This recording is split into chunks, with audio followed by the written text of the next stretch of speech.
Hello. Earth. Oof. Grunt. Erg. Hey. Chris from Airwindows doing another live stream. And,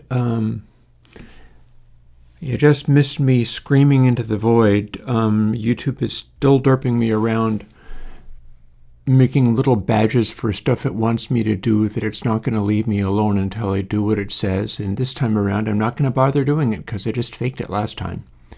It wants me to do super chat goals so people give it money. It won't even give me all the money. It's just trying to get people to give money to YouTube. Whatever. How are we doing today? Meh. But, this is one of those weeks. This is one of those weeks where there's a lot going on, and I've distracted myself by capturing a bunch of records. Let's see how my levels are reasonably okay. But I've been capturing a lot of records to my computer for the purposes of doing more things. I'll open this too, if I can. Let's see. Someday I'll be able to click on things and be able to use computers, but maybe today is not that day. Alrighty. So what you're looking at, these are all the records I have formerly done that I need to edit down into individual songs.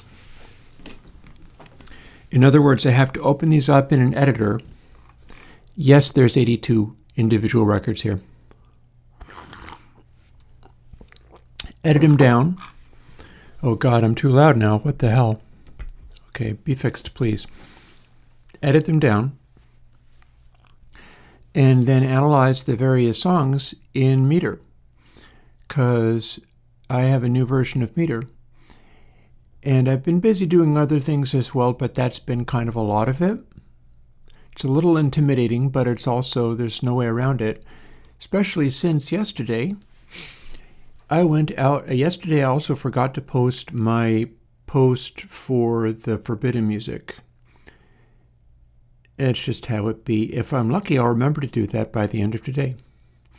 No, not really. No, didn't really get any rest. So I have these now. And what you're looking at says Dodo Batch. That's because the record store I made it to, new record store. Oh, and there's one ringer in there. So there's 10 records that I got from the new record store the other day.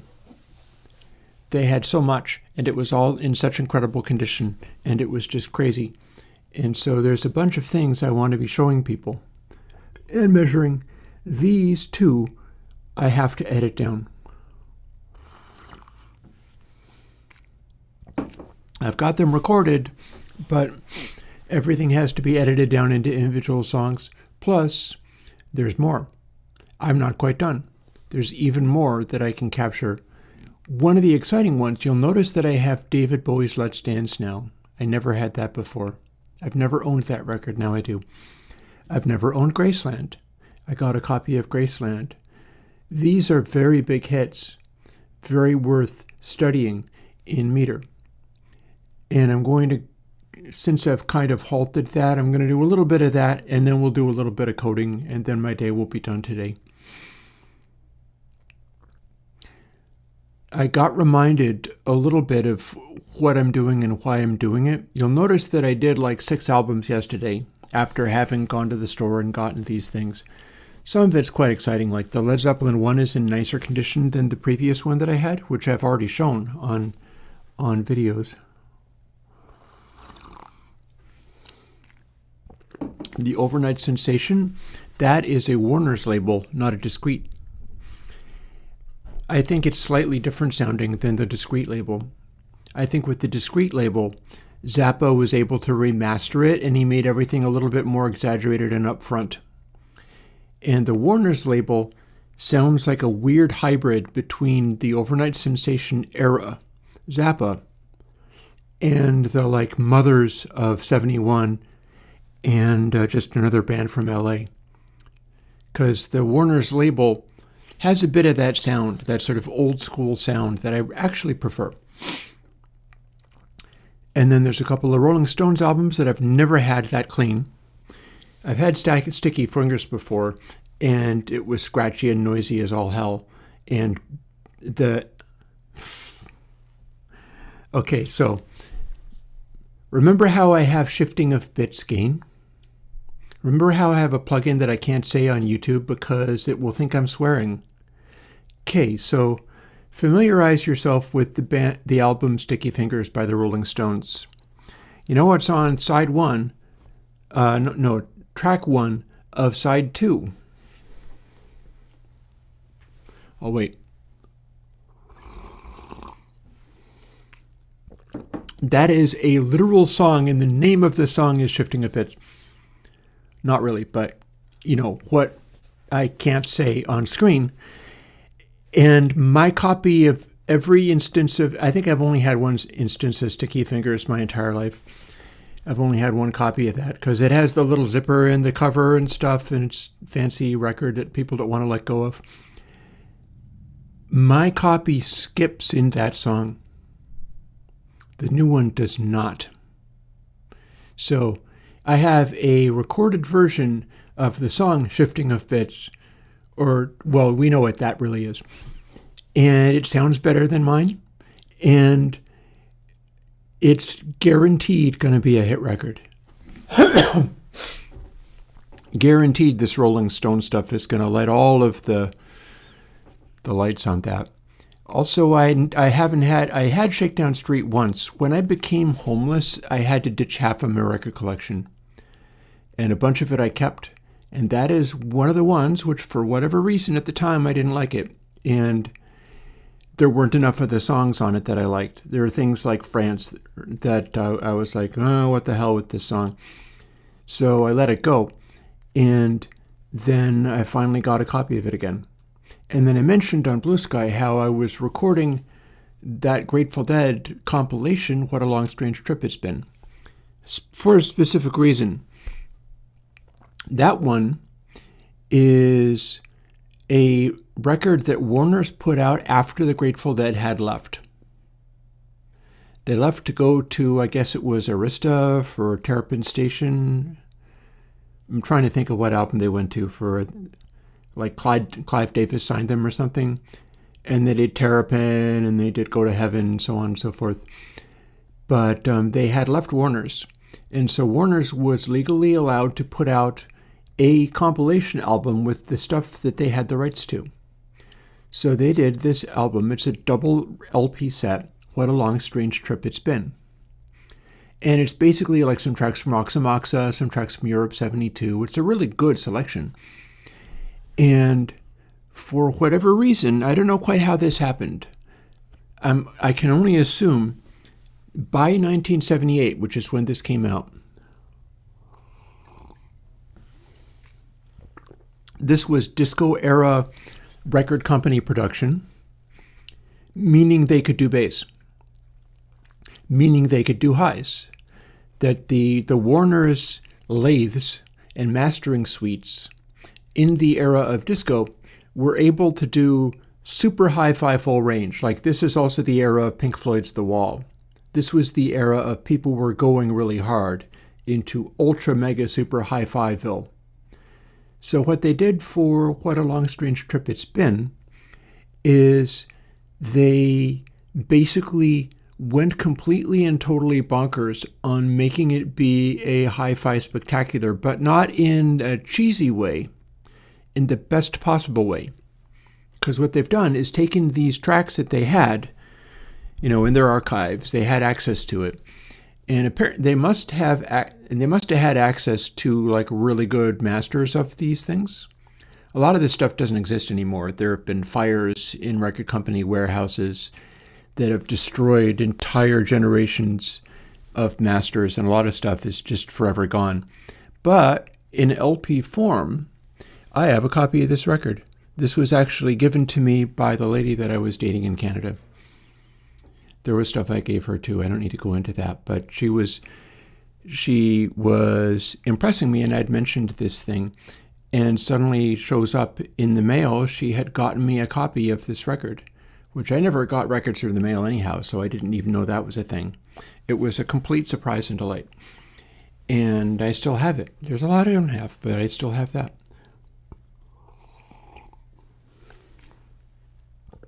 So what happens is, by contrast to the original pressings of things like Oxymoxa or whatever, those have a certain 60s vibe to them. They really get... there's a lot of mojo going on with those old Warner's records. One of the records that I got at the store was Deep Purple's Machine Head. Everything that this guy was selling was incredibly pristine. He had a record cleaning machine and he was just going to town and then being very critical about whether anything was still crackly or poppy. So he was producing... His entire stock was just rammed full of incredibly pristine... Like the way this guy was doing it, he had special plastic sleeves for the vinyl. And anything that didn't already have a plastic sleeve, he gave it a plastic sleeve. Every single record that I saw, he had replaced the inside sleeves with these plastic ones just for taking better care of them. And then he sleeved the record inside the special plastic sleeve, inside the external plastic sleeve covering the cover, but outside the actual record. So you take it out of the stack, see the front cover, flip it over, and you're looking at the label. You're looking at the vinyl, which is what you'd normally do anyway. You'd take it out. Well, he has made that unnecessary. So, yeah, it was very exciting discovering this place. Like my Narcotics Anonymous sponsor spotted that place and was like, oh, hey, we should go there. We should drop by there at some point. You know, you like that kind of thing. We should drop by there. And so we did. And I saw that it was kind of amazing. And I stayed there that day after I'd had coffee with my friend. And as you see, I found all kinds of stuff. The copy of Tres Hombres I have now, which is the newer copy, was cleaner and there was more highs in it than I assumed that the copy I had was cheap because it had been played to death. And so that's part of why it's so dark, right? So the thing with What a Long Strange Trip It's Been is that it still sounds retro. Like, it still sounds like, okay, this is the 60s Grateful Dead, those are the amps, those are the drums, here's the voices, everything feels about 20 feet back. But then you notice that on the cymbals feel about 20 feet back, but all the shimmer on the ride cymbal is perfect. It sounds completely plausible and realistic. And when like the weight on everything feels like, okay, this sounds mighty big, and yet nothing feels bloated or weird. But then when the bass hooks up with the kick drum in just the right way, the foundation on everything is astronomical.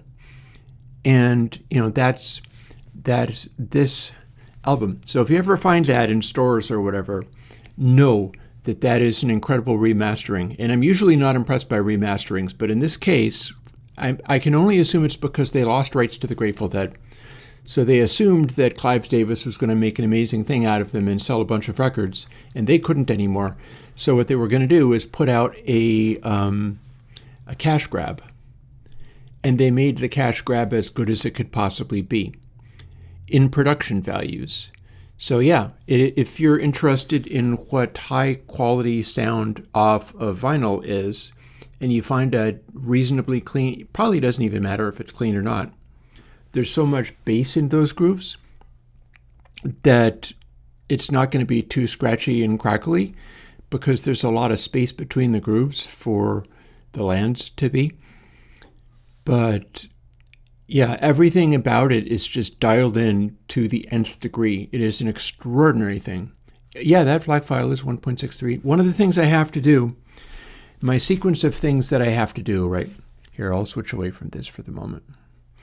So my sequence of things that I have to do has taken on more things in recent days. And things that I've had to do have been remedied a little bit. For instance, I went to a guitar store and I got picks. This is a little stack of picks. You can get a little stack of picks for like $8 for 12. So I got this size of pick, which suits me, and the orange is one size, and then the red is a little bit lighter, and that actually is the zone. I had previously had a stack of these purple ones, fairly similar kind of scenario, but those are heavier than I can use. I ended up discovering that lighter picks work better for what I'm doing. And yeah, I mean, all of these records that I'm measuring, and I'm going to go and measure some more of them before the day is out. Those are all 2496. Those are all super high resolution captures. So, I mean, why not go extra hard?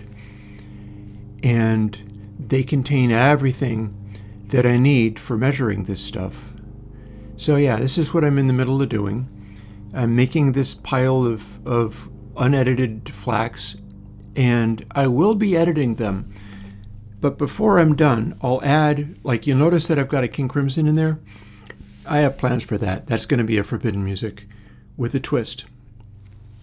Because the thing is, Robert Fripp is letting some people do reacts, but I don't know how you get through to him.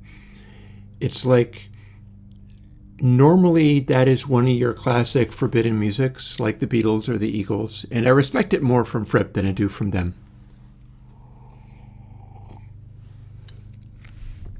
Because he is an individual against the record companies, and he owns all his own rights. And that is worthy of respect. It's an extraordinary thing to be able to do.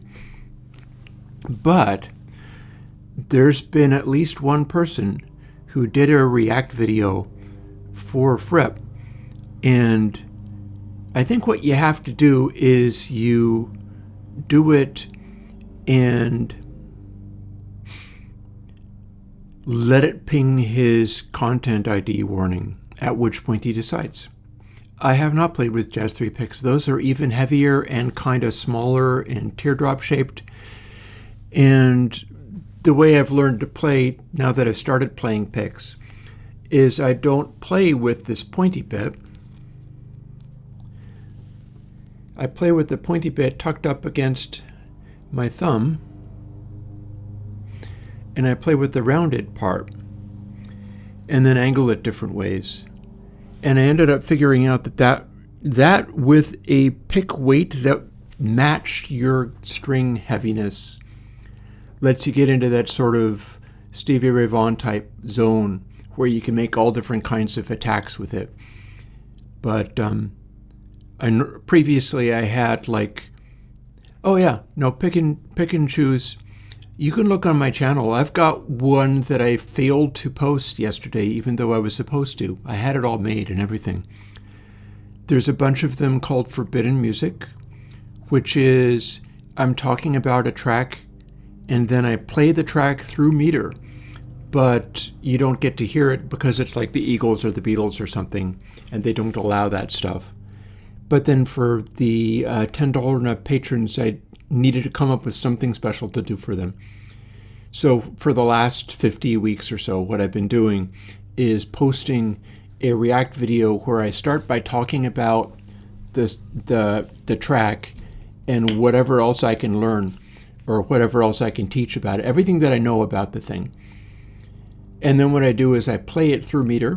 I show how it responds on meter because that's kind of the point. Partly it's been about showing what the peak energy and the slew energy and stuff is doing.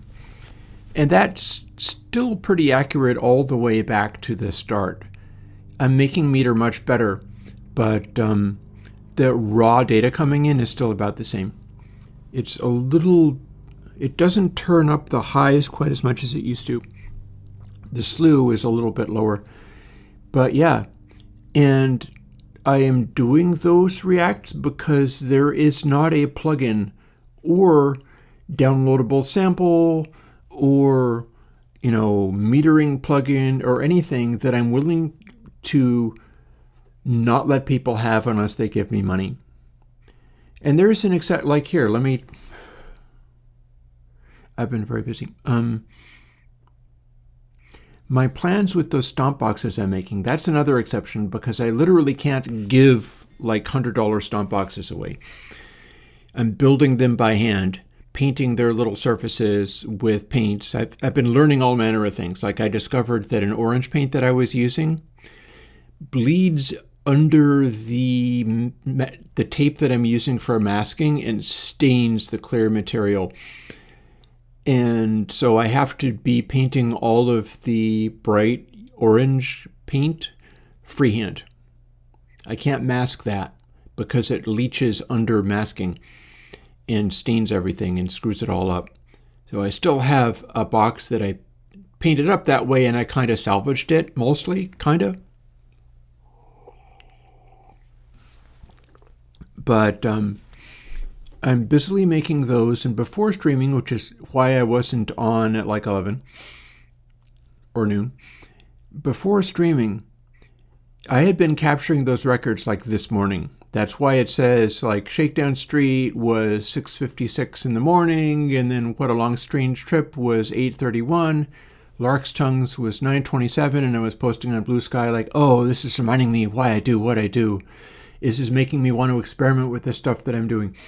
And then I did the 2 ZZ Top albums. By the time I was finished with Rio Grande Mud, I was like, okay, I'm done. The inspiration of that Grateful Dead compilation that sounds so amazing, and Lark's here. I think I can demonstrate this, in fact.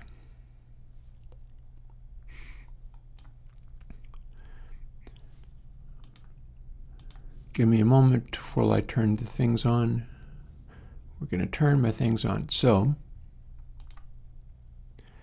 I'm not going to save this, but let's normalize this first track.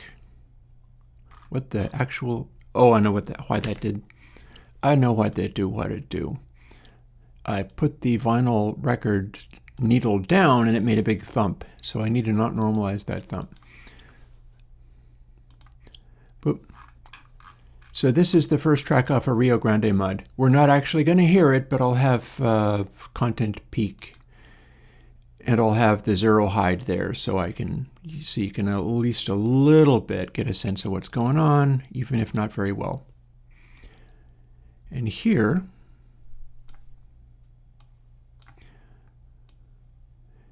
is Airwindows meter. So here is the song. We're going to hear little blips of it. So this is the first track off of the Rio Grande Mud album. It's going to be like this for the posting this weekend too. And this is the plugin you'll get. Technically you have it now, but you will get a video about it.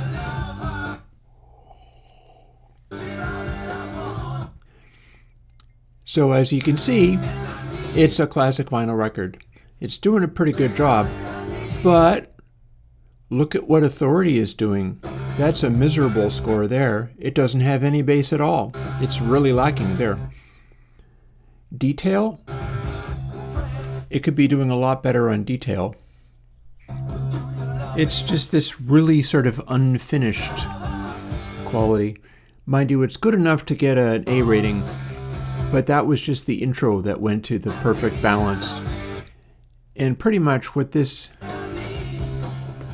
era of ZZ Top is going to do is just rock as hard as possible with the guitars turned up as loud as possible, and they didn't master the mixing as well as they had. So this is probably going to end up being rated D or worse. And lots of stuff off of this album is probably not going to get an A rating. Whereas you go to something like Eliminator, and it rates very highly. Now, one of the things that's excited me a little bit, I'm listening to all this ZZ Top and going, man, this guy has been about stomp boxes his entire career. All of the sounds we get out of ZZ Top, especially early on like this, even when it's relatively dark, he's got some kind of transistor stomp box going into the amp. This was only 1972. So they didn't really have like fancy amps with lots of saturation he would have been learning from, say, Jimmy. Jimmy was using and doing lots with stomp boxes as early as 1967. So by 1972, everybody knew about this stuff. And Billy Gibbons has always been a stomp box guy. He has always used fuzz pedals for that slight, like that chug that it gets. And it all depends upon what kind, you know. But yeah, this is a picture of, this isn't remotely what you want in terms of balance. Funnily enough, on this album, when people reviewed it, they were like, the bass player is especially good. Everybody else, meh. And the thing about it is you mostly hear the guitars because the guitars are turned up super loud. I think Terry Manning, when he came into the picture with Tres Hombres, it got better. But this album is very much, it's all like that. It's just brah the entire time. It's all about being super loud.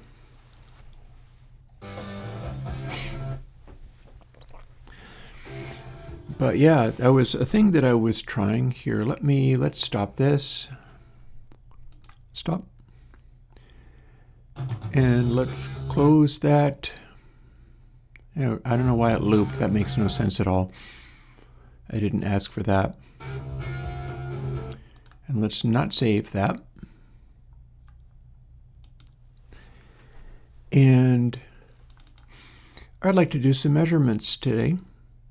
We've got some coding to do, but I'll tell you, while I was recording some of these things that first day, I jumped in and started working on I'm actually calling it BIP now. The thing that I can't remember is elliptic blep. That's what Signalsmith invented.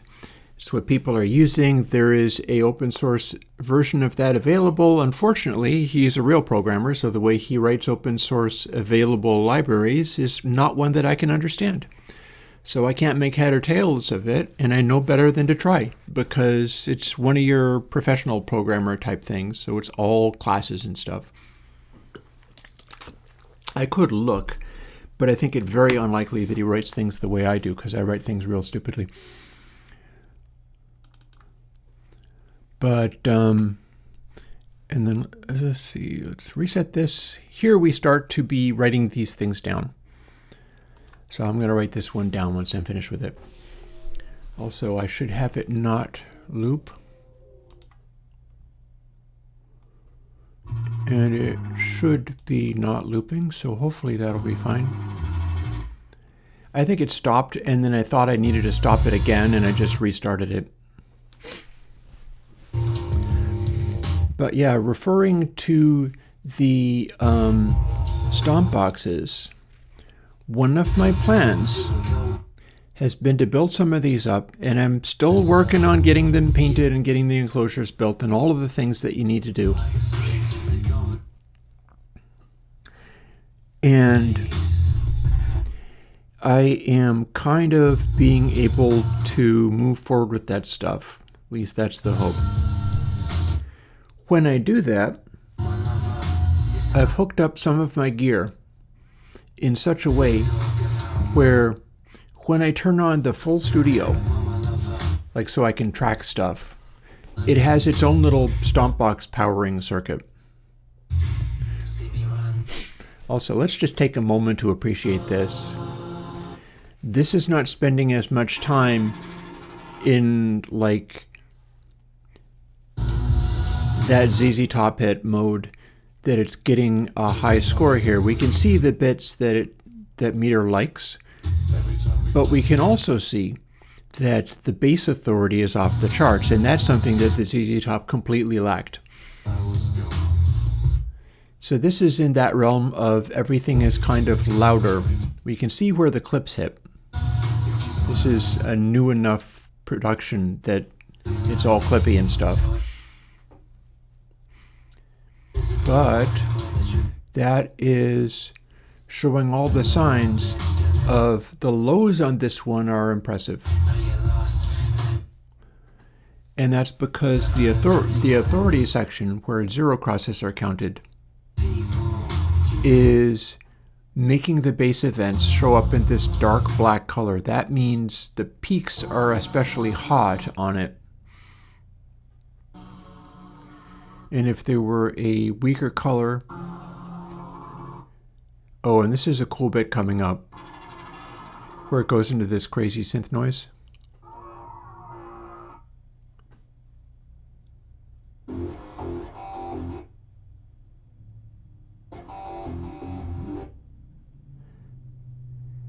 Yeah, that's reading as a lot of authority around, what is that, 250 hertz.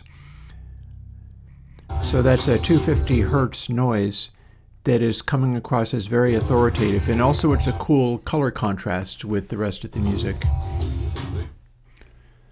So yeah, very neat. I do also like the fact that it is not, well, it just bumped up quite a bit. It's not automatically giving it an A. I can't have this meter giving everything like A's. There's got to be worthwhile stuff that doesn't actually peg the top of the meter because something about it is not doing what it likes.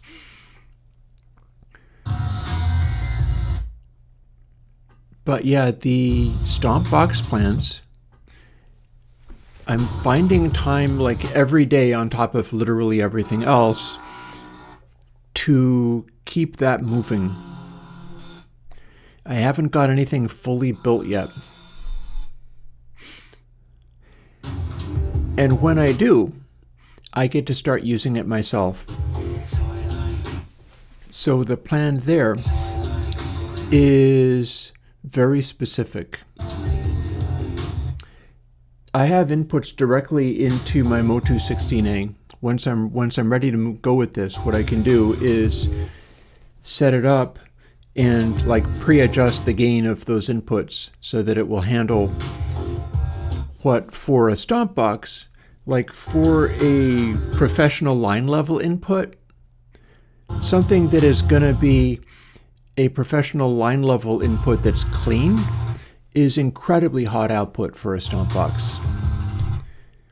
But I can still use these as buffer stages into my recorder. And since I'm going just directly into a Motu 16A, I can leave everything else hooked up in whatever other way as long as I can have that as an input. So let's see, does it stop? It should. Yes, it does. That means I get to write down what that score was. B, B, C, E. Since they're in capitals, now I have to sing them so that the capital letters are a higher note. Only then can I remember what I did. So B, B, C, E.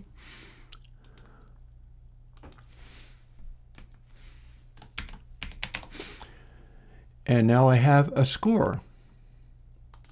But we're not done yet, because I'm going to run another one and continue talking to you. And this should read higher because it's legitimately a massive hit that everybody loved and was used as the title for House and so on and so forth.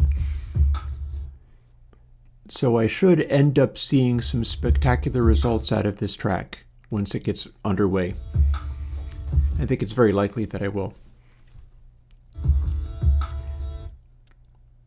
Anyways, the stomp boxes that I'm making are initially for the purpose of I should run them into my amp. I should run them into my amp and record the amp, and then that will be awesome.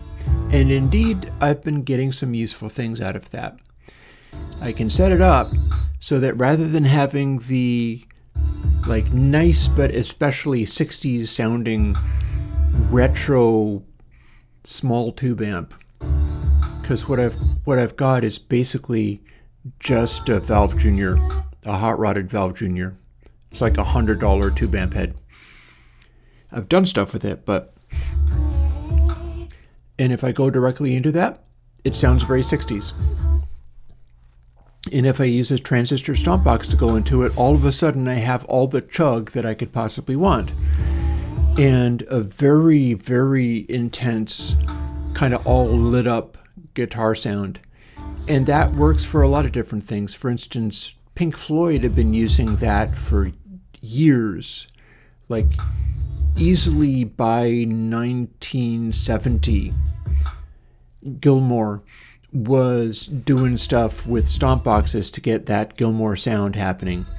So it often is using a transistor buffer and or a gain and or a frequency voicing thing. I believe he used, like, I've got a color driver that's capable of getting Gilmourish sounds, and I think that's one of the things he had on tap. Him and Jeff Beck had this particular like color drive sound that was an older stomp box, transistor based. It had some tone controls on it, and you could set it up just right. And some of these guys did, and then ran that into their tube amps, and that became the Guitar Hero sound, was using a transistor buffer just to make the top end cut through everything and then saturate in the tubes.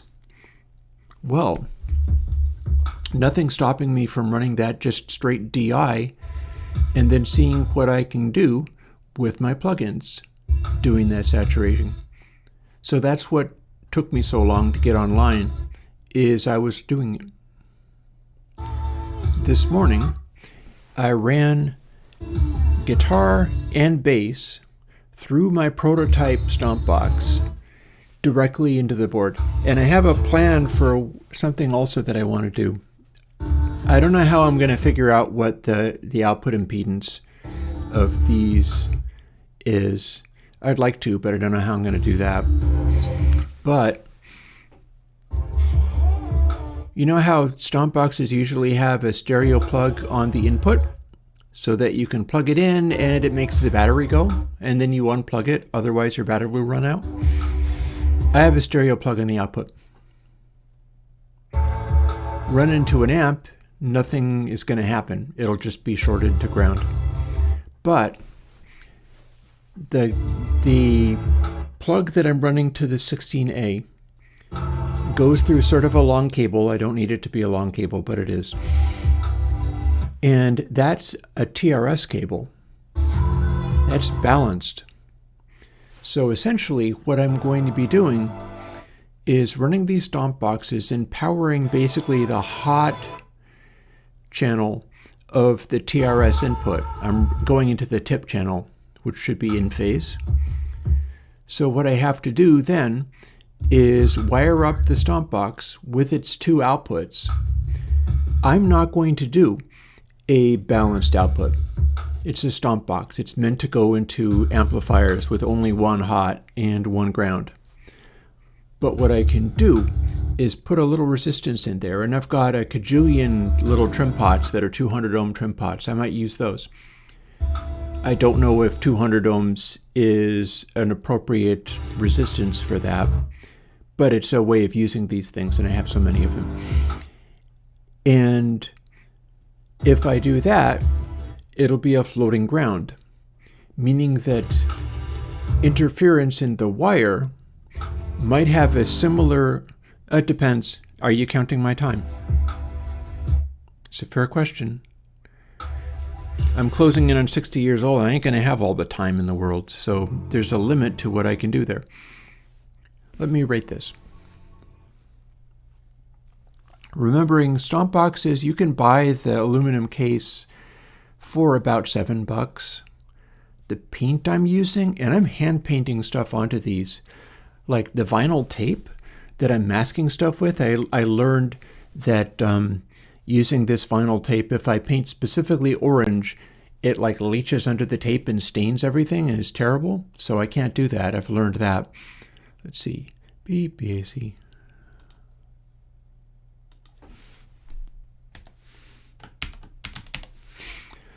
Let's see if we have any big hits out of this record. I'm going to keep it going. We're just going to grind through these while I talk.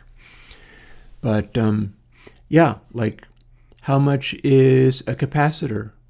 Well, I got my capacitors because I was dealing with all electronics that would sell like entire overstocks of capacitors and transistors and things because they were buying stuff up in clearance situations, and they ended up going out of business.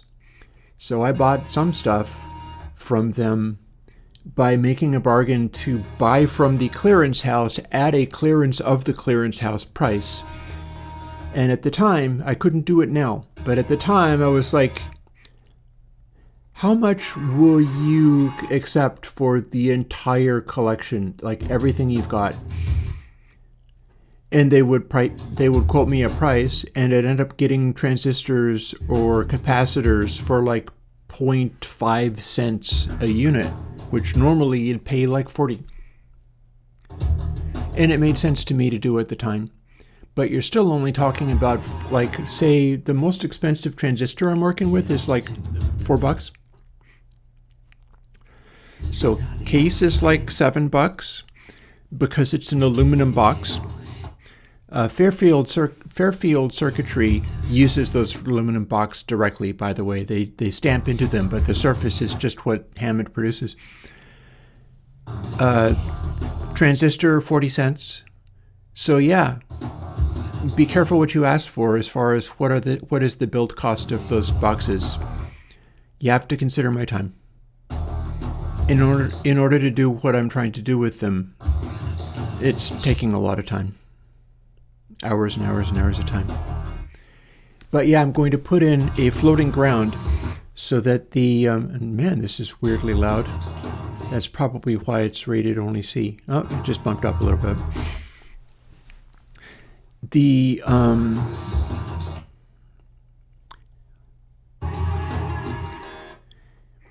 The thing I was working on today was running these prototype stomp boxes, and I tried it in the high gain version, and I also tried it in the Earth Diamond version, which is a different transistor that's way lower gain. And I also tried the Water Diamond version, which I might actually not bother with. That's supposed to make a much squishier, kind of softer sound. It ended up being high gain enough, but I wasn't that happy with it as a DI. But I guess we'll find out. More experimentation is in order. But I ran my bass direct into the recorder, into the 16A. And I ran my guitar into the recorder, and what I did was, let me turn this stupid thing down even further. Okay, be quieter. Oh no, or actually no, I guess it would be 1037. Yeah, this is the most recent one. It is available on GitHub. This is the one you can download today. I don't think I updated it today. I think I updated it like yesterday or the day before, and that was it. But one of the things that we're going to look at is the way that it can handle stuff that's loudinated. And this is a little bit like that. Not really, but I wanted to look at some of the Foo Fighters and stuff, start reading that. Because I'm going to need to have examples of ultra high gain tracks for the purposes of making my video this weekend. Which is going to all be like this. I'll be talking over it, and then there'll be little bursts of the sound coming through constantly. It'll be really weird, but that will at least let me show what's happening and talk over it. People will at least be able to tell what was being played. I just have to have it turned down so far that I can talk over it, and it's fine. But yeah, I ran my guitar through the new Stomp box directly into the 16A, not even into my fancy inputs like Lavery or whatever. I've got those assigned to different things. Instead, I'm dedicating 16A inputs to only Stomp box. And then I ran the guitar into first Pointy Guitar, and then I tried Pointy Deluxe, and the entire thing was in a prototype Console X3. I have to go through and update Console X3 and Purist Console 4 and Punchy Guitar and Punchy Deluxe, because all of these are going to get the new update with the aliasing reduction. The thing that I'm calling BIP, because it's not elliptic blep. Elliptic blep is a specific thing for really truly dealing with aliasing. What I have is not that, but it is more cheaper, and it does a useful thing in its own right. And the reason I'm calling it BIP is because it sounds shorter. And the influence that this one has is way, way shorter than traditional filtering. It's like not only a zero latency, but it's like a zero overhang processing. Okay, so that was B and then BAAA. So that's cool. We're getting some of this done anyway. Let me type, please.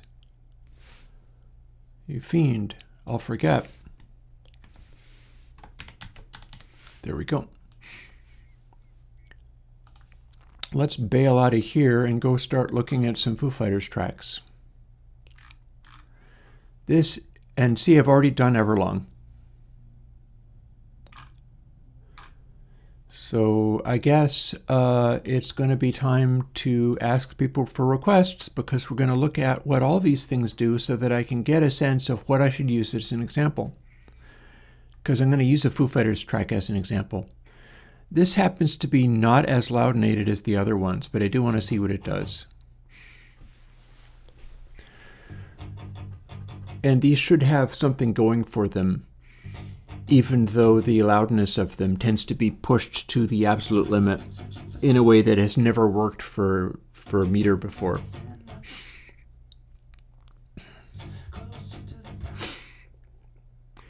So yeah, what I found was I need to put a lot of work into being able to take my stomp boxes, run them directly into the recorder without any amp involved, and be able to get a good result.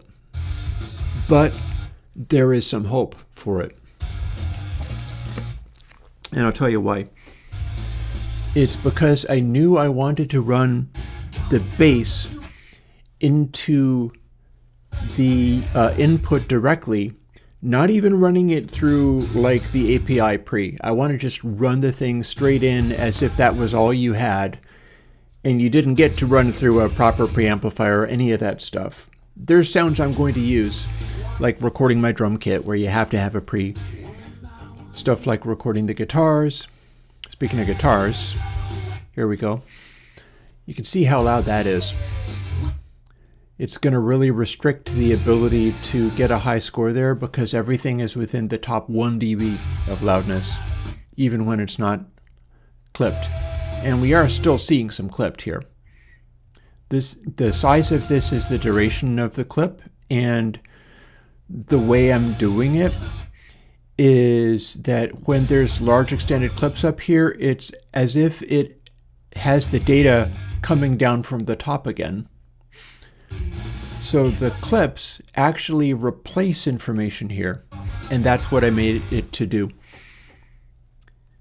There's likely to be some examples of this that works. I know I was seeing some stuff from deadmau5 that was working pretty well. Honestly, you know what I could do? I could go and hunt down the actual... I probably should. Let me do that. Guitar pedals put out milliwatts. They put out like microwatts. They're going into the input of an electronic circuit, so you don't plug a speaker directly into. If you do plug a speaker directly into one of my pedals, it serves you right if it blows it.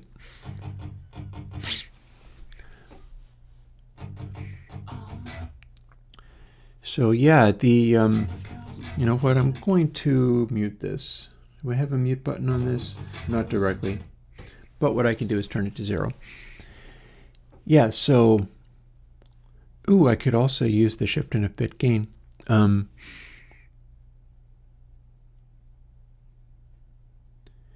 The hope here is I can make these pedals. They'll work for my purposes. But if people get excited, and remember, this is like the fundraiser thing. If it actually takes off even remotely, then I'll be out of debt, and that would be great. Honestly, I'm doing better than I thought. I will say when I have bailed myself out. But part of the purpose for these is not only you have a wonderful guitar amp and you want the ultimate Airwindows pedal to like run into it so that you can have just a one-stop shop, just no controls. It has some trim pots inside it, but you don't necessarily want to fool with those. And it just does the thing, and you run it into your amp and you go. Kind of like if you had a Beano boost, that's a high frequency boost, similar to what was being used in early Black Sabbath. That was using a range booster. But the idea is you should also be able to run into your computer, especially if you have TRS inputs in something. Oh, we're finished. That was BDAB. BDAB.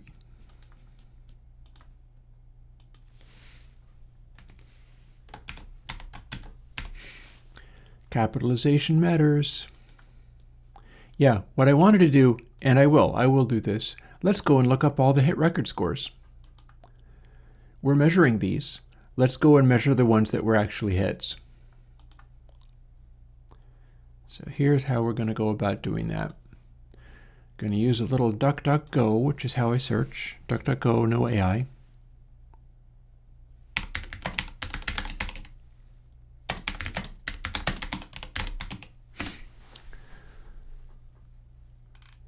Sadly, that looks to be a mostly record. What I'm looking for is, okay, here we go. So I don't know who these people are, but I've seen them do this kind of thing before.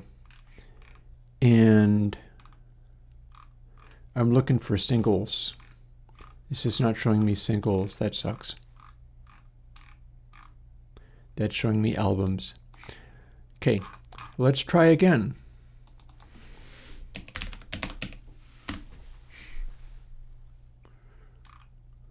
And I don't care about critics' opinions. I'm looking for chart positions. It's going to include some of the... here we go. Album and singer. Okay, biggest billboard. This might give me what I'm looking for. This is garbage. It's showing me advertisements and nonsense and throwing windows at me like a crazy thing, but whatever. I can't do anything about that. Let's see if it even ever gives me the answers.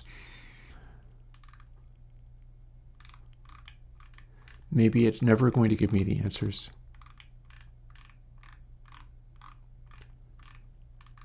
It's never going to give me the answers, you stupid thing. That makes me sad. How about this?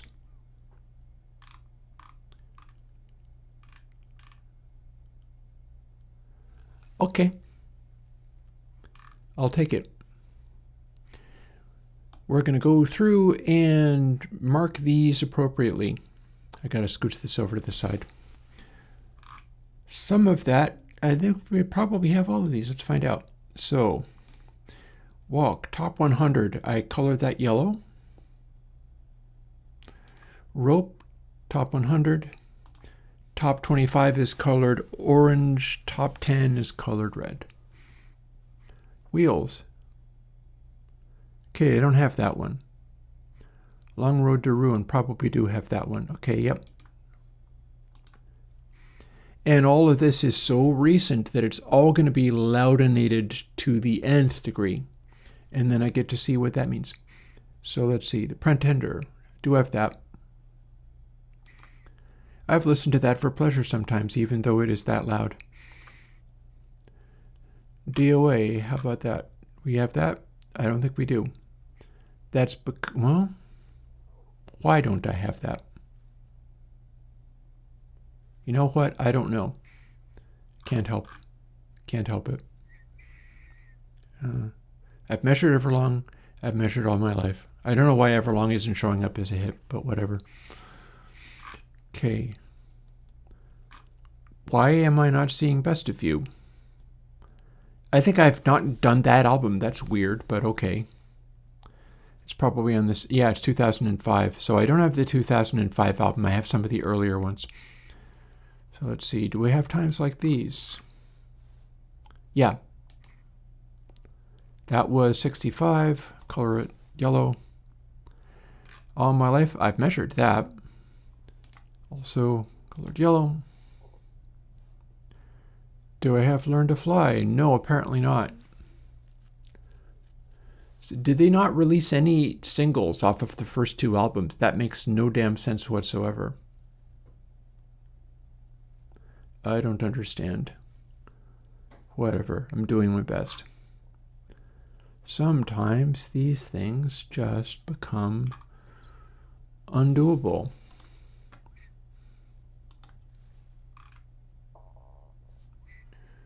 You know, I can work a little harder on this, tell you what.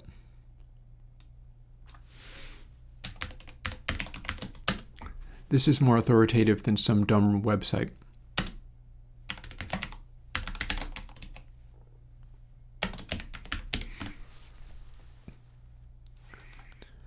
So I can go here and it will tell me whether or not the singles rated. Critical reception, don't care.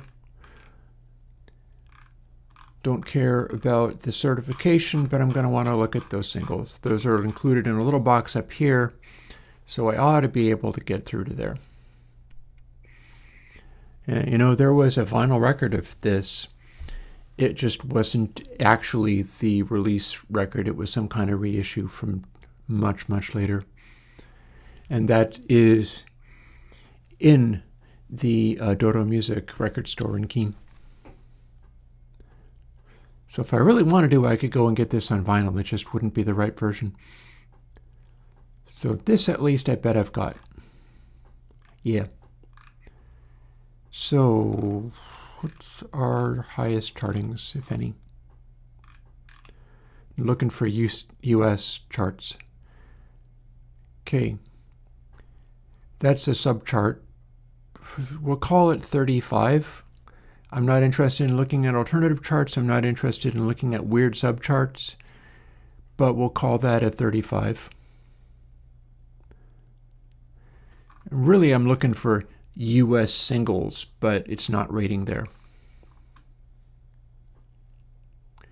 And let's see, this is a call.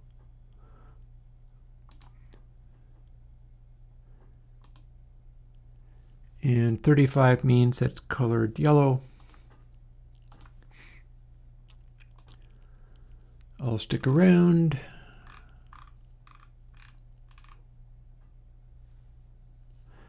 $50.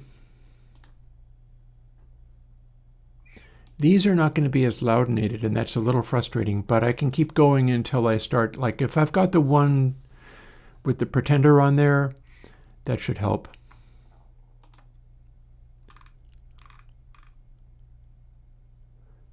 Okay, this did not chart in the US. Australia, UK, European, but it didn't chart anywhere else. Some of these, they won't. We'll see.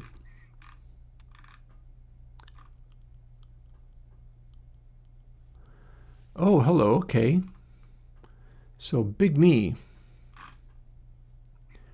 That is top 25 in the US radio songs. Also very good in pop airplay, but I don't know what that's about. Anyways. So we got our first big charting thing. Here's the next one. This is going to have a bunch of stuff. So Monkey Wrench, that's probably a charting release. Yep, made top 100 anyway. Monkey Wrench. So yeah, this is the kind of stuff I do also. We're going to walk through all of this. I'll talk my way through all of this. Then I'll be able to explain what I'm doing. Everlong, David Letterman's favorite food song. 42. Fair. Unsurprised. See, I had to make meters so that it respected this stuff to some extent.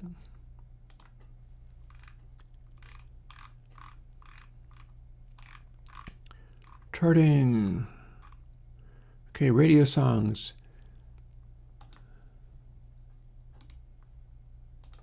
Another top 100 hit. Back to, I guess I've got this one captured. Let's see. Or do I? No, this one I don't. I guess I didn't have this one. Let's continue. Pretty sure I have this one.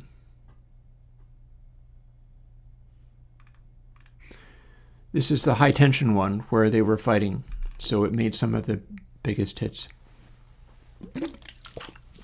Sometimes that's just how that works. It's the times of stress and strain that really get you somewhere. US Billboard Hot 100, that's what I'm looking for. All my life. I have already recorded it. 43, I've already rated it. Cool, cool, cool. Times like these, also a single.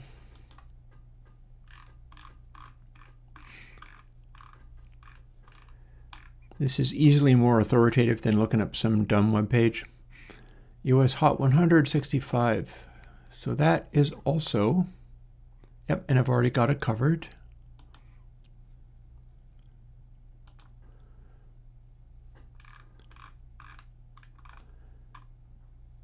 Okay, singles.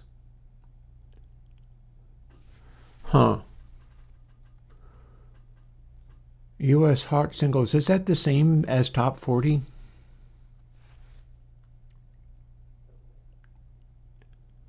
If it is, this is the first colored red one.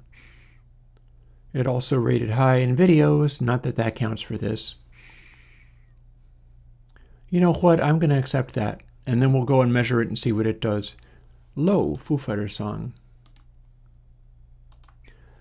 Top 10, apparently.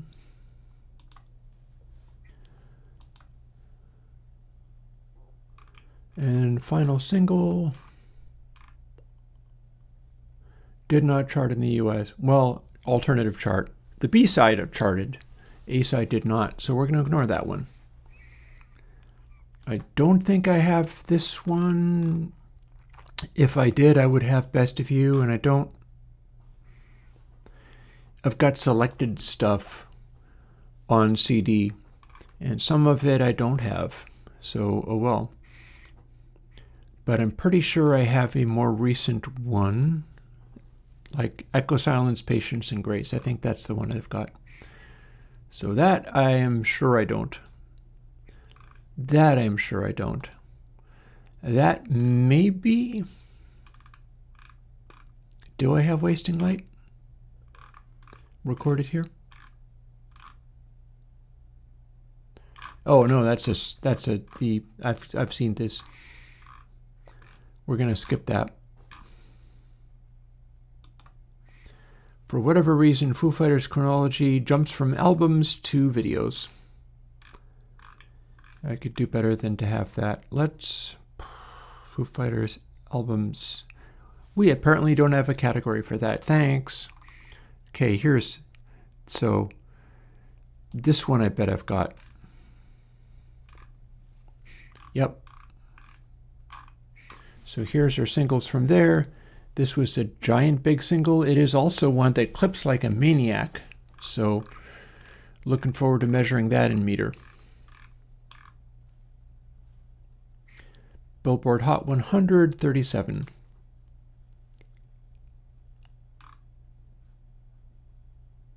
Yep, already got it rated.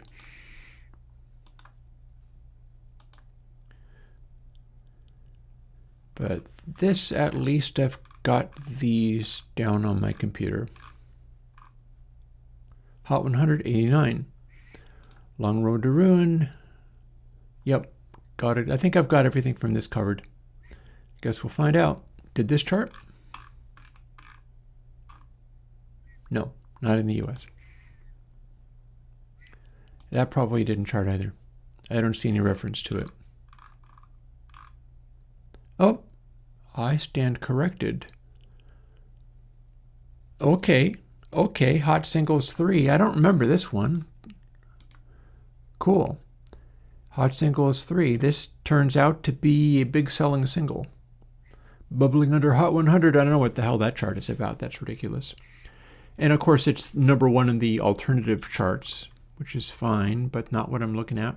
I'm looking at the top 40 chart for this. And that should be the final single off of this. I guess I gotta go down here to find the next actual release. Can we do that? Will it let me do that? Is it gonna just mess me about some more? Endless stuff. You know what? The previous one I was looking at showed me studio albums, and I think I have Wasting Light. I've got other stuff, like I've got the Sonic Highways DVD, or I had. I think I've got stuff from this. Let's see, do we have Rope? Yes, we do. I've also rated that as top 100, just barely. White Limo? No. Walk.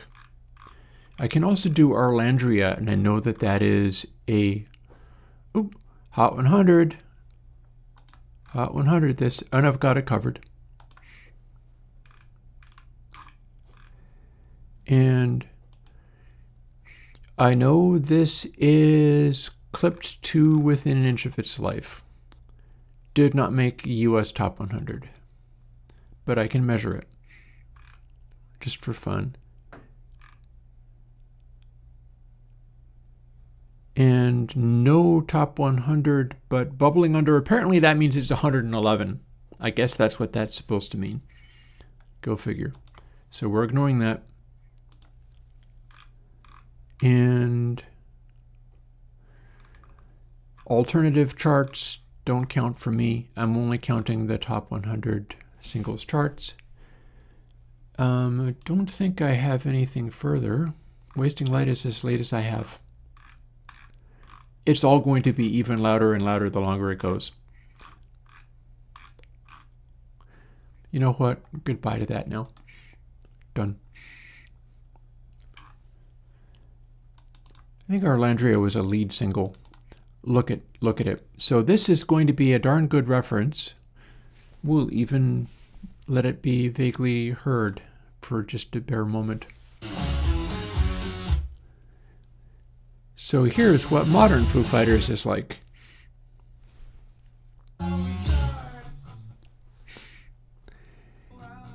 So I think this is probably going to go so hard into wild and crazy distortion that it's going to fail to balance very well.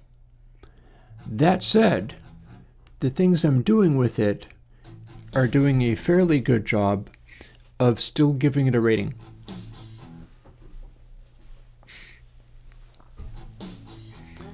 Yeah, to get back to the thing I was talking about before, I want to make my stomp boxes in such a way that if you, I should see how loud that is on my microphone. Give me a sec. Oh, it's distractingly loud. Oh dear. Oh well. Well, you know, there's a thing I can do to fix that.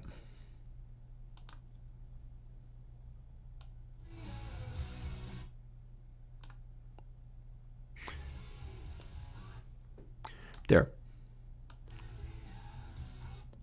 Now, I can talk, and you sort of vaguely hear it in the background there, but I'm using shifting of bits gain to mute it even further, because I couldn't turn down my interface enough to where I can talk over this, even when it's turned down to next to 0. So I'll bump that up just a bit, but I don't want it to be like interfering with me as I talk. But yeah, so we're not going to be paying that much attention to this era of Foo Fighters, but I want to measure it. And Meter should be rating it based on how well balanced the stuff that it can hear is. Oh yeah, it is. Oh yeah, it is. This stuff would previously be rated as like Z. The intention here is to make a version of meter that can handle any degree of loudination, no matter what it is. And my theory there is the stuff that is really high scoring, even though it's super loudinated, is changing up the density of the clipping. So you're not simply getting the same degree of clipping over and over and over again. Instead, it's wildly varying. And we see that to some extent here. Although arguably, I could penalize this a little bit for simply being obnoxious. I'm not sure it should get that much of a boost. And that's something that I can do today. At which point I can probably start remeasuring all of the CD-based stuff, so that'll be going and doing everything over again from scratch again. Oh well. Or I can just live with it and be like, yeah, if you want to just make everything be a sea of distortion, here's what you can get and here's what you can't. So pretty much what we're getting out of it, the highest score for detail was during a section like this, where stuff is actually happening. And I can tell people, yeah, there's no limit on how loud you can go into it. It's just going to start lying to you. It'll start blowing smoke up your tail. And even so, you'll still have to do some variation in there. Like what we're seeing is a cloud of giant spikes. And it's letting that get away. And then the overall, I'm assuming that the way it's sweeping back and forth across the balance is up, and see, we have blown up the tonality to the point where it failed to get to A. This is the consequences of going too hard. It's all about the distortion to the point where, also, note what's happening in authority. I can talk about that coherently and go like, yeah, if you want actual impact anywhere in the frequency range, you're gonna have to make more space for it to operate. You have to not be doing this with it.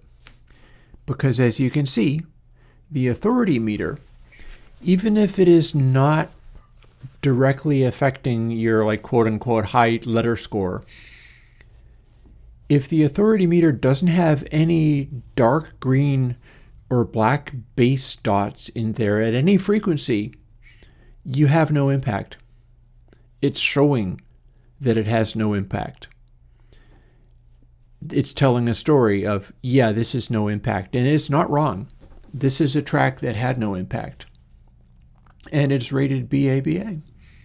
So now I get to go and write that up. And then we get to go and actually look into some of the tracks that weren't complete failures. Like this is apparently a big hit.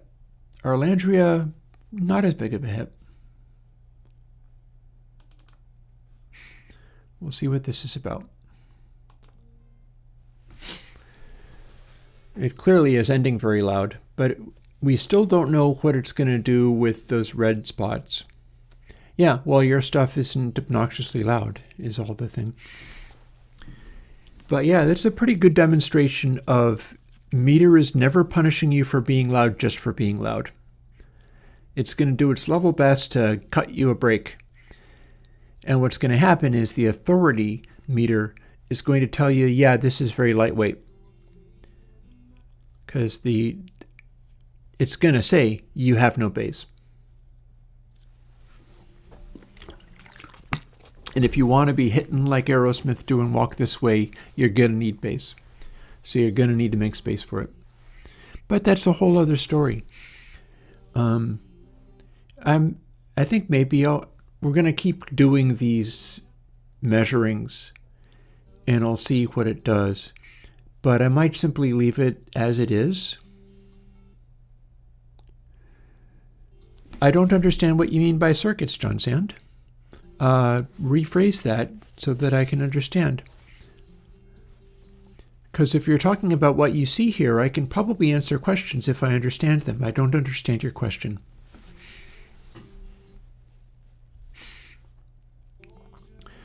And it's funny that this apparent hit is going very old school.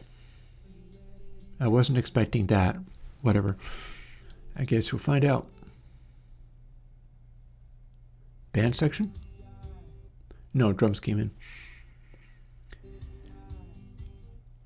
My hope with the Stompbox thing, and I started working on that today. Oh God, there it goes.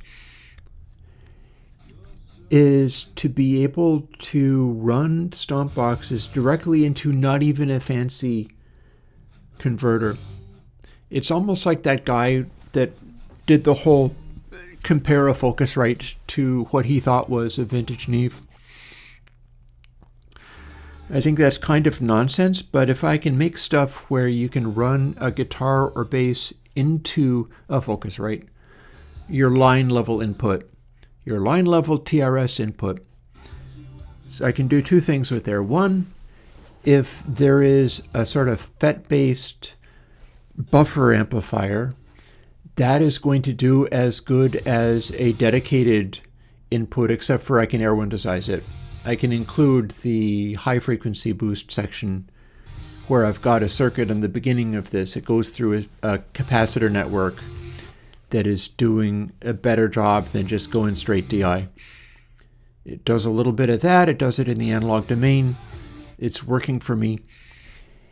And it also has an output capacitor, meaning that it also is restricting the extreme lows in a way that seems to be working okay for the bass. I'm going to continue fooling with it and seeing what I can get out of it. But it seems to give me more of that bass ampy sound, because I'm thinking of using the Earth Diamond Stompbox and set it up so that it does like strats and things. It lets you do clean sounds and so on.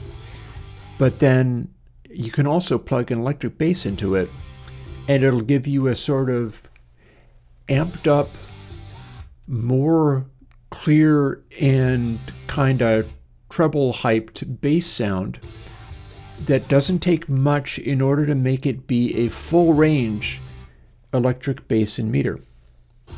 And I started experimenting with that today. So the idea there, here, let me see, what was our score? CBBD? Okay, CBBD.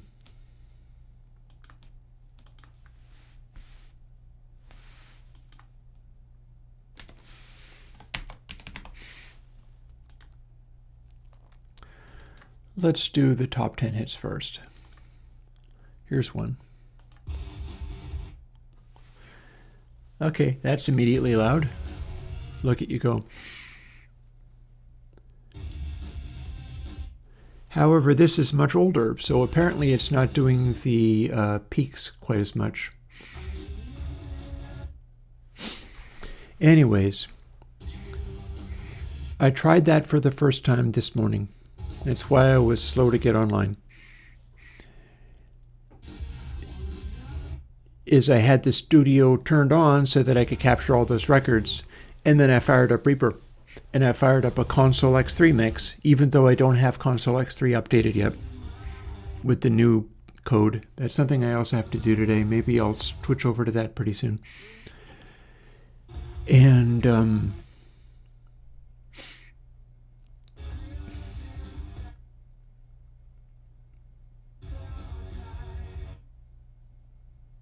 in testing out the Stompbox thing that I was working on, I only was able to do the very beginnings of it. Like, I didn't have the inputs on the converter dialed in properly. I would need to turn those up a little bit so that they were more sensitive, because I was getting one input with the Fire Diamond box and the guitar, and a much lesser input on the Earth Diamond, the sort of Fendery sounding one, and then an even less for the bass. So I had to use shifting of bits gain to pump everything up to the point where I could run it into Console X3, and then I started playing with the EQs of that, and I started getting stuff. The box was a little hissier than I liked, but it was starting to get into the region where I was hearing sounds that I liked, and I was also seeing what they did in meter, and it was producing readings that were acting like a full mix, or what I want to get out of a full mix, but through that one instrument alone. And that's kind of my holy grail there. I need to make it so that I can run my bass into the board and then directly get a sound out of that functionally works like a really good bass amp tone. And I'm starting to see that. And if I straight up just run into, like, as good as it is, the API, I can run into the API pre. It's really good. It's got a special input for the transformer where you can do a high impedance in, and it's going to do a really pristine job, and it's going to be really low noise, and it's a lot deader. It's a lot duller than I need. So I'm doing the best I can with all of this. And although I didn't fully get there, it was a glimpse of what I might be able to do in future before I can record again. So I have to build all of those stomp boxes, and I have to set up the pre's, right? Not even the pre's, I'm not running into pre's at all. I have to set up the Motu so that those inputs are ready to take its stomp box input. And then a holy grail there is keep upgrading the, ooh, look. That there is authority.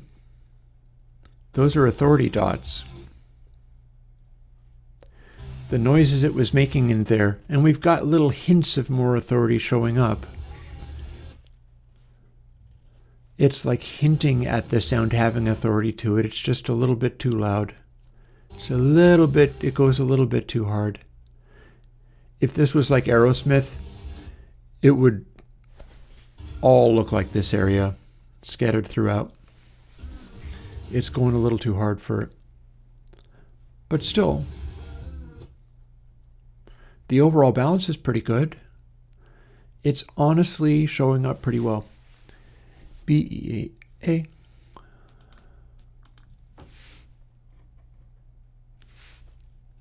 Damn it, highlight. You beast. How dare you? There we go. All right, here's another one. This was apparently even bigger hit.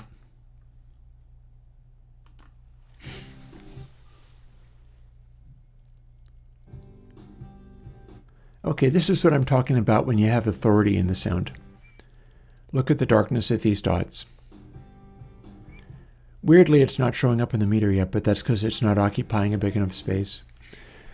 There's enough dynamics in this for there to be transient impact. Oh, by the way, I saw a question, Jess. I don't know what you're talking about, so unfortunately I can't answer that. Maybe you're just making fun of me or making a joke?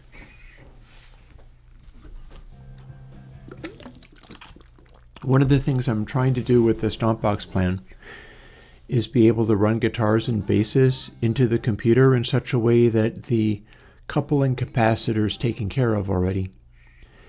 I got a nice big 6.8 microfarad tantalum capacitor on the outputs of my circuit. That's larger than people would normally do for a Stompbox.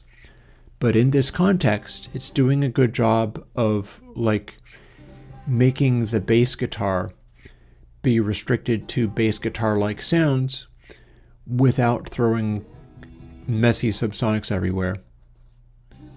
Like, it's doing a very amp-like quality.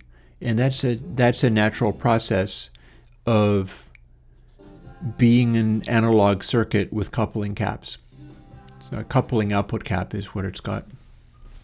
Somewhat fancy, but weirdly just fortuitous in that I just happened to hit, all electronics had reels of the 6.8 microfarad tantalum caps. I will be explaining authority this weekend, but I'll explain it a little bit now to the extent that I can. I'm very seriously wrecked. I'm doing very poorly, so I can't think, but I'll try. But I'm going to make this go first.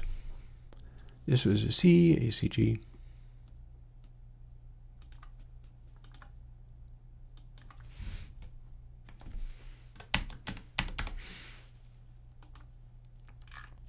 Do I have anything else that yeah, let's do the Pretender. I want to see what that one does.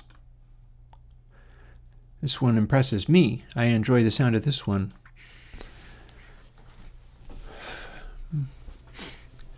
So, power is the breadth and density of the cloud that you produce with the peaks. Detail is the breadth and density of the cloud that you produce with the sloughs. Authority is the breadth and density of the cloud you produce with zero crosses. It's like my calculations with the elliptic blep thing and trying to deal with aliasing. I've got a test to do with that as well.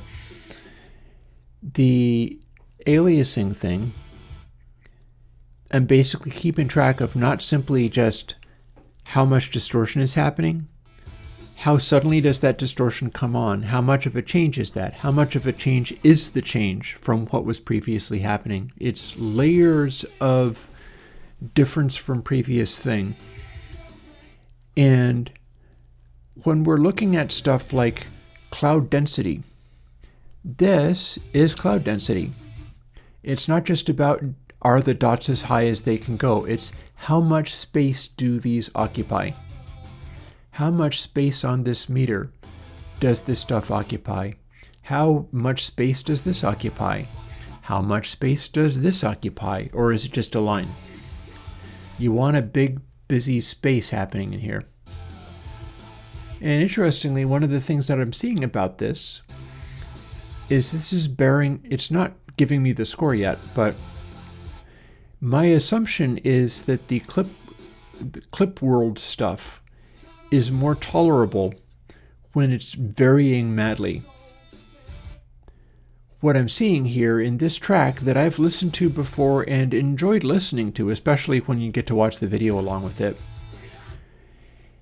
is that when it goes to annoying clip town, the durations of the clips are varying wildly. And that's what I thought would be the magic bullet for making it be more acceptable sounding. It's kind of constantly churning there. It's always at a different density. This is another factor that I get to measure. And as a result, we're managing to work our way up to a B rating. Now, that initial letter, the hit record score, basically, that is not actually referring to any of the other letters. It is somewhat indirectly referring to nothing other than how close to a color balance of white are we getting and how long are we staying in the color balance of white with all of the densities balancing out perfectly. Now, how it comes about those densities is another story.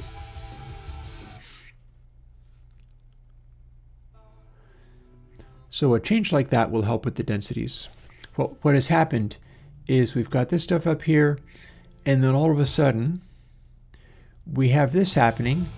So these bins are being lit up, and then these bins are being lit up.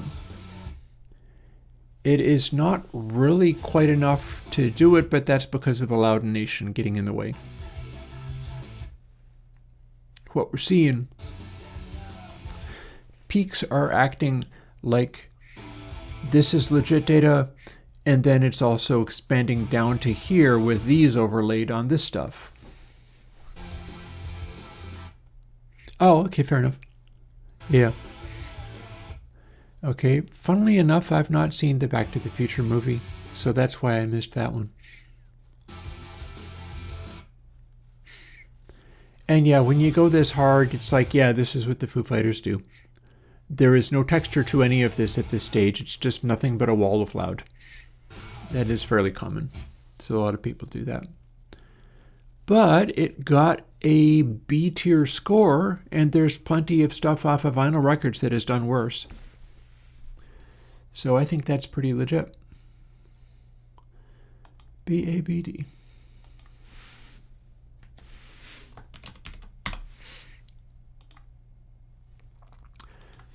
We can also bounce around even more. I'm looking forward to going through all the boards of Canada.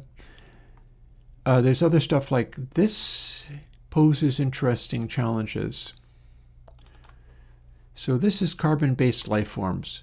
So what's going to happen is this is intensely loudinated, but it's mellower sounding music. So it's essentially all clip length and hard peak limiting, but not meant to be the same kind of loud as Foo Fighters. So the colors we see out of these, it's going to be different. And it may actually work as an example. This is all off of one album. This is all off of the album Derelicts. Ooh, also I can close this, can't I? Yeah, I can close that.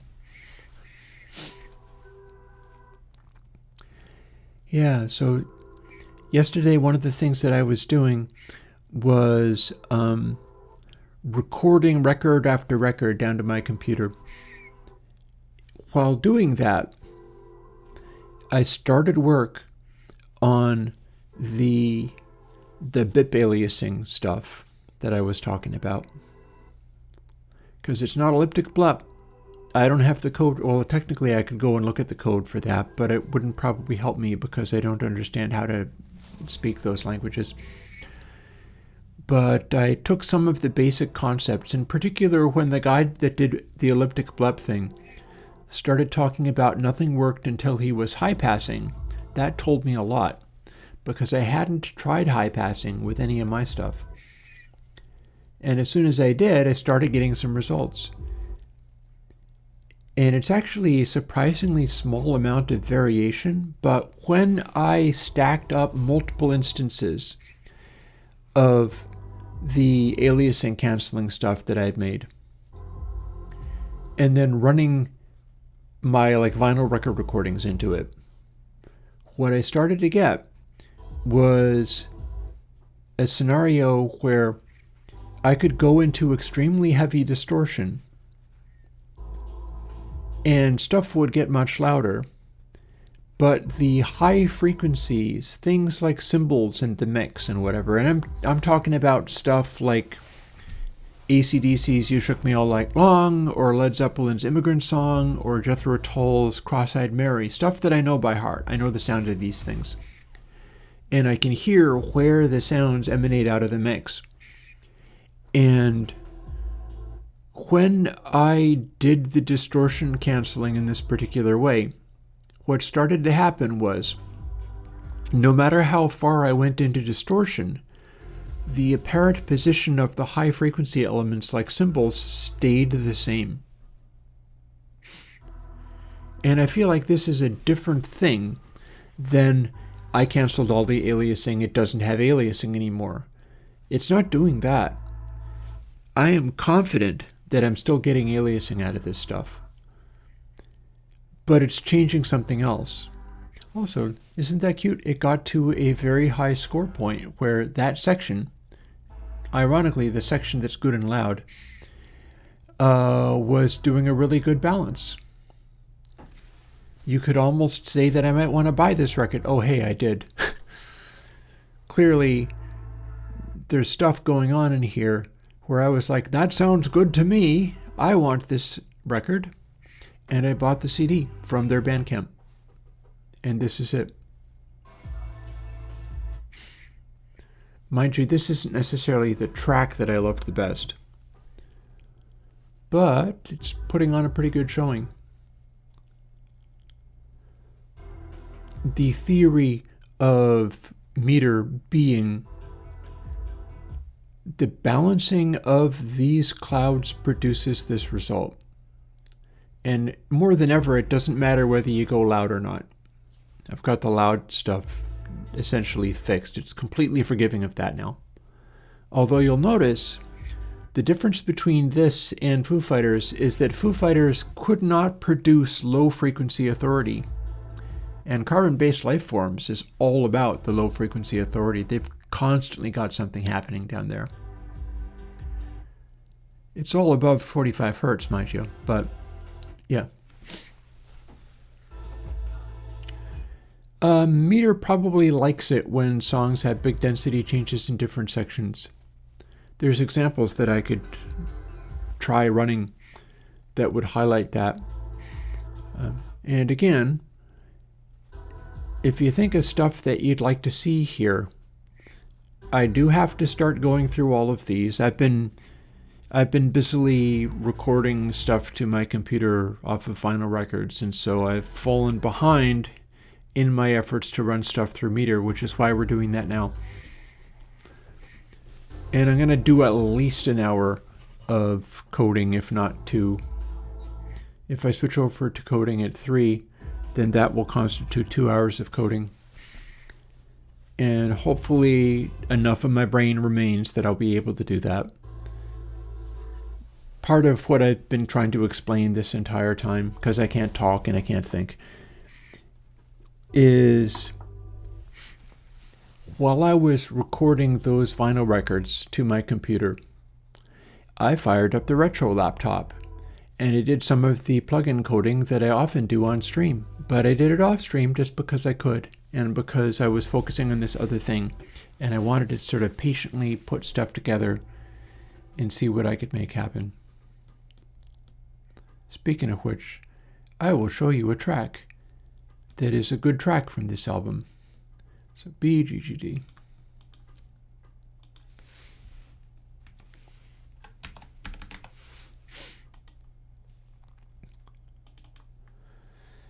So this is essentially an all-in-the-box thing. It's done entirely with Axis Virus. And doesn't have as many of the hardware synths that they like using for some of the other things. And you're only going to hear little tiny glimpses of it, but I'll pump up the volume of it a little bit.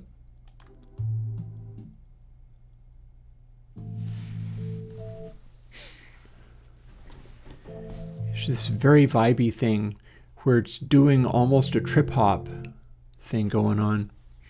And it's telling the story of a little girl who wandered away into the woods, and she says, you know, oh, the things there are not evil. They're my friends now. I live here now. And the little girl was never seen again. It tells this little story like that.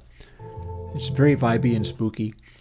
And the subs in this track are off the charts. So we should be seeing that momentarily in the zero cross meter. There we go.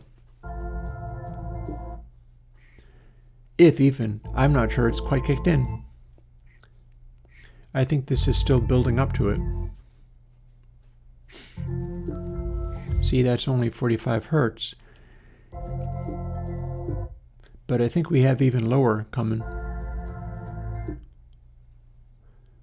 When the track finally truly kicks in, the authority meter should be really doing a little dance for us.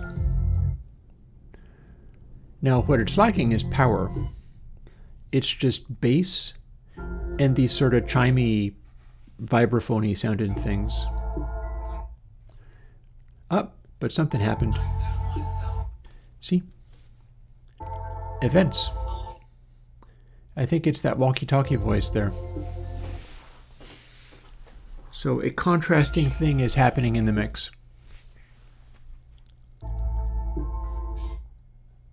Yeah, there it is. So that's a good place to place dots like that.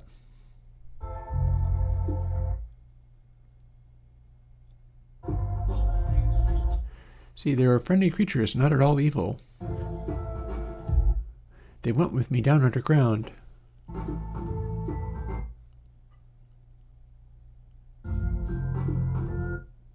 I'm waiting to see whether it gets to the... I guess not. They're not repeating their stuff quite as much. But yeah, so this is a background of just this wild subs. Look at how far down this goes. We got authoritative 30 hertz content. And when you listen to it, you can hear that. But this is metering that correctly.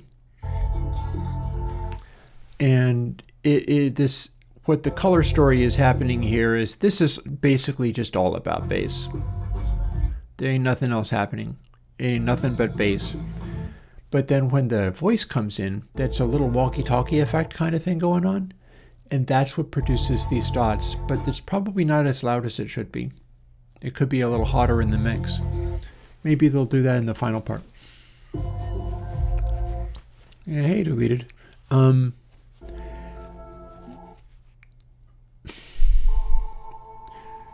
Two answers to that question. One answer is, I can already do that in Reaper. I have a Reaper project that'll run the project at rendering speed. In theory, that should work. It's not. I don't know why. It's not like I get different results from rendering stuff in Reaper with regular, ordinary audio stuff. But for whatever reason, yeah, I agree, and I mean exactly what you mean. We are talking about being able to render the library, and can I run this code at turbo mega speed? Reaper is capable of running this at 40x. It can run it 40 times this fast. When I do, it gives me different results, and I don't know why. It's not like it's doing anything different, so go figure. So we're not doing that.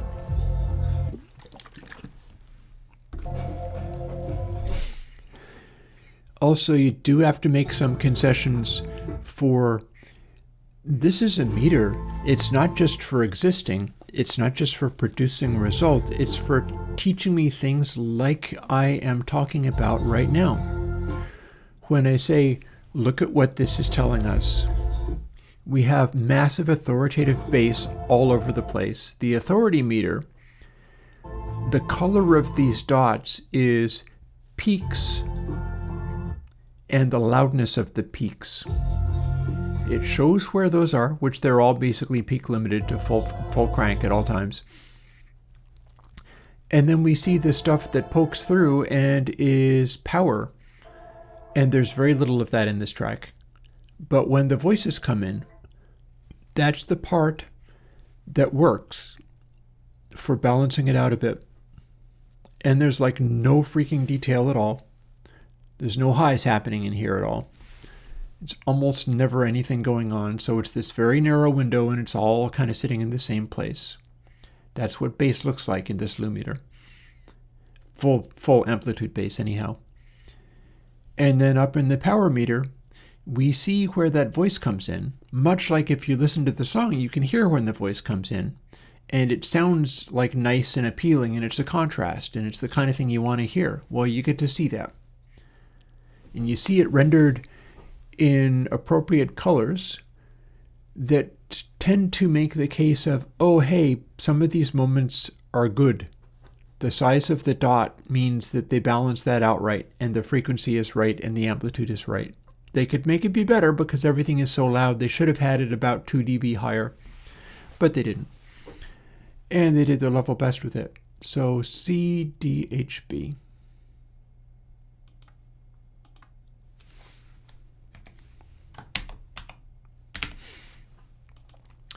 As you see, I've got all of these to go through.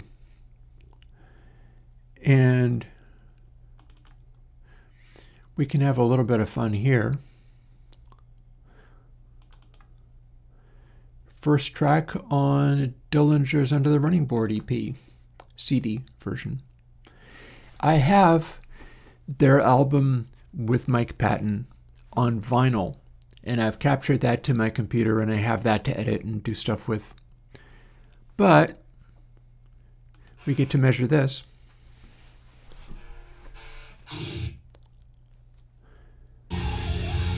Interesting, Yuri. Are you saying that you can solve that problem? Because that might be nice. I've got some blank card here. I'm going to write that down. Maybe if I can solve that, a lot of this can go better.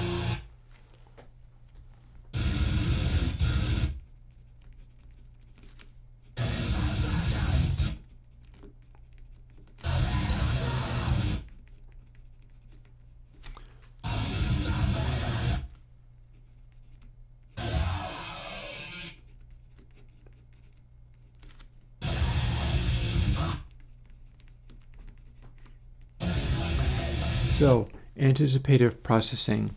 Are you suggesting, sorry, it should not do anticipative processing? Or do you tell it that it should do anticipative processing?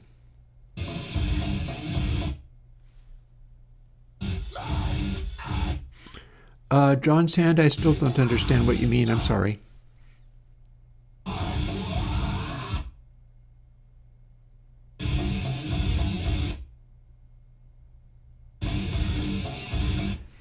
Yeah, so this is the sound of Dillinger. Dillinger is this noise. Most of it, yeah, I kind of can't see.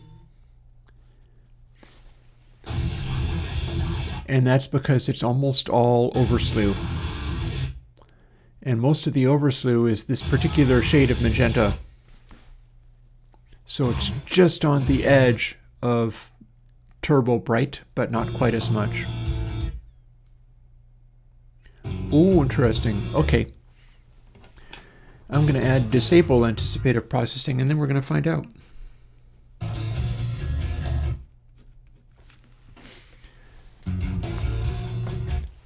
In fact, if we feel real cheeky, we could test that out right now. Once it's finished doing this. Because it'll show me the plugin too, you know. And I've still got the reference to it. So basically, if I'm able to do the high-speed render in Reaper on this exact thing, see the same result, and then see either the same rating or a very similar rating, what that would mean is it is a solved problem.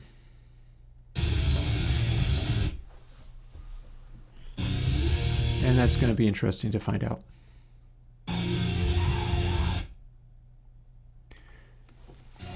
Meanwhile, I'm going to turn that down by 12 dB because, yeah, my playback is on 1. It's one step above being turned off completely. And still, I couldn't talk over it. That's what stuff like this is like. It is loudinated to the point where it's completely unbearable. There's a lot of metal like this. It becomes a question of how evenly is it going through those the full clip stages. So B, A, B, C.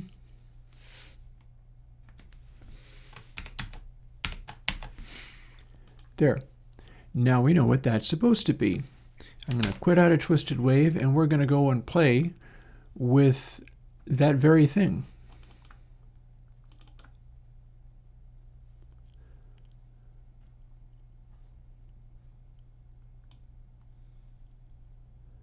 We're going to drag this in. And if I'm trying to remember what I did.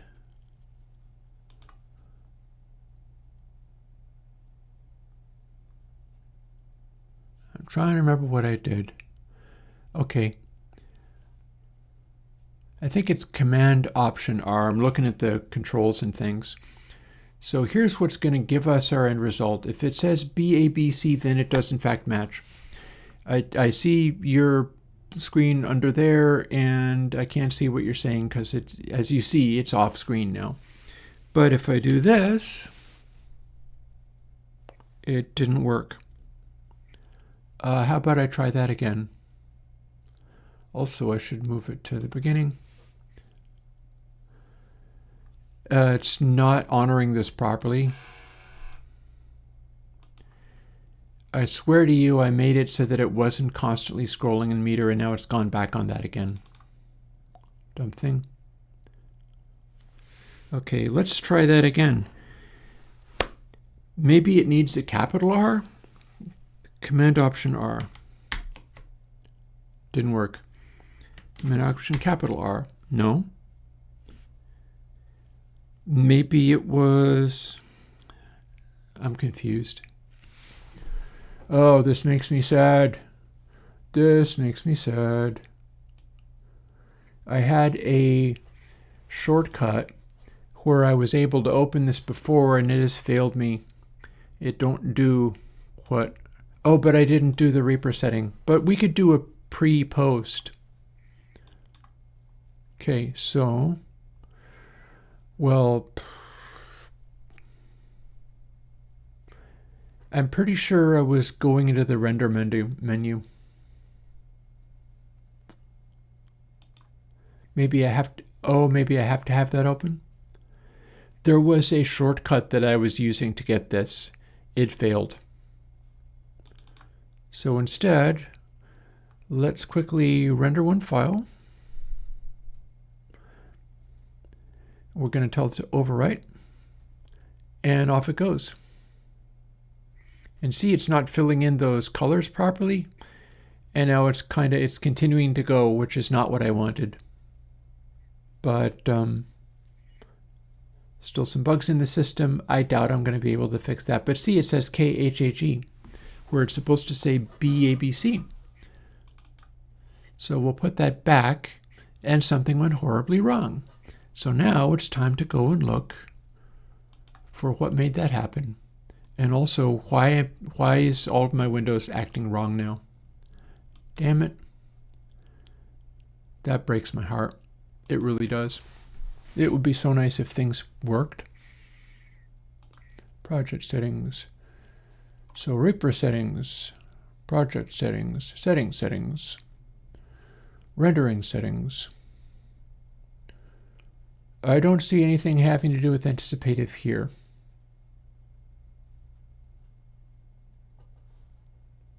I don't see anything having to do with anticipative here or here. Maybe it's in advanced.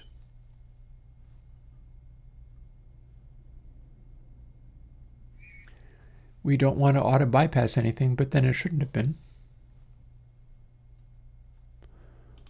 Notes is not what I care about. So let's look at actually, that was project settings, so we want Reaper settings rather. Well, we got Reaper preferences. Here is the rendering settings. Okay. Allow anticipative FX processing. So now we turn that off. Maybe that's going to help. That's exactly the thing you were talking about. I'm going to scan over it a little bit with what's left of my brain to try to find out whether there's anything else that obviously needs to be done. It's going to be doing auto block size. I don't know if it needs any of this other stuff. Although we are doing offline renders.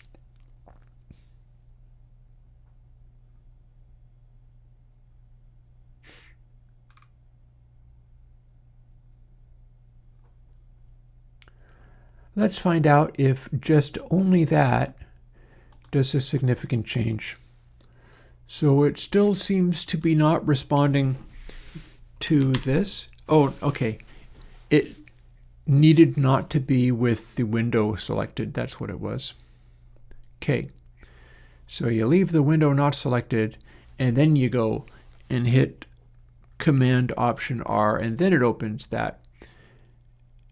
And I should also be able to do dry run. Also, it's doing a pretty good job of not doing anything as long as it's not playing. Yeah, we got there. I found it. I want this not to be moving, but I have failed. But we get to do this. Up, and it didn't help. See, there's your problem. That's why I have to do everything in manual speed. It is not doing the thing right. And I don't have any other processing. There's just only meter. Oh, well, I do have clip only, which I could bypass. Let me see. I have to get rid of all of this. Let's make sure that's not there. There's nothing on the track. That should pass straight through without anything being done. Clip over to here so I can have this. Blank this again. Dry run again.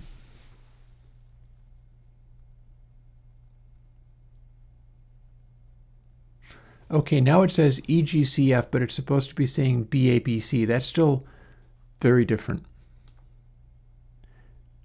Oh, okay, so we have multiple anticipative processings to close. Cool. Alrighty. So the renderings, Reaper preferences.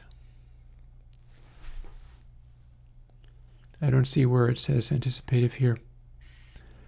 I'll do what you say. We'll do preferences, and we do find.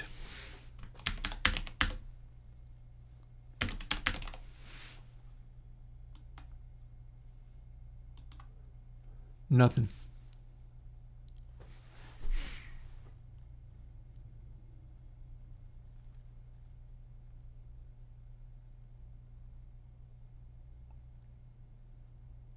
I was in rendering settings.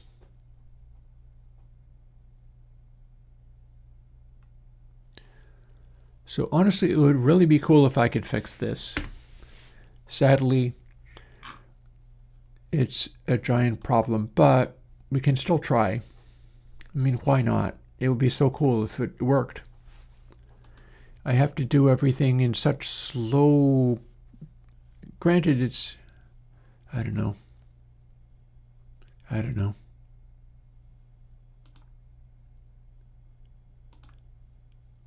So audio, we're requesting that. Shouldn't care about media.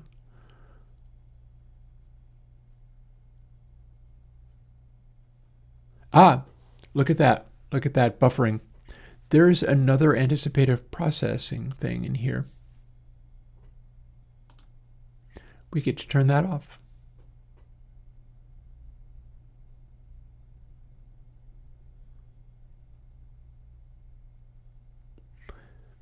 So I do wonder what's going to happen if I shut all this stuff off. Does it going to start chugging?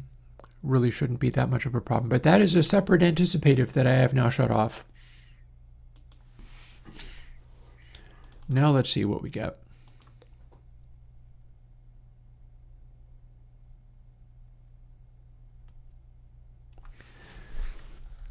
Okay, closer.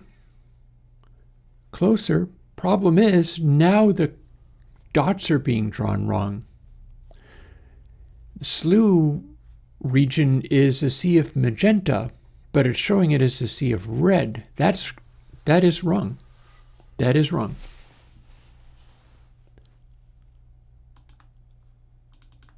Let's keep searching. And I am curious as to whether there's one here. I don't see one though. And we do get to do 1x offline, but I don't think that's going to help at all. The whole point is to do full speed anyway, so it's like, meh. Primary and secondary. Queued renders, let's go back to going through render preferences. Okay, so, because clearly this was giving me problems.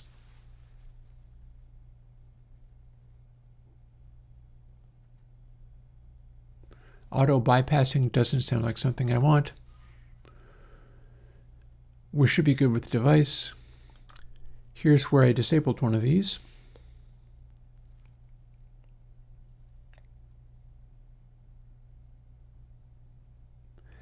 I don't know whether auto-detecting processing threads is going to help.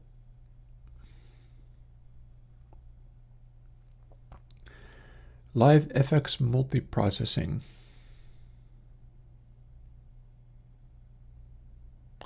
May reduce performance at low latencies. Well, actually, I don't want to reduce performance at low latencies. I want to have performance at low latencies. So let's shut that off too.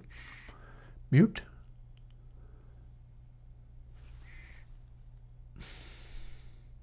Is it able to figure out that it's just an audio pass-through?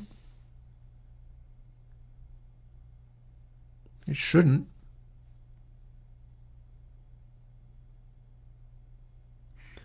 Auto mute, that's legit. That's not going to matter here. Playback. I don't see any of the thing.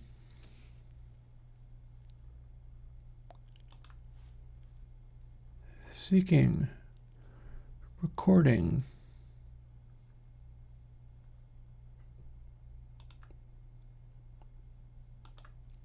So here we are with rendering again. We've shut off anticipative FX processing.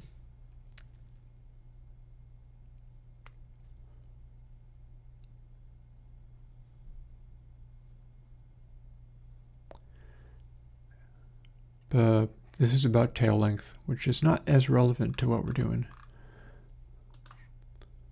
Appearance shouldn't be changing the behavior of plugins. Appearance shouldn't change the behavior of anything. Although I'm getting appearance problems, but that's because of the code in there is going wrong. It's like it's not giving it the real data anymore, and I don't know why. Because if we run this in real time, it is a sea of magenta, which is appropriate for the song. It's an accurate representation of the song, but the meter is not showing me what it should. Automation. Not relevant, I think.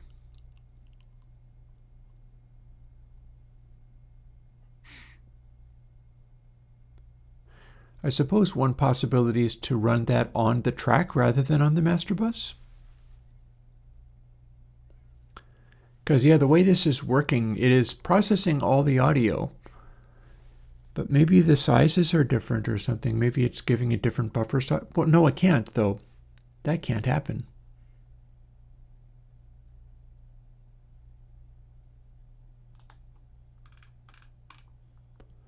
Media. Caching. Auto rebuild peaks. Blah, blah, blah. MIDI won't matter here. Video won't matter here. Import. Plugins. Here is another potential situation where it's doing bad things to me. But I don't see anything giving that problem there. This probably don't need to do it. That is it doing its own denormalization. I've left that off because mine do a different kind of denormal.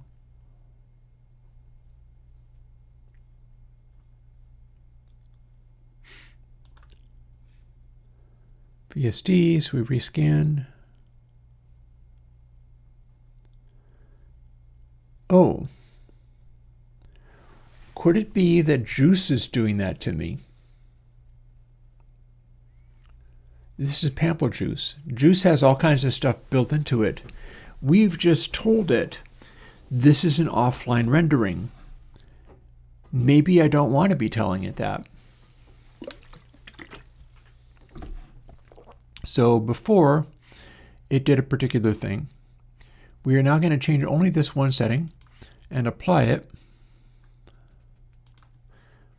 And let us now see if it's very different. No, that's exactly the same problem it had before. That's supposed to be magenta, and it's red. If I run it in real time, it's magenta.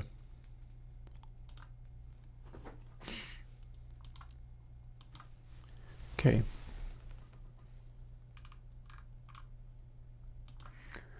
Not an LV2, so that shouldn't matter. That shouldn't matter. That shouldn't matter. That shouldn't matter. That shouldn't matter.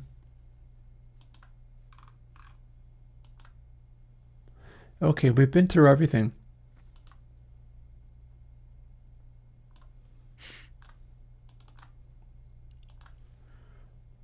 So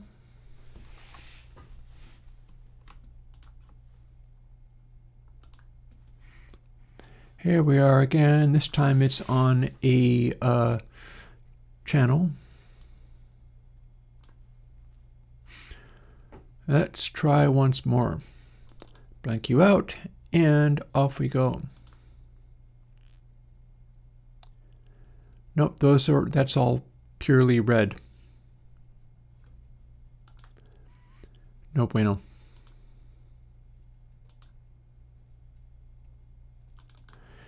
Now, if we set it to 1x offline, it's going to act different. Dry run.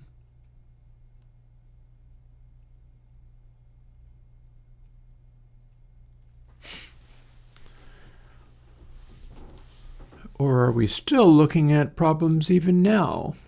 What's going on with that? That seems crazy and bad, and I don't appreciate it. Could it be acting different simply because our project rate is at 96K? It shouldn't be, but it's Reaper's resampling that. That changes things.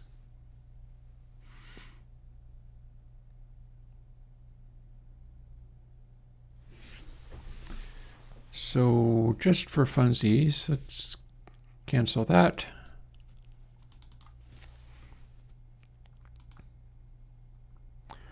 Let's put it to the C rate that it needs to be. And might as well go to full speed. So now we've changed the sample rate to see whether that fixes the problems that it's having already turned off all this other stuff. Oh, hey, look at that. And it's claiming CFID. That is still not correct, but now the color is right.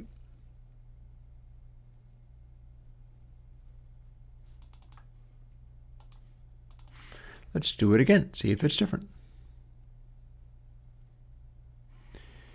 CEDF.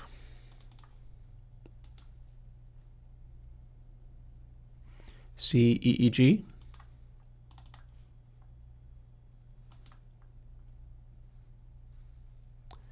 CDCG.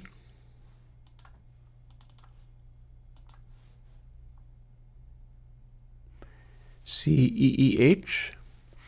You notice something? We keep on getting different results. What happens if we do something else? Like, well,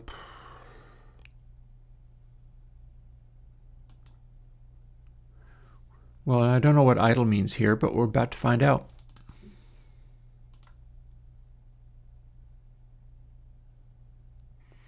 CEGH.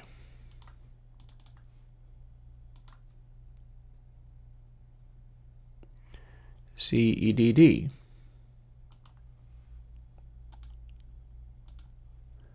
Let's do a second pass render.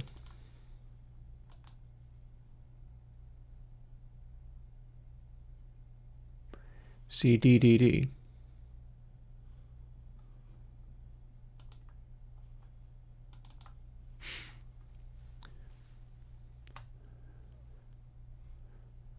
So at this stage, I find out whether it does anything different running it at normal speed. And then move the render thing out of the way so I can see chat.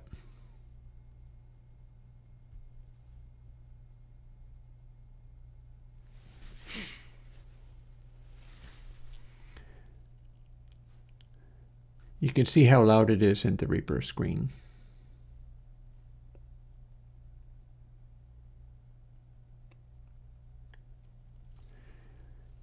I think we're zeroing in on what it was doing in Twisted Wave, which is what it's supposed to be doing, but this is just underscoring the fact that I don't get to run this at 40x.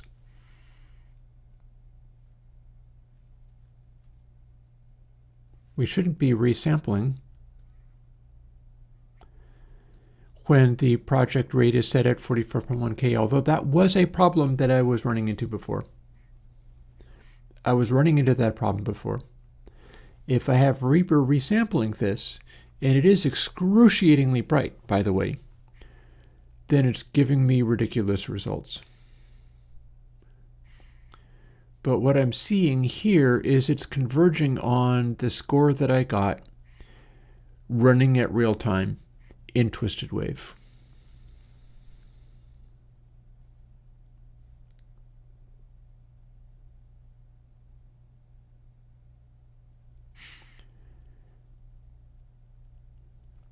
Mind you, it still ain't quite the same, but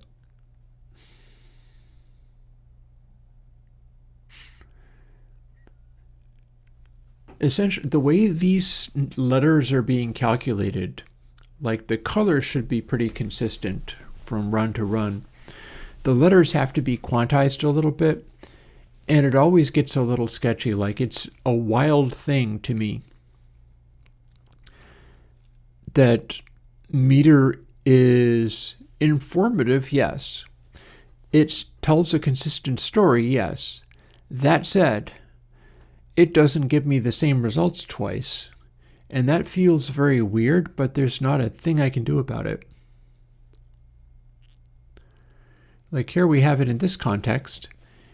And now it's showing basically all the same stuff that I was seeing in Twisted Wave. But the letters are a little different. It's ended up with the same end result score. It's rated at a B. But rather than B capital A lowercase b c, it's B capital B capital C A. That's not the same answer at all. It's partly because this is just so intense.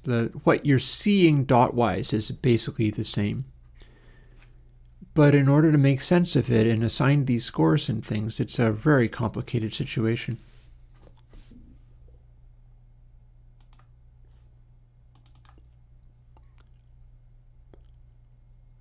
Let me go and check that. As long as we're fooling with this, it doesn't mean it's going to work, but why not?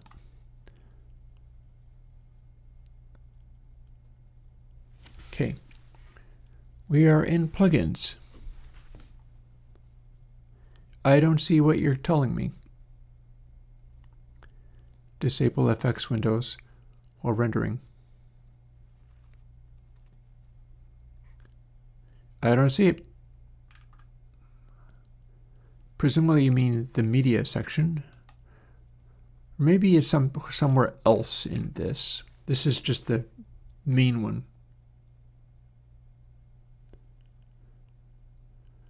Or did that just change? I don't know if that just changed.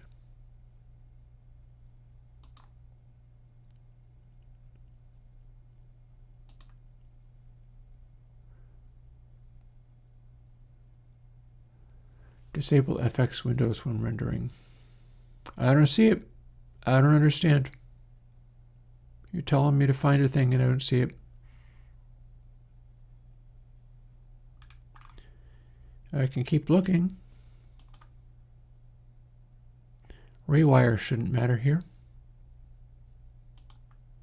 I know it's not an LV2 or a clap.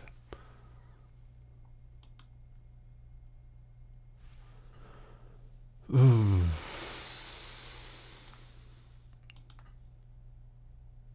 I did that before and it didn't help.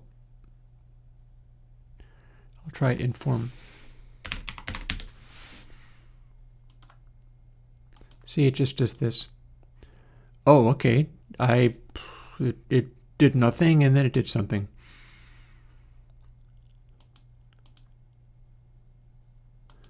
Okay, so it didn't update things right. Instead, it made this little flash. It may or may not be okay. That means if I can do the previous one and let it do its little funny flash that doesn't do anything. And if I persistently do that, it will get to where I'm looking for. So let's disable.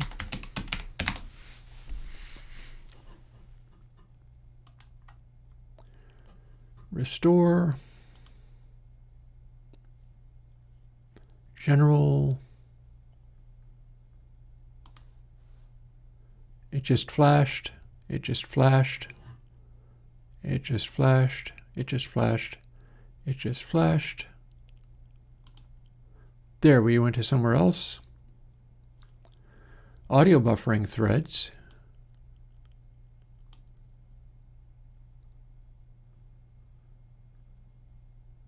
Here's where we shut off anticipative FX.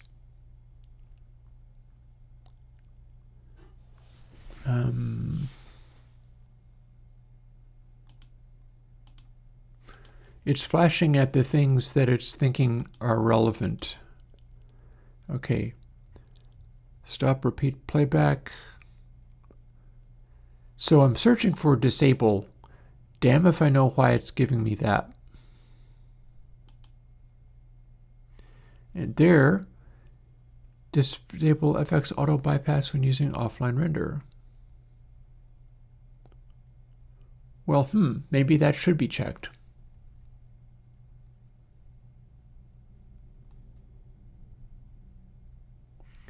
We don't want to limit. What, like that?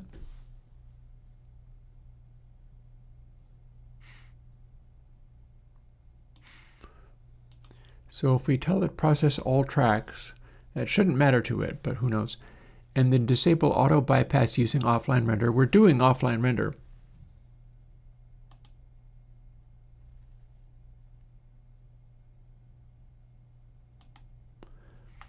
And then if I scroll this up,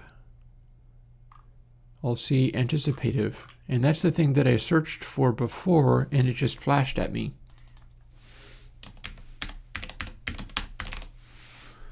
Now that I know that it goes to different places, maybe that'll help. So don't inform of offline rendering state. Actually, it didn't help, so maybe that's not the thing. There's anticipative. We're shutting that off.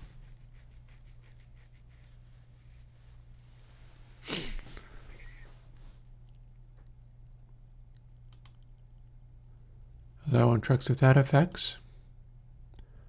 Open MIDI. Allow anticipative, and that would be a no.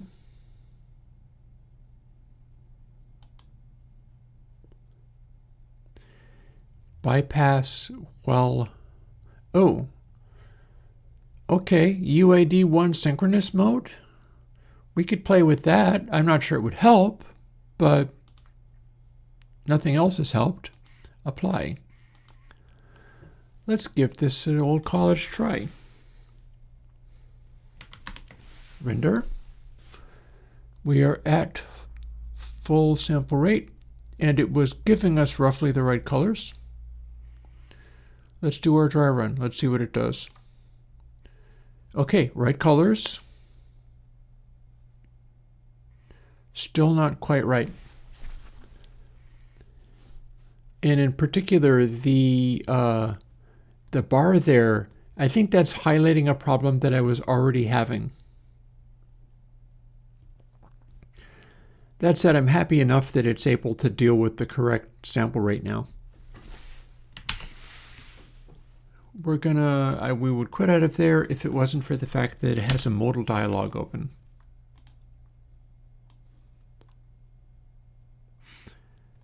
We'll quit out of there now. So enough with that for the moment. I'm a little fed up with the foos at the moment. Let's have a look at a well-made Depeche Mode CD.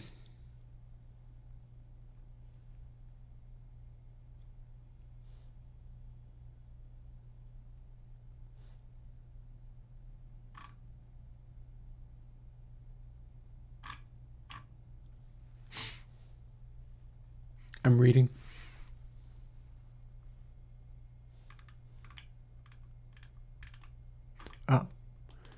Was looking for this track.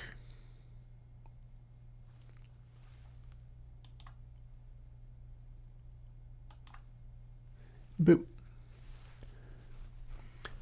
So here we are with a Depeche Mode track, which I can let the audio go back on. This is not going to be loudinated, so it's going to be a little different.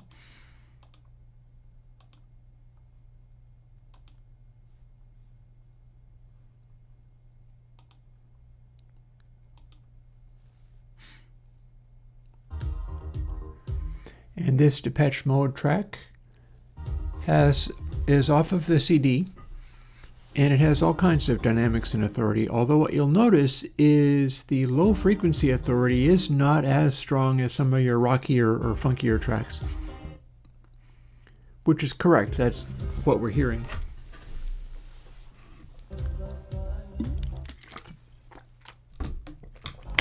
Sadly, John Sand, I cannot. I don't know how to program.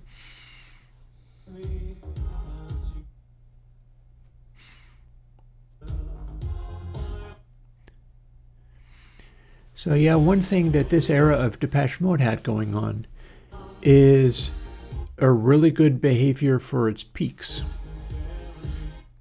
We've already made it to power A, capital A, and that is, I think, pretty accurate for how this comes across when you listen to it. I think detail is more scattered than it needs to be.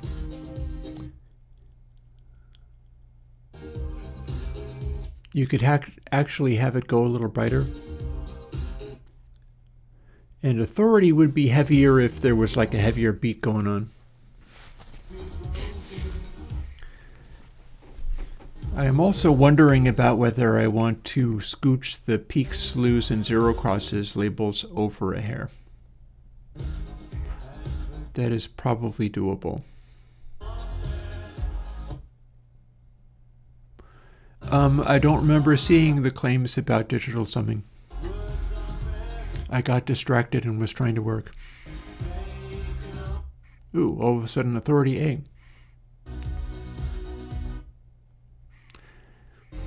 So this is the kind of thing that I'm actually quite happy to see, because I don't, and it's kind of relative to what you were saying, Jonathan. I wouldn't like to make the claim that people have to use old recording technology for anything to be good. I'm quite willing to say that this is sonically really, really good. It's very satisfying in almost every way. It's lacking the tiniest amount simply because it's a 44.1K 16-bit, but you can get away with a lot inside that. And the way it's been put together is very reasonable for even a humble CD output. It's making the most of it.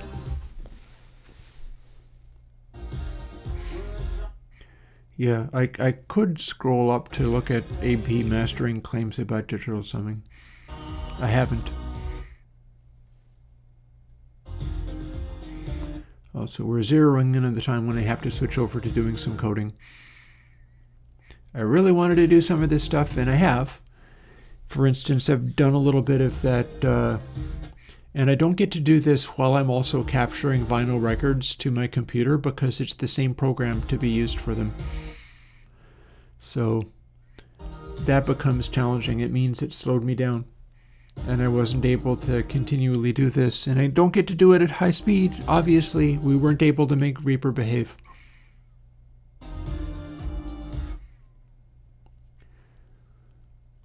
Why don't I set this up with another Depeche Mode track to measure?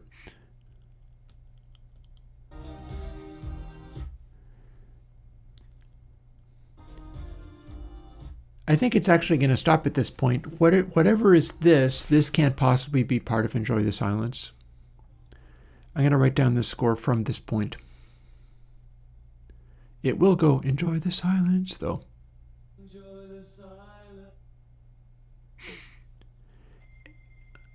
And that should be the end of this track. I don't know why it's including another one. Although very cute that bumped it to B triple capital A. That's kind of neat.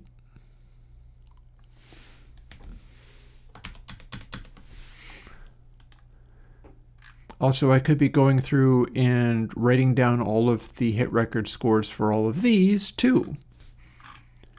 I feel like maybe that's not the right idea right now. But yeah, what on earth is this other song?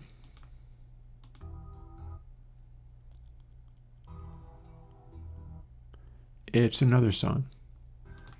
Okay. So you know what? I know some of the songs that are hits.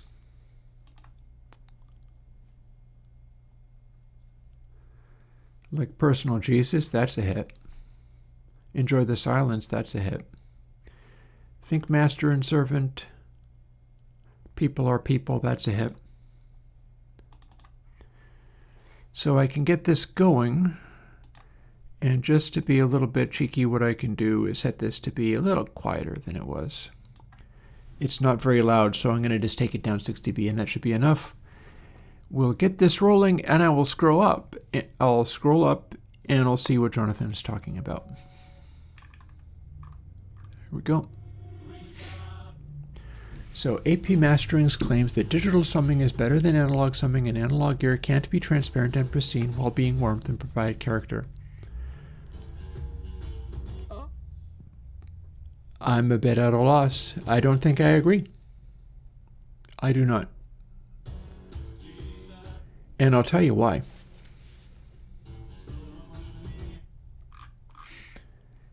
He is failing to comprehend the reality that air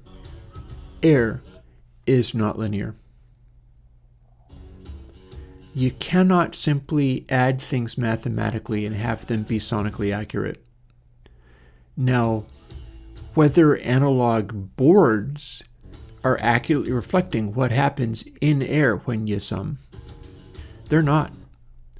They're not, but they're doing an approximation that is more musically useful than digital summing does. Digital summing fails to add things in the way that we experience in air. Full stop. In particular, digital summing preserves high-frequency events or combinations of sounds that produce high-frequency events that cannot occur in air farther than like a millimeter away from your eardrum. The instant you're like a foot away, almost anything acoustic that you're attempting to reproduce in sound is going to be at least a foot away. The instant you have the actual sound that way, it's producing a change from what the digital summing would have it be. So we disagree. I disagree with whoever that is. And that's not to say that specific analog boards are the only thing to do or the correct thing to do, because I think that they also fail perhaps in the opposite direction. But digital math doesn't get you there.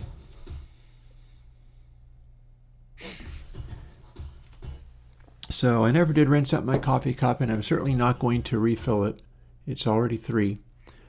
But I've got about an hour before I need to go and thaw out some cheese for my tacos. Oh, is that guy named AP Mastering? Surely it's a different guy we're thinking about. Is this the big drama guy saying that his Focusrite is exactly the same as a classic Neve, even though it wasn't a classic Neve that he had, and he also wired into the Focusrite, bypassing parts of it in a way of kind of cheating? If that's the guy that did that, if that's the guy that tested the Focusrite pre by hacking into it and soldering, like, it's not the same, okay. Different guy.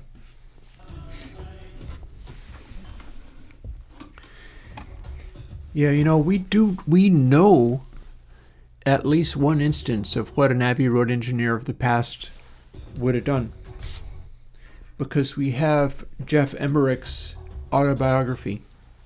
And Jeff Emmerich was like the key Abbey Road engineer working with the Beatles up to a certain, like, he burnt out around White Album, and he abandoned them because they were insufferable at that point. And then he came back later and he worked with Paul McCartney. So Paul McCartney is his favorite Beatle in a big way. He's not an authoritative source, but he is at least authoritative on that point. And he would not have loved a $200 Focusrite because he was used to working with old tube gear and suffered mightily when they switched over to the TG12345. And the funny thing is, he got really great results out of that. But it was like pulling teeth for him because he wasn't able to get the same amount of energy that he was easily able to get out of the very distorted tube desk. And we're getting down to a score for this, which is probably pretty valid. This was another giant hit. I haven't gone and written down everything about which ones are hits and which ones are not. It's probably going to be quite a few of them. But this is A, B, A, B.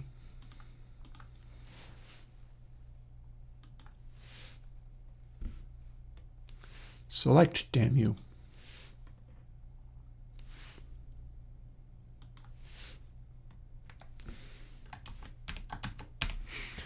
Okay, so that was strong on detail. And I think we get to walk away from these. This is a very large Depeche Mode CD collection. I stumbled across a bunch of those back in the day, by which I mean fairly recent years, not really back in the day. Some of my vinyl collection is from really back in the day. But I found a bunch of old Depeche Mode CDs, and so I get to reference those. There's a lot here to check.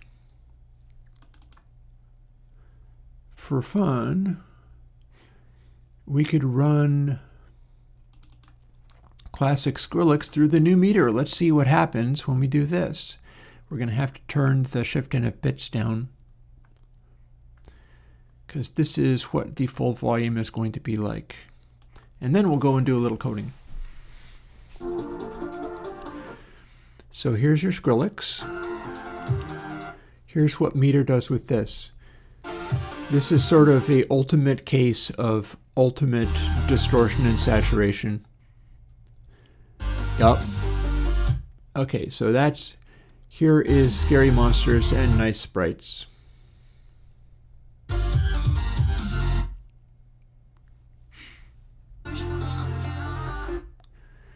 It gets a lot out of the intermediate parts.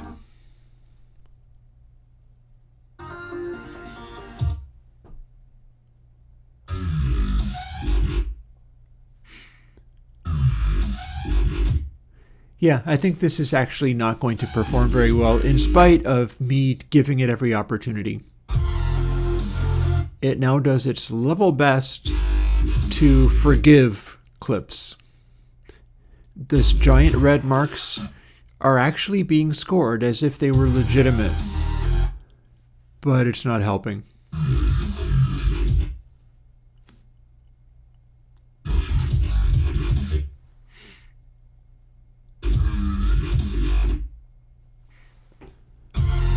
So this is fun. One of the things that it is saying, the authority meter is like 0.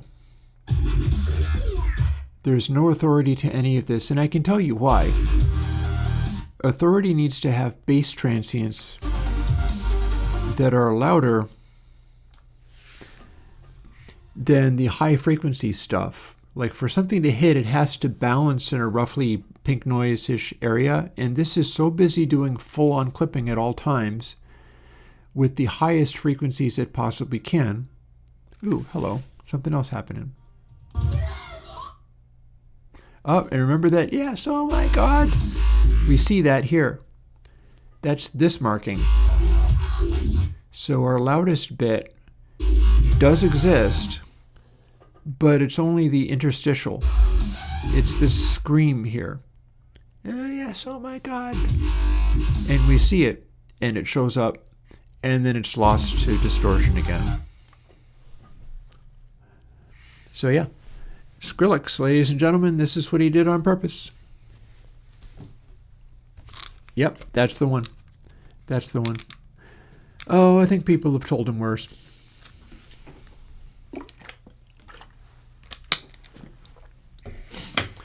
Authority is out of the zero crosses meter, so it's essentially bass authority. And I think it's fair to say that this completely lacks bass authority, because bass authority is a phenomenon of contrast between peaks and the background, and there is no background. This is a continuous sludge, kind of like some of the Foo Fighters stuff, where the idea is it has to go at full blast and there is never a variation and it never pauses for a moment.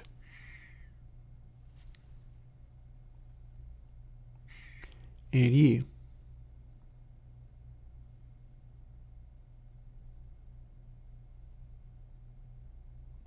Oh yeah, like this is... I will measure this and show you what this is, because the current version that I'm using of twisted wave has good metering of that nature. So I could show you. I will. I'm going to let it finish and write down the score though. The volume cutting here is post metering. So meter sees the direct audio. Yeah, I will show you in a moment. I want to let it finish. It finished HBCA. So this is on the scale of A to F, this is rated H. And that's legit because I gave it every opportunity. It now gives you points for the clips if they're good. Problem is they're not. These aren't good clips. They're just unbreaking, constant clips that never vary in the slightest. You can't go about doing that.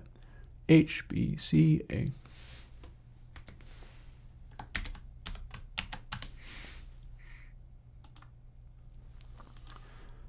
So there you are, and we can measure with analyze, and it's analyzing, and it's showing it behind the meter, so unfortunately I can't do that, but look at that. So maximum RMS power is minus 0.2. LUFS is minus 5 total. And average RMS is minus 4.62. And the true peak amplitude is positive 4.2. So it's going into the true peaks rather hard. But of course it is. We know what this is. It is Skrillex. He does this on purpose because that's the genre.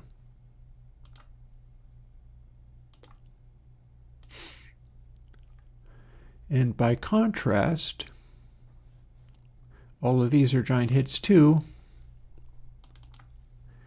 We can do the literal opposite with the classic Sui mix.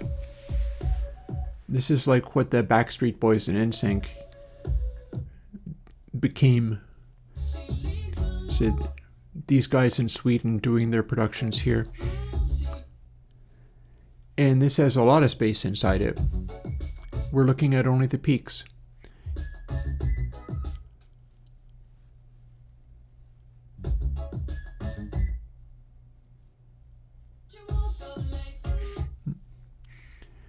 Jazz, I'm going to caution you very slightly here. Not only because I don't want people getting into it with each other on stream. If you do, I can't stop you, but I'm going to try to keep people gentle. But also, static wave shapers is a lot of what I do. Simple is good. It is possible that if you come up with a very basic simple thing and apply it properly, it will produce good sound. So there might be something to be said for using that to try to get on par with the simple tube circuit versus trying to do much more complicated things. Meanwhile, as we fool with this, here's something interesting to see. We've got power is rating very well. The score, of course, is really good because this would be getting a good score.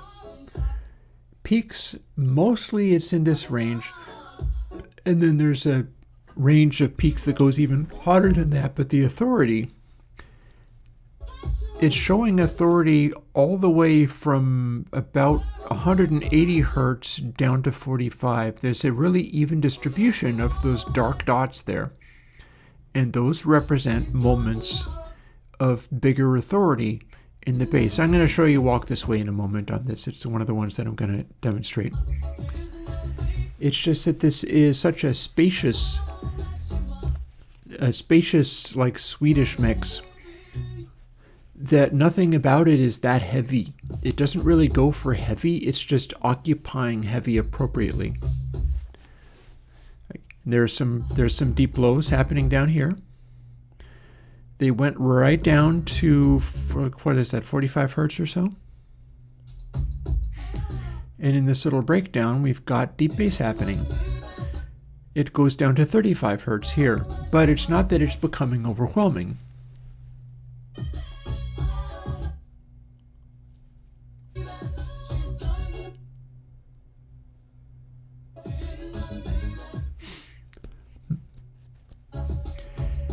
Jess, if that's where you're at, what you should be doing is paying attention to Cytomic. Andy Simpson from Cytomic really puts the work in on actually measuring what's happening in real circuits. I've seen him do it. I'm in a social circle that is similar to his, and so sometimes when he talks about what he's working on behind the scenes, I am privy to observe that, and he really puts in the work. He is paying attention to stuff like, this is what this impedance does to this, and then it does this funny thing to the transfer function over here, but it's just a more complicated version of the wave shapers in doing stuff. Andy from Cytomic really has that stuff on a log. So A, B, C, B.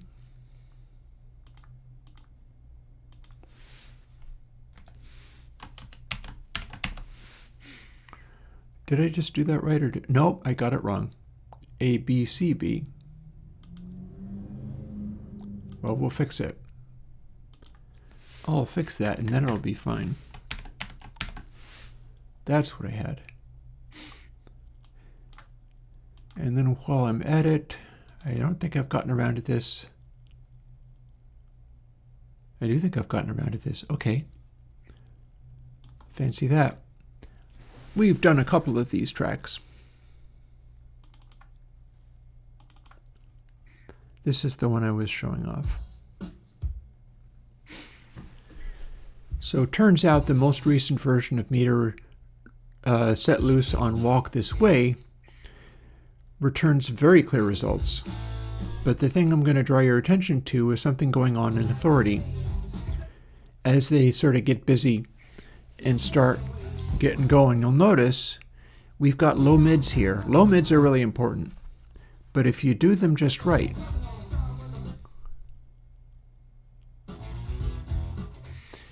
what you get is like just over 60 hertz.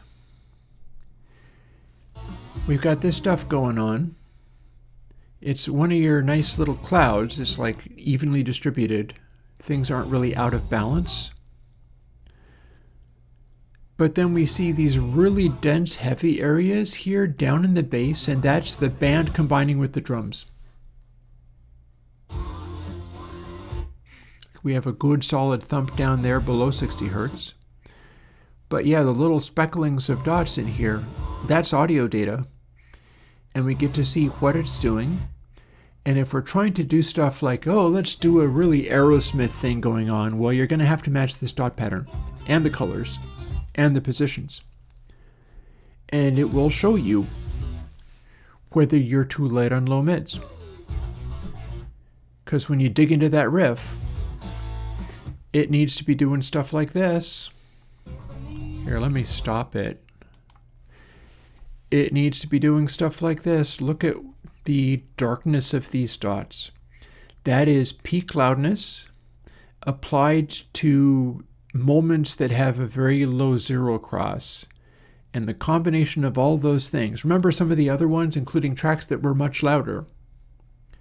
Tracks that were much louder were not producing this result. And we see it in the slews. The super bassy stuff is down here.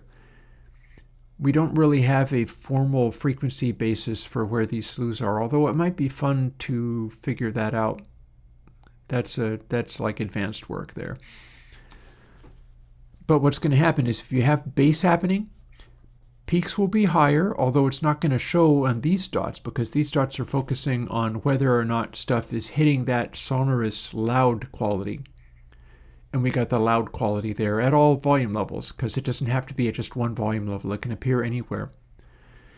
The red dots here can appear anywhere.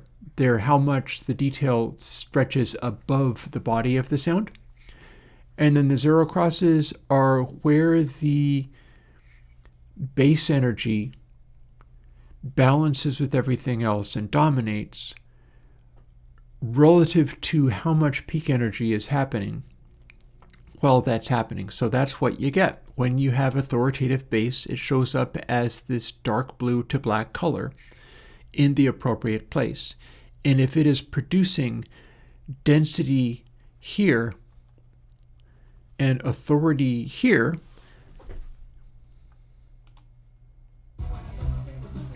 you get your Aerosmith type sound.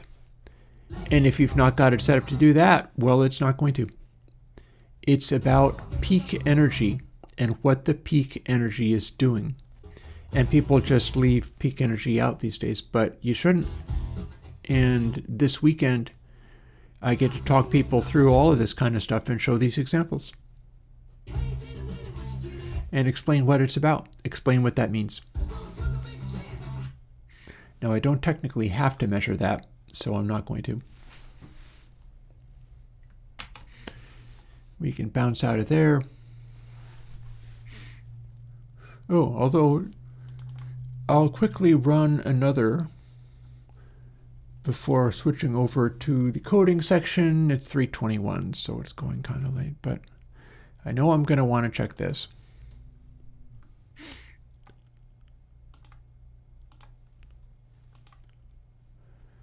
Here's a ZZ Top track that was a giant hit. And we see a very interesting thing in the authority section. Looky there. Detail is showing a very consistent picture, but look at what authority is doing.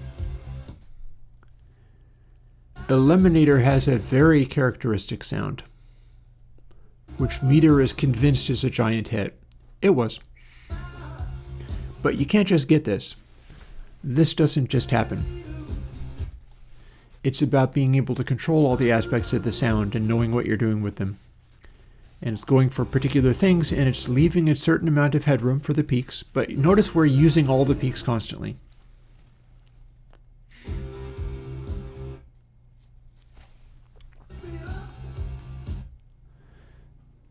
ZZ Top never wants to have anything super bright. That's why we're not seeing as much detail.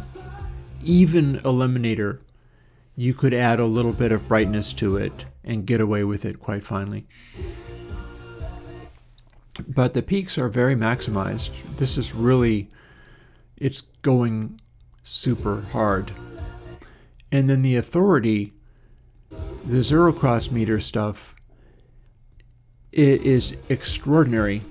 Notice a particular thing about this that doesn't just happen by accident. Those dark dots, the ones that will go to black for when the authority is perfectly balanced or when there's an area that really carries weight. We've seen stuff happening this entire time. I do want... So now you got me wondering, what if I made those dots larger specifically in to the degree of how black they are? I now have an example that I could use where we'd be able to see what it does. Because see, we got really dark black dots down here, and then all the way up here. If I just use this example, I mean, I know that if I do walk this way, I have giant splotches of black for the drums and the bass and the authority and gutsiness of it, but this is doing authority at every frequency at once. And that's kind of wild. And I just gotta wonder, is there a way that I can visually highlight that in the way that the peaks are highlighting that loudness cue? And the red dots in slews are highlighting brightness cues. Let's try. I was all ready to go and do this, right? I was all ready to switch over to here. But we're not done, because something really cool is happening that will help how cool Meter is for this weekend. And I'll even know what to do to demonstrate it. Like, look over here. Look at this. That's a little splotch of extremely dark pixels. If I highlight that by increasing the dot size in just this region of the meter, that could be amazingly cool. And there's a harmoniousness between big blue dots up here, big red dots up here, big black dots down here. All have significance. And yeah, it was rated ACEA, which tracks. I find that very easy to believe. ACEA.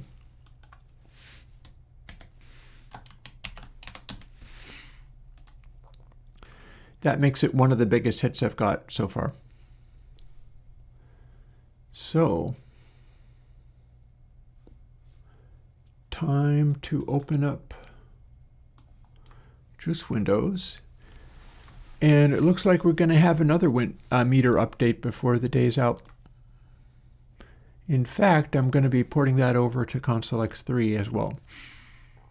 But that doesn't have to happen immediately.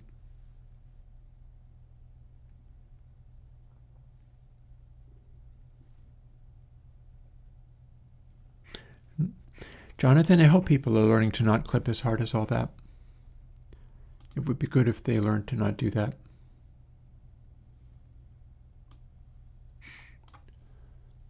Okay, here's my code. Here's where that is. We're not actually changing the dot size there. What we need to do is produce another factor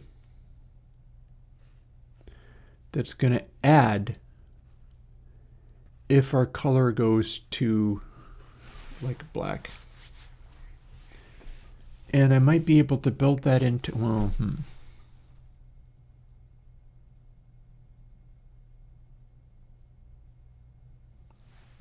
Okay, so the numbers I'm dealing with, peak L, and it's 160 minus peak L. I could make it go even blacker than that, but you know, probably be fine.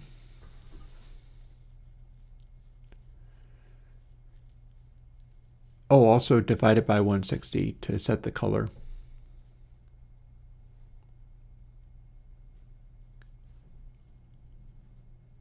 Well,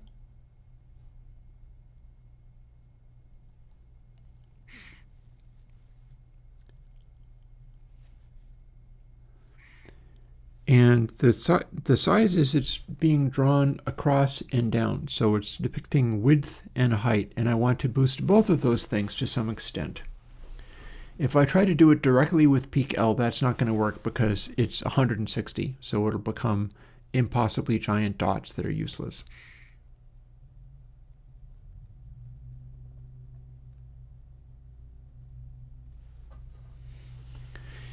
I could make a special variable just for doing this. Also, it'll be left and right, respectively.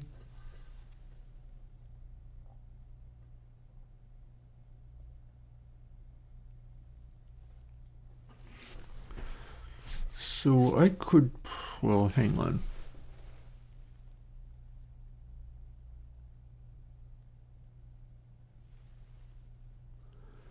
Peak L is where we draw that dot. So I can continue to tweak this. If I make it be 150 minus peak L, it will go down even blacker, but I may not need to do that.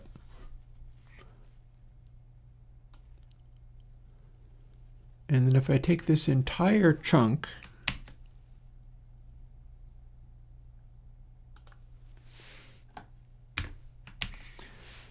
so if I do that, the dot will be extra larger if it is not a hot peak. So what I need to do here is invert this.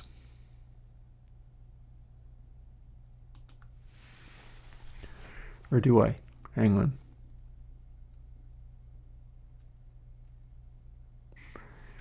I believe peak L is where we position it on the screen. Okay, so if it's 200, hang on, I'll get there. Oh, I'm going to have a hard time following you, Jess. I'm trying to do a thing and not going to be able to follow. I guess that's okay. We'll live with it.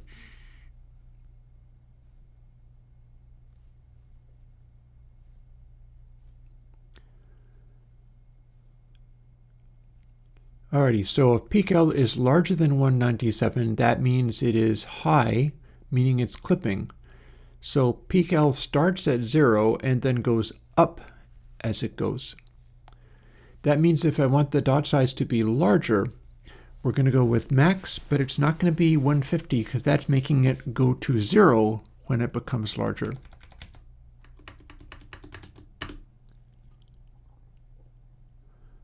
And that. And now we're adding a dot size that becomes as large as 1.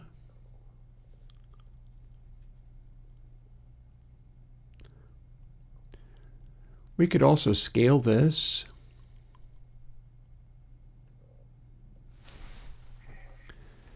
When I say scale it, what I mean is I can do a power function in there, and then the smaller dots will continue to become smaller. Nothing will be added. Maybe that's good. Haven't tried it just as it is, though. Probably should see what it looks like just as it is. The thing is, if I have pcal going up to 200, that's actually larger than 1. It doesn't get to go to negative, nor will it be trying to, so that's fine. But if I do a power factor, then all the smaller dots will continue to be smaller dots. I can make it have more of a skew. I'm warming to that idea so much. I really am.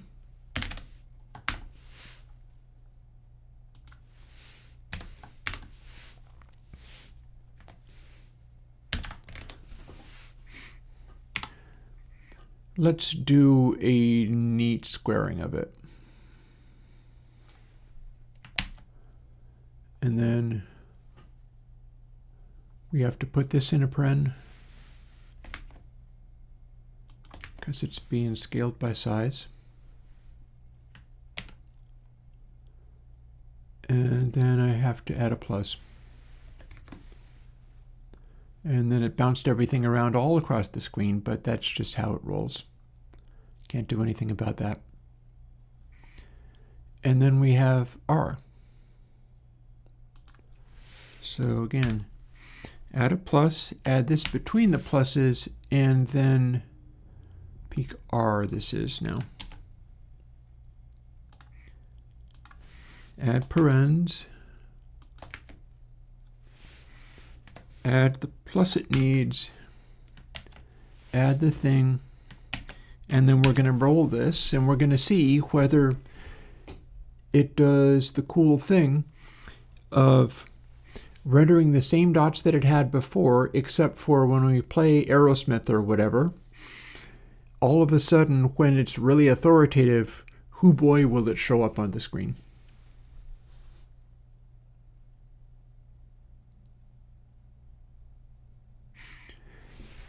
Yeah, the reason I bounce off of some of those remarks, Jess, is simply because I believe very strongly that in order to get the sound right, rather than carefully trying to mathematically model a bunch of analog things, you got to come up with the fundamental purposes behind the things, and the things can kind of take care of themselves. So like if the analog gear is balancing out against real-world audio phenomena in such a way where digital, direct, unskewed mathematics doesn't give you remotely anything like a realistic sound, and the analog gear happens to do vaguely similar things to what reality does, then the analog gear can well give you a better sound. But it might be erroring too far in the other direction, or it might be doing stuff that is completely useless to what actually needs to be done. Speaking of what actually needs to be done, let's go right back to the thing that we looked at before. Oh, actually we can't. I have to build again.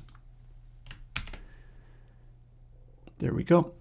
I'm pretty sure it doesn't update the plugin while that's running. So I basically needed to just go, okay, build while that's not running so you can replace the plugin, and then we can go and use it.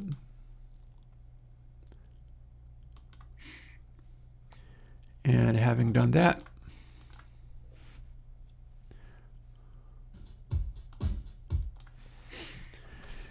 Now we see a slight increase in dot size.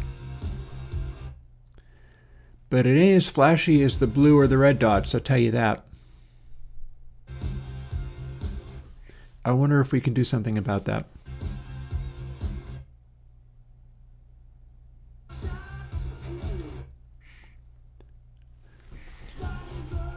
What I'd like to see is the ability for it to get really spectacular. And it looks to me like it's coming into focus. What it needs to do is go a little harder. Now there's a limit to how much I can add to that because the maximum peak is 1, meaning the maximum number I'm working with is like 200.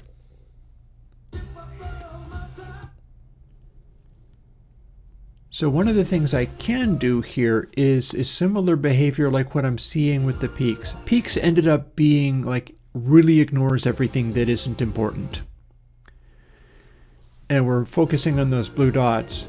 And the story there is like, okay, make the most of those for this area. I'd like to see something similar happen in the zero crosses, which I'm not seeing right now.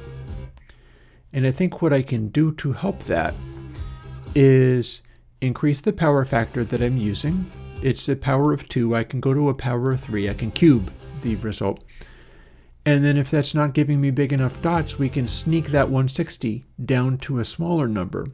Because the 160, they're working at what's making them be black dots.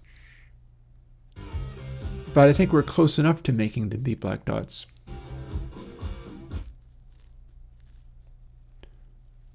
Although granted, that's important. Like if we have low frequency stuff, the low frequency stuff basically has to be at full crank to properly register. Yeah, this is a step in the right direction. But it's time to make a couple of tweaks. So here's what we're going to do. So the blackness of those dots were based off of pKel divided by 160. No, it's here. It is 160 minus pKel divided by 160 is the darkness of my dots. And there's a max of 0. So it's able to zoom down to a very dark shade of blue or indeed just straight up to black. And if we have sonority colors, that overrides it. But what we have going on here, base dot size, our power factor is 2. That could be 3. That's going to make the largest ones all the more large, at which point I refer to stuff that has extremely high authority and see what it does. And then this 160, well, so anything I end up with that's larger than 1 is going to be amplified more and more. If I went from divided by 160 to divided by 100, all of the dots would be ginormous. Or many of the dots would be ginormous. So 160 is pretty close to what I'm looking for, but I do feel like maybe I can nudge it in this direction. That's 2 separate things that I've done to make the largest dots that are the largest, blackest base and authority style dots be more exaggerated. And we're going to build that. And I think the power function is the correct thing to do. But if I have also scaled it in the wrong direction, then the dots will be entirely too large and unreasonable. I can also check some burial. I can check some burial, some high-rated burial, and that will produce base events that are about as exaggerated as you could ask.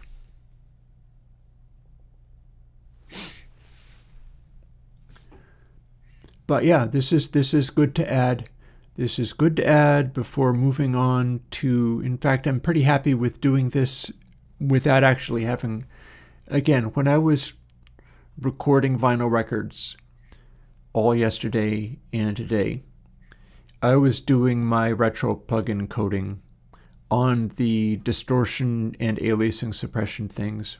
Maybe what I should do today, rather than even worrying about that, is let's run some tests to see what they do. Because what I've got is an alien suppression thing. I have set it up in Spiral so that it will do its thing in Spiral. I can run it at that tone sweep in such a way that the tone sweep is guaranteed to produce aliasing, and see what it's got. See how much it did anything. Because I should have it so that sonically it's doing something nice, but I should also be able to set up like original Spiral and then this new version, switch them in and out, boost ahead of them so that I don't have to use their internal gain to do anything, and then see what that does to the aliasing. In theory, it'll act different.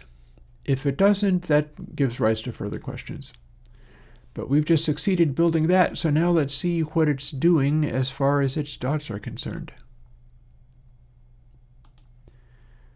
Because this is today's update.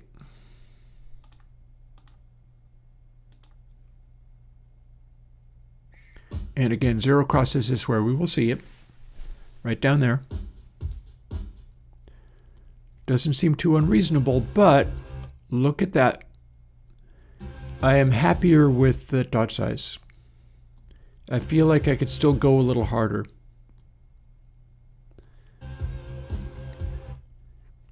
But I'm happier with what that is. It's going in the right direction.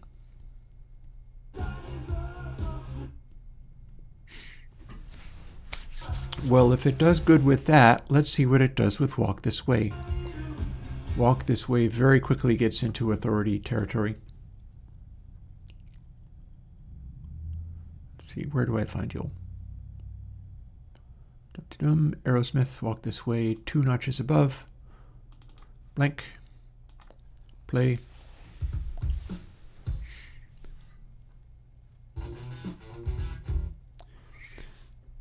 So down there in the authority meter is where we should see a whole bunch going on. And it's like the sort of chewiness of the bass combining with the drums and the rhythm guitar. It's a beefy rhythm guitar as well. It should be producing just a sort of wall of impact. And it should be a wall of impact that visually resembles what we see up in peaks. Because it's a pretty good example of this is as good as it gets. There's only so much you can do to maximize something like this. I have not made a DIY ribbon mic, but I have worked with and rebuilt and messed with ribbon tweeters back in the day. Back in the day, you could get ribbon tweeters from Radio Shack, and I would buy them and tinker with them and try to make them do things.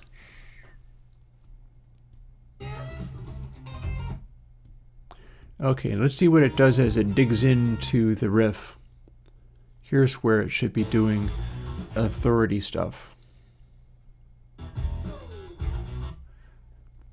Okay, well that's something. It's not as exaggerated as I would like. Let's get back into hack mode. 15 minutes before I go and thaw out some food. This is what I do for work. Here's where we go. This is how we do. Let us further power factor it. Power factor of 4. That's going to make the light dots even lighter and the heavy dots even heavier.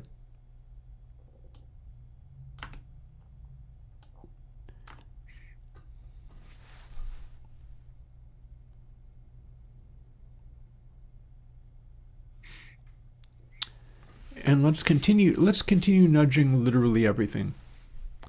So we went to power of 4. Oh, did a mistake. Let's undo whatever that was. I thought I had something else selected. And let's take it to 140 as the median. See, the problem with this is as I continue lowering this, it's going to have the median dot size boost, drift lower and lower, although it's also going to have the largest possible size increase more and more. Set that to build. Hey, Frog in a Well. Yeah, it's just a day. This is one of the rougher weeks I've had, but so often those are the ones where you put serious rubber to the road. So that doesn't worry me all that much. It's like as long as I'm reasonably patient with feeling like nothing is happening right and I can't get anything done, I might actually be getting things done. In particular, I'd love to have more of this done, but I'm also enjoying the fact that I just came up with a visual tweak that's probably going to be pretty good. In fact, let's stop this build right where it stands. Because you know what? This plus 0.618 is about making dots bigger in wideness. And the peak dots are becoming bigger vertically. And I'd like this to match. And it's probably going to be able to do it, but removing that makes the dots that aren't accentuated fainter. And I'd like that. So we're going to hit save. I've removed that bit, and now we're going to this is the line of code that will be changed in console X3 as well. But we're going to get it right first.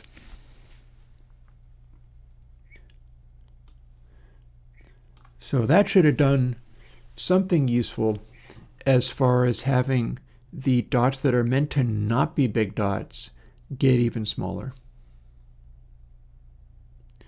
In line with the way the peak meter, as it currently exists, is really focusing in on what it's trying to communicate. It's communicating stuff with color quite a lot. I'm wondering a little bit whether I can dial back the intensity factor of the color, seeing as we keep getting like the stuff we were looking at with Dillinger. Dillinger produced that sea of magenta. So that's cool, like that's a recognizable thing. But what it suggests to me is that the variable that I'm using is going too far.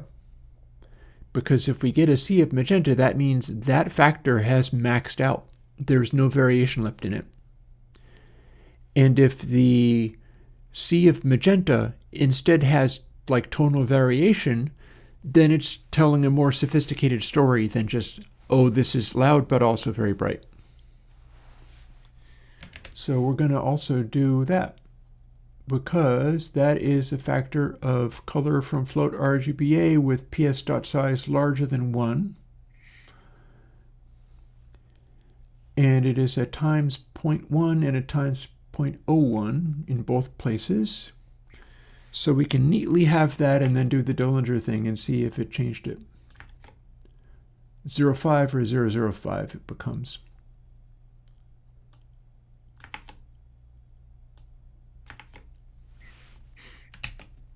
Hit save. Now we're testing two things at once. And I will return to the Dillinger, and then we'll return to either Aerosmith or ZZ Top for the dot stuff.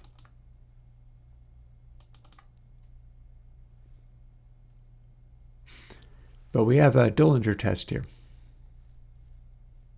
And it's immediately going to show me what I want to know, because it's a very consistent sound.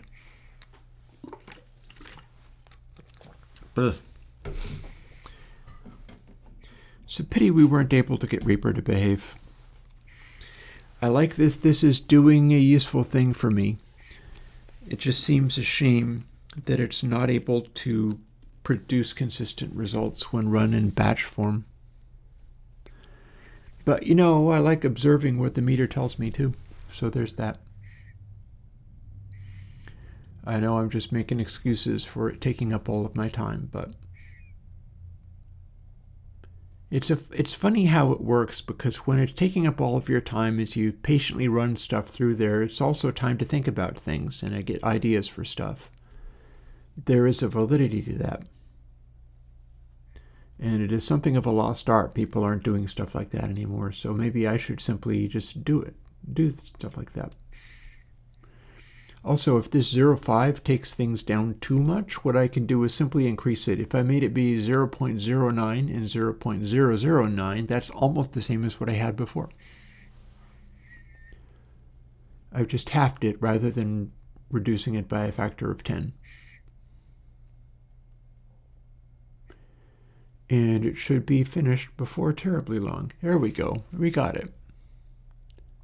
Here's the Dillinger. It is very loud. Content peak by default doesn't play sound, so I'm just going to do that. And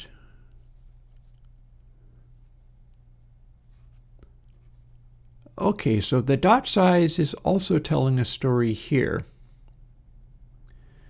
And we're getting very similar maximum dot sizes because all of our peaks are now as loud as they possibly can be, which is pretty legit. That said,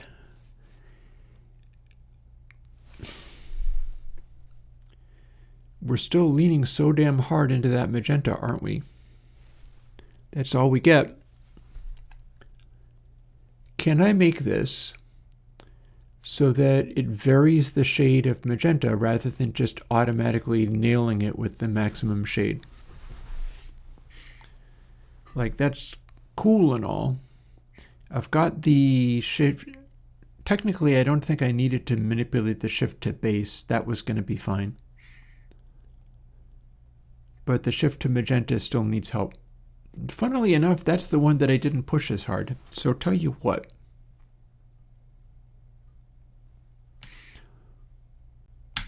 Let's quit out of here. We're only doing color things, and so that shouldn't really affect anything else. And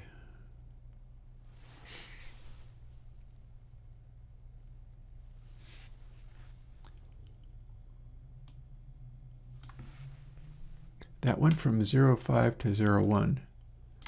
If they were both 0.1, what happens? Because now we have a test case. Also, probably my dot sizes down in the authority section are good, because that's probably what you would be seeing when something is just fully clipped at all times. The only samples that we get to work with are full crank. So that's going to maximize the dot size. It's just not going to draw a dark blue or black dot unless you're actually getting bass happening, rather than having it be completely saturated by highs. And this may be too small, but that's fine. We can increase that magenta factor by simply making that number be larger than 0.01. A thing that you can't see because it's off screen, but I can see it. And yeah, it didn't start out as a mega refactor retweak. It's just kind of become this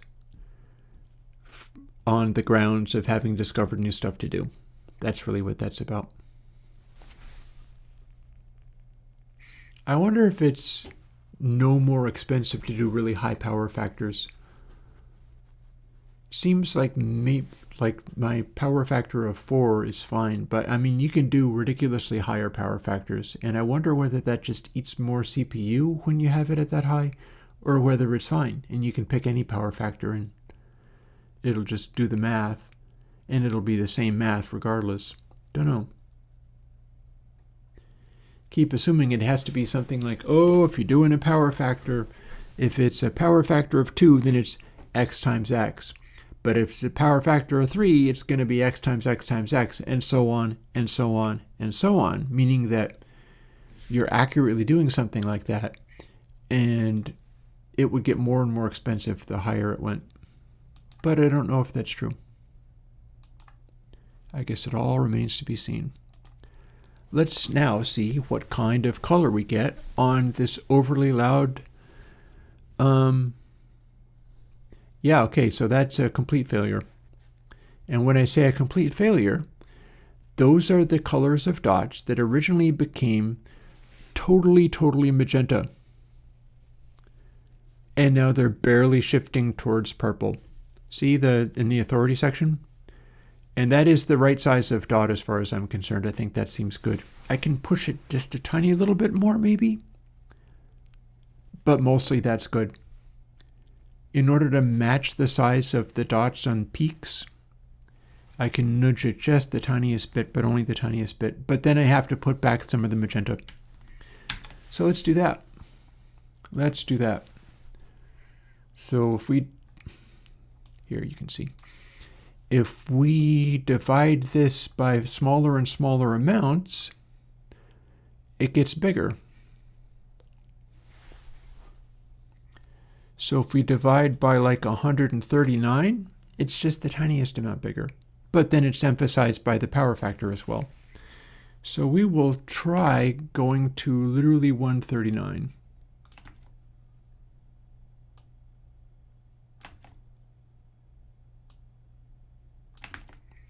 And that'll nudge it just the smallest amount. But we don't want to push it too hard because that power factor of 4 will make anything we do become extremely aggressive. And then, this is the one that was originally 0.1. At 0.01, it doesn't hardly do anything. So what we can do is bump it up more substantially, but the last thing we tried was like 0.5, 0.05, and that was still a sea of magenta. And what I'm looking to do is get right to the point where that turns it into a sea of magenta so that less extreme stuff shows up more distinctly. And ideally, I'd like to have it blend with those red dots in a way that looks visually consistent. And if I can do that, that seems like that would be kind of cool. And then we can go and check out some of the other things, like what it's doing with the authority of Aerosmith and the ZZ Top track. In particular, I'm quite curious to see what the ZZ Top track does, because that was throwing high authority points all through the audio frequencies. It wasn't just a bass thing anymore. That seems cool. And then, of course, Burial. Got to check Burial. So we're building. I'm going to do my thing of not be a good host because I'm exhausted. And I'm going to go and thaw out my cheese for the tacos and rinse my coffee cup. And when I get back, it'll have finished building. Back in probably just a minute.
Okay. Blech. It's finished. Time to look at the Dillinger and see what shade of magenta we got. Do we need any tweaks? Could be just about ready to push this up to GitHub and move on. First, do we still have a sea of magenta for those guitars? Because they should be. Kinda.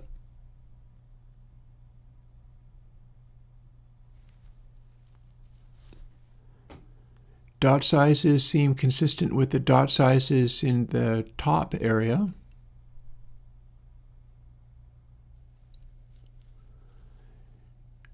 We've got a shade of mostly blue that is leaning into purple, and I feel like I can lean a little harder in that direction because this Dillinger track is gratuitously abrasive. I feel like I should not have it go really half measures. So what I'm going to want to do to have it sort of make a blend between that blue and the red is push it just a hair farther, not much, but just a tiny little bit farther, at which point it'll be able to draw more of the full magenta, but still give me a variation in there. But it's doing pretty good, honestly. I feel like that's doing fairly well. And you notice we got the occasional little black dot because it's in its way. This mix is doing a good job. It's a peculiar way, but in its way. And so it's able to deliver the occasional bass impact. Kinda, sorta. Okay, let's try that. Let's try the thing. So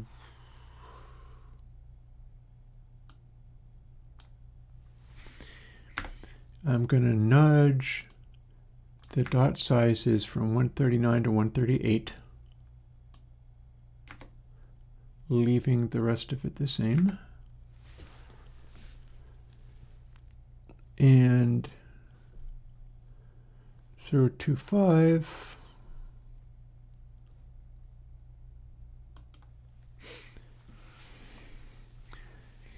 We're going to take the base one and take it from 0.01 to 0.012. Just nudge it a little more in the direction of cyan. Just a little more. Meanwhile, 0.05 here was fully magenta. So I can probably go from 0.25 to 0.29.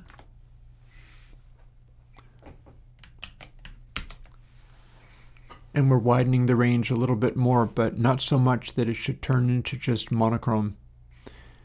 And we'll see how that goes. We'll see how that goes. If that's acceptable, I bounce back to where I get to see the bassy type stuff, and then we go and take a quick look at Burial and see what it does with like outright bass music. Because it should draw a very good picture of outright bass music at this stage. There's another nice thing to have with regard to these expanded dot sizes, and that is when the meter is much smaller, the dot sizes can be seen more easily if the scale of them bumps up that much. It means it's kind of neat looking when it's at a large size, but then if the meter is also a very small size, it's telling a story even if it's small and you can't see as much of it.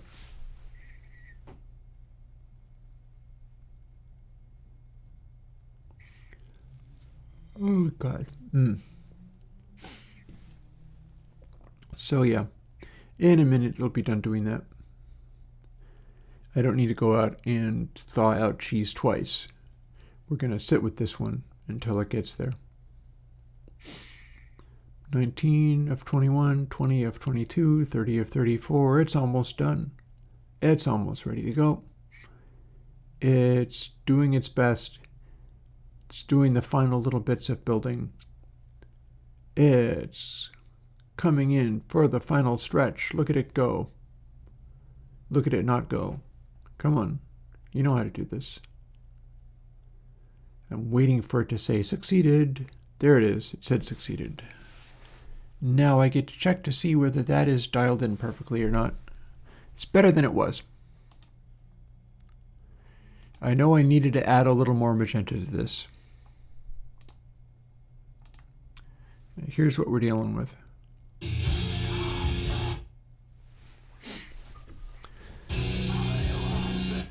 So what I'm looking is for that splotch at the bottom of detail and the speckling in authority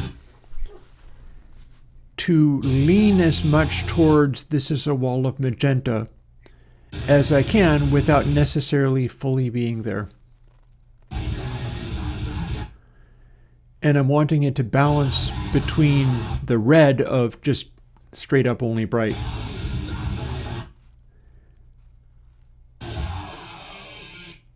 I think I got there.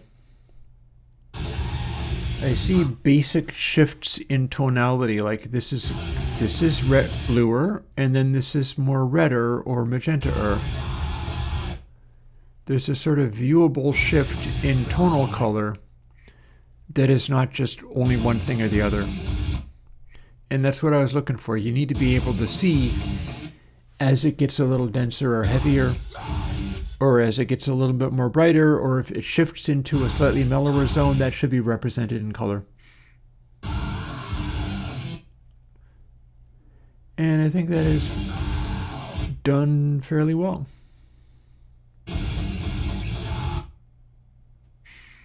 By the time it gets to the end of the score, it'll have gone down to B. So cool.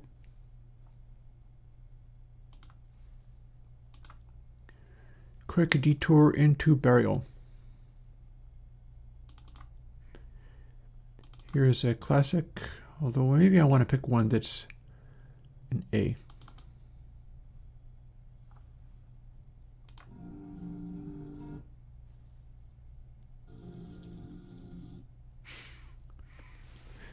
So this throws some bass around. And I'm liking how the authority dots aren't very big yet. There we go. Got there. Oh yeah.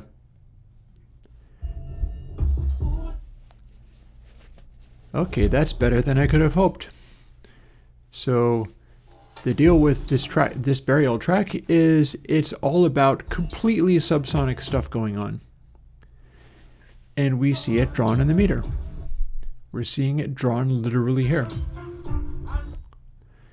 And that's more significant than the peaks or the slews are.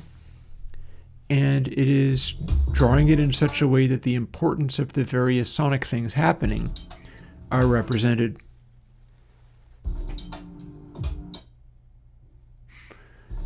It's interesting the way it includes high frequency stuff there.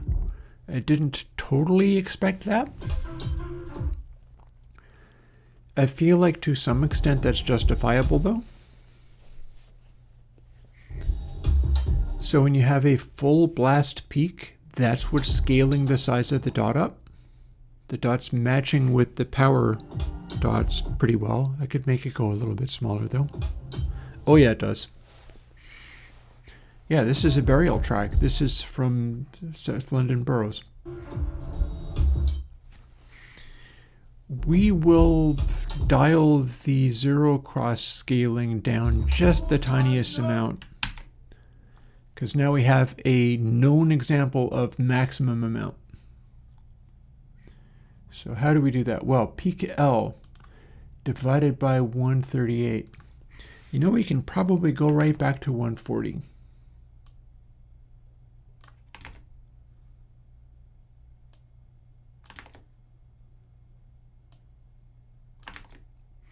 I bet you that's going to be just fine,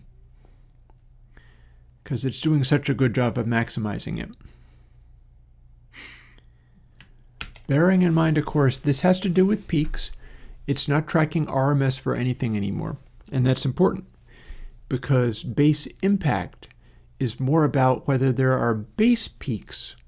And again, you theoretically don't hear peaks, quote unquote, but they carry all the power of the music. And so if you have bass peaks, that implies sudden frequency information is hitting, even though bass is more likely to incorporate RMS because it exists over a longer span of time.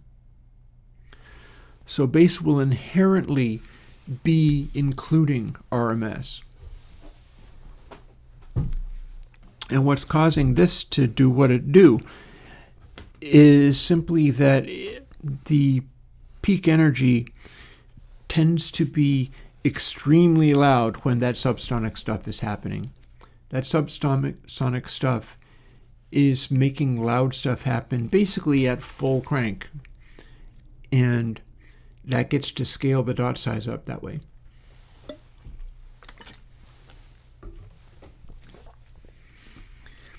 But if we had RMS calculating that, it might draw the dots also very large because RMS is also very large, but it might not be representing the startle factor, sudden bass transient. And my hope is, particularly as it applies to mid frequencies, low mids, and low mids are difficult to get right. That's fairly well known. People strip low mids out automatically because they have trouble making it work right. This might be a very useful tool in terms of getting low mids to work right. Build succeeded. Back we go. Same example.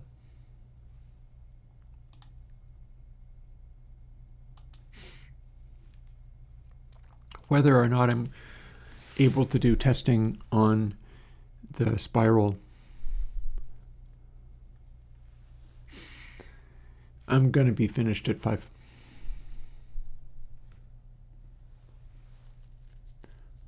Okay. Alrighty.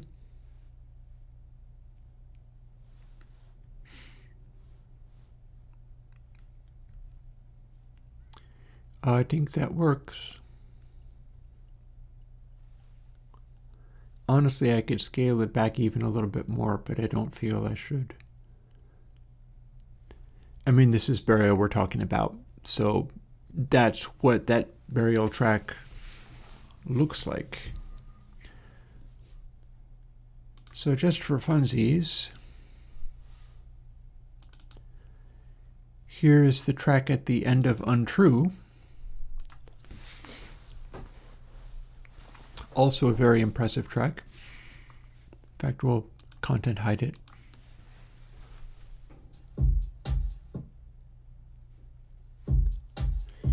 So as you remember, the other one was just a sea of subs and craziness. With this one, we see that that kick is authoritative. That it's 100 hertz, bam, coming out of nowhere. But then as things get a little more complicated, we see a multicolor quilt down here. And I think that's accurate. That is what we should be seeing there.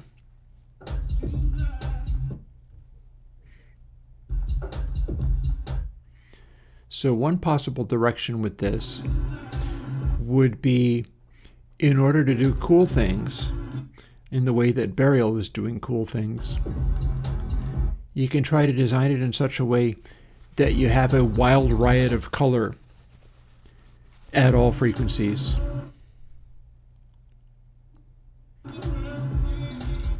Because this is known to be very impressive work. Like, people don't really judge Burial as like, oh, I don't know if he's really, people instinctively recognize that this is amazing. And the authority meter is telling a very interesting story that way.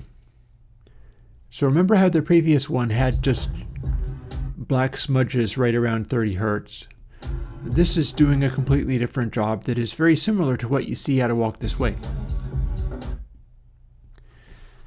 So much is going on that we have areas of extreme authority all the way from 210 hertz down to about 35. That's probably a good thing to be able to do if you're that kind of good, which Burial is that kind of good at this. It's going to be really fun to see some of the dead mouse. One of the things about all of this is I can remeasure all of these things, and the scores are going to be the same, so I don't have to go and redo all the scores, but I'm missing out. Anytime I've measured stuff like this and then done a change like this to where I can see, oh hey, this has super high authority, and it's drawing a crazy picture for me that it didn't do before because I didn't represent this as much as I currently am doing.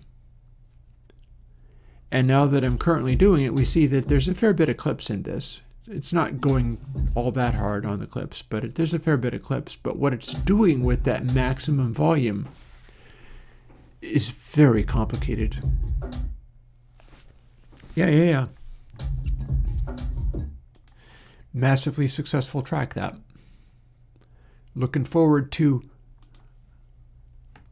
measuring all of these and seeing what crazy pictures they draw, because we've got some huge stuff in there.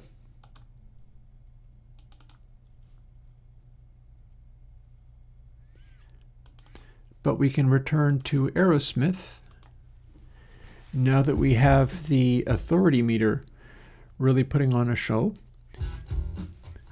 And now let's see what kinds of colors this draws. And we're starting to get immediate results. So, observing this, Aerosmith is not as grating as Dillinger. One of the things Aerosmith is doing is being like softer and less grindy. They're not high mids like some of your rowdier AC/DC. Aerosmith is chunky. It's beefy and chewy and solid. And what we're seeing as a result of that is we don't see any magenta. We're seeing loads of black dots all through this range from 200 to 45. But the blue dots, those blue dots are like blue jean color. I allowed the blue dots to lean a little bit farther in the direction of cyan, and that was the correct decision.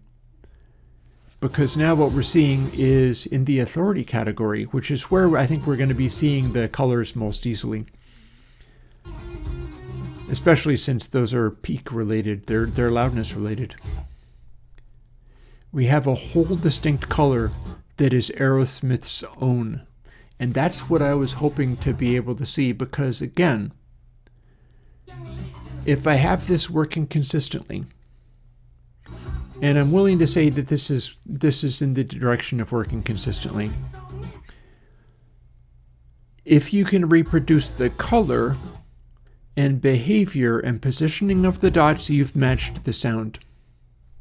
All the more since I have stuff like, okay, now Dillinger and its aggression are going into the magenta, and Aerosmith with its very deep, chuggy, chewy kind of quality, that's going into the cyan, but not enough to make it really, to make the color go away. Just enough to make it very distinctly that particular shade of blue. You're not seeing purple, you're not seeing magenta as a rule. There's the occasional hint of it. There's the occasional hint of red. Red is the fully bright stuff going on. But mostly no. And this is still a flavor of super good balance. In fact, now we're seeing the same exact rating that it started out with. See, I move this up a little bit. It's ABEB, and that's exactly what we're seeing here. So it's being consistent, which is not always the case for meter. And then as we go into the riff section, here we are with the big black dots between 100 and 50 hertz. It's extremely punchy in that region. That's exactly what I thought was going to be happening. So, got there. This is going to be one of my examples, I think. I'll use it as an example. So, as we're talking about examples, And as I have about 40 minutes before going and having tacos, I want to throw another example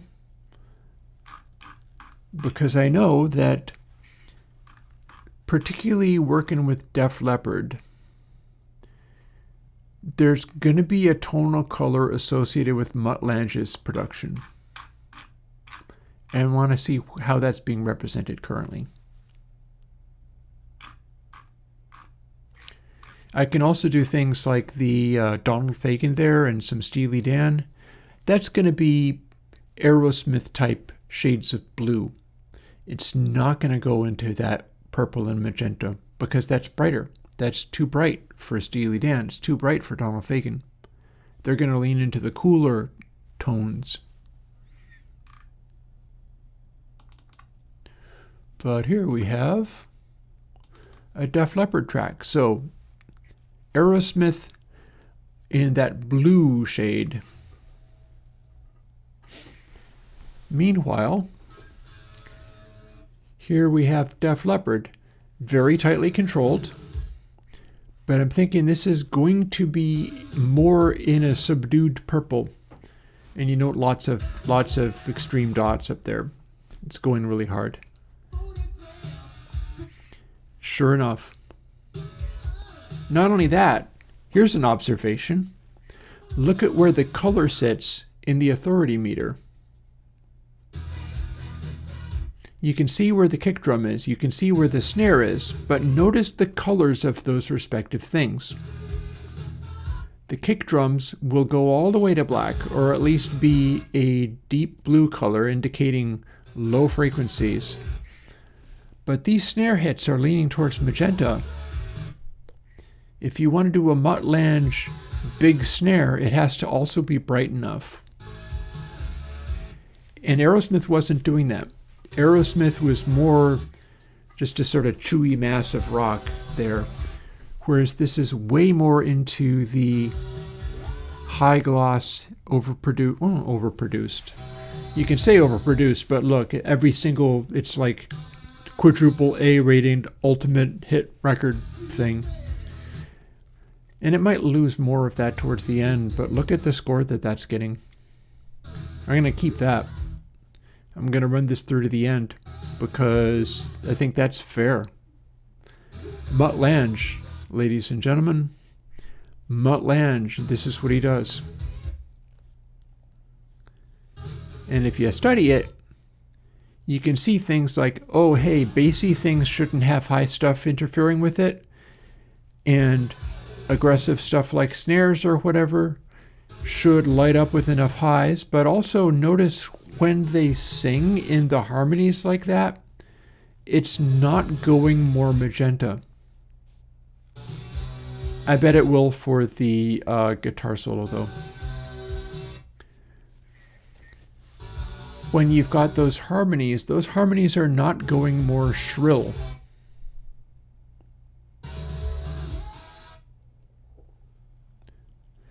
And there we have guitars, and it's leaning a little more towards the purple.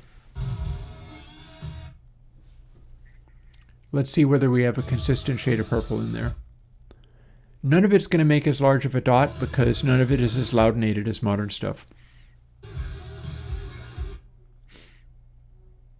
Yeah. Okay, it's not going as... We're not looking at Dillinger here. It's keeping a very consistent color story going on. Yeah, I think the thing to take away there is Def Leppard is reserving the black dots in authority for the kick drum and the lows. They're making that hit hardest, which makes sense. They're not nearly as concerned with having the maximum authority dots be like snare or whatever. We do have like little clusters of information like in here. The final part, we're getting a little bit more into going very bright, but it's never going as far as Dillinger Escape Plan did. We have sort of a for your mutt lange kind of thing, you're going for basically a sort of royal purple, if that. It's mostly just blue. You're allowed to push towards royal purple as long as it never really hints at magenta, because magenta would be too bright. And yeah, it hung on to that score, which I am quite happy to assign. It is now my #1 top hit ever, or something like that. We'll see. I'm going to throw more stuff at this. Other things are almost certainly able to perform really well. So, A.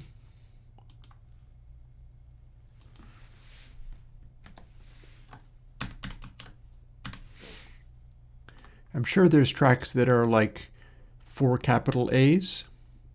I'm not sure quite what they would be. We'll find out. Doesn't look like I've done all of the Dire Straits. Still got stuff like Donald Fagen and the Doobies to do. Some of these are big hits. Let's have a quick little look at this. Again, this is one of the things that I have to do before Saturday video making. So I have to have some of this stuff researched and figured out. Might as well run through it now. So one of the things about this is it is much quieter than the other stuff. I think you would be mistaken if you thought that vinyl's max loudness was RMS 12, because bear in mind, that's somewhat arbitrary. You could have any RMS loudness balance that you want.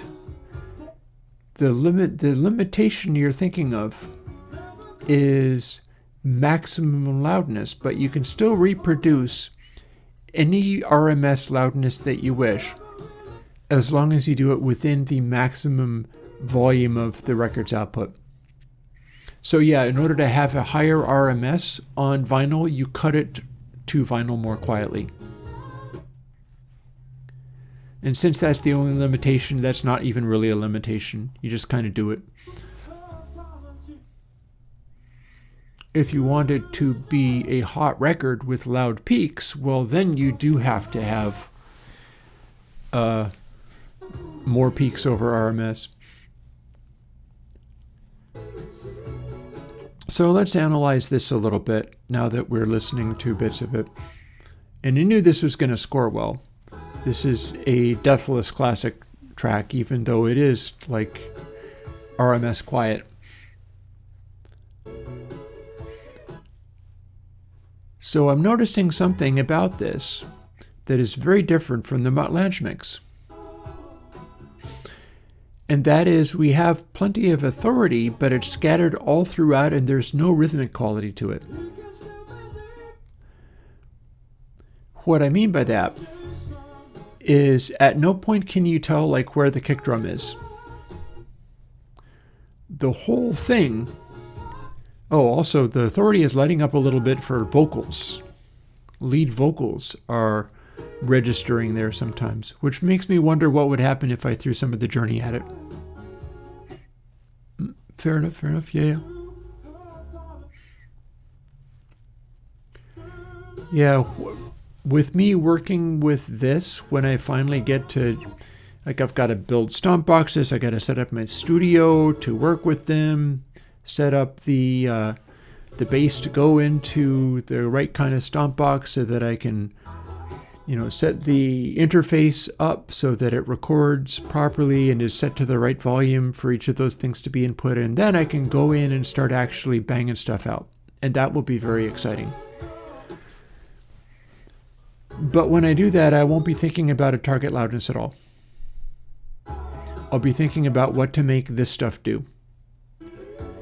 And it's like, if I'm shooting for something like this, turns out I'm going to be targeting like peaks in the output that are just crazily all over the map, just like this. Ultra crazy wide range.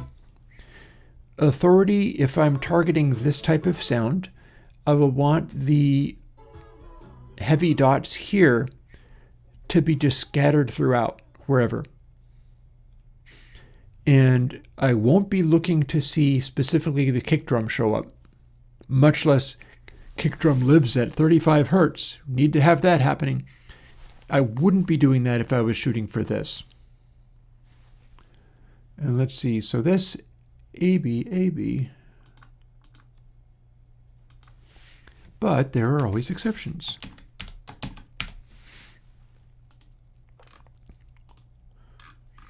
For instance, Pink Floyd. Here's a track I haven't measured through this time, the most recent updates. Also, I will update this.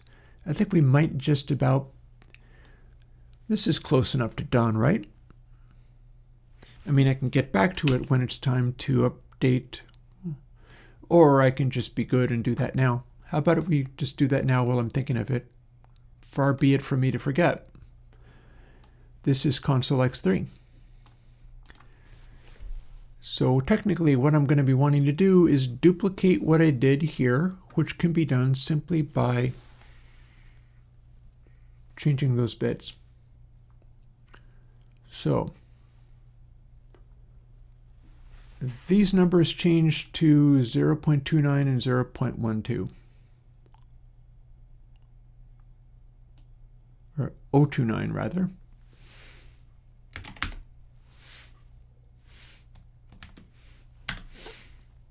And 1, 2, and then same here.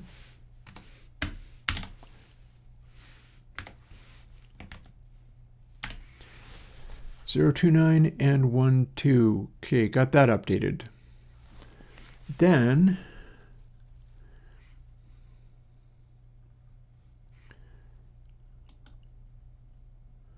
did we change? Okay, not there.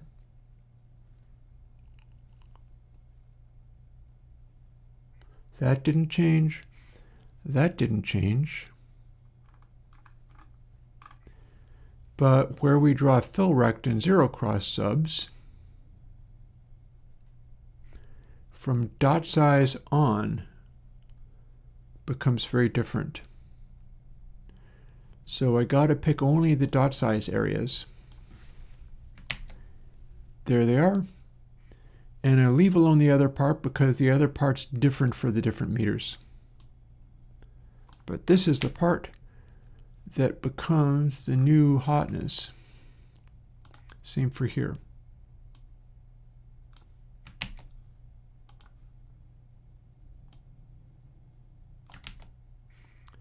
Alrighty. And let's see, so that other bit with color is still correct. I changed the tinting to magenta, and we've got the rest of that being the same. The set opacity is legit. We haven't changed anything else to the best of my knowledge. Yeah, those were the only parts that changed. The 160 minus peak R exists here.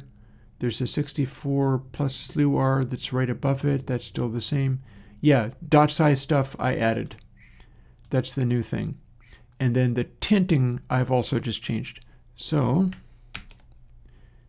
if we hit build, oh, it's building from scratch. If we also hit build here, then we will be all set with those things and can go back to seeing what Pink Floyd's Money looks like in the new meter. That being a ginormous giant hit. I'm also curious as to where something like Every Breath You Take sits. Some of that stuff reveals more and more the further I develop this stuff. Like the further I get this to reveal stuff in that way of like I made it so that rather than just being a thing that looks like those jazz paper cups, except for inverted, if I make it go to a particular shade of magenta for Dillinger Escape Plan, then what I wind up seeing is, oh hey, Aerosmith has a completely different consistent color to the sound of that band. And then I get to see, and if I can make it be like, okay, magenta means you're an abrasive metal band. So you want to go for like a, royal purple color if you're Def Leppard, if you're Mutt Lange, if you're like very expensive sounding fancy production, you don't go for full magenta. That is too much. And let's close this. And let's close this. Oh, hang on. It's still building. It didn't finish. I will let it finish. And then, yeah, the loudness is completely subservient to me accomplishing the thing that I'm trying to accomplish. So we're going to quit out of there. Oh, for heaven's sake, I forgot to do that. All right. Spoke too soon. In fact, let's build the other one.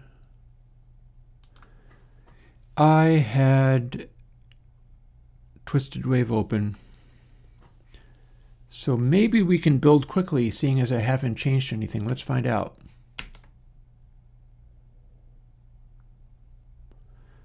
Signs point to not. Oh well. Fine. It doesn't really have anything new to do.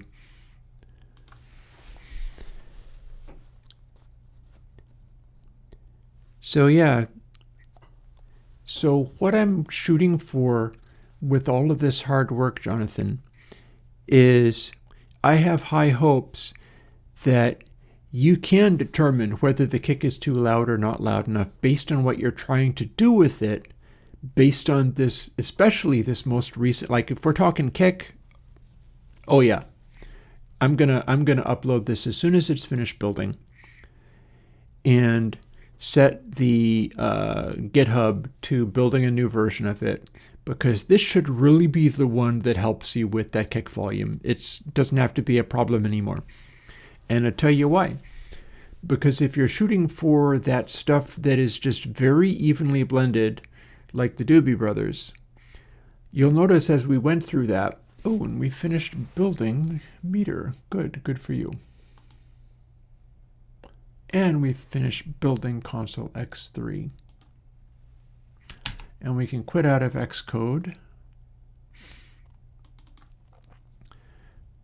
And we can immediately start running this on Money by Pink Floyd. And indeed let some of the sound come through.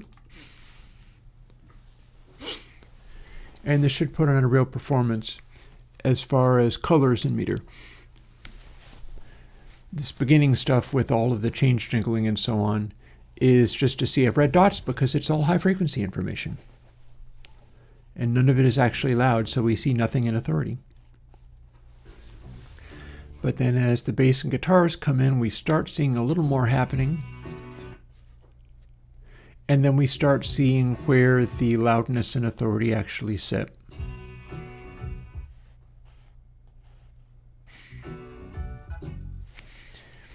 And we have a clear focus on a loudness spike that's probably associated with the kick around 60 hertz.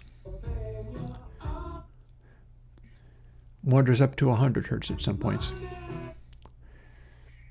So if you can pick out where the kick is, that is clearly loud enough. If it was a giant spot, maybe that's too loud. But this is not a track where kick too loud. If anything, this is probably one of those ones where it's like, yeah, kick is basically just right. Blends with the bass very well. Meanwhile, as long as I'm doing that, let's go and update version.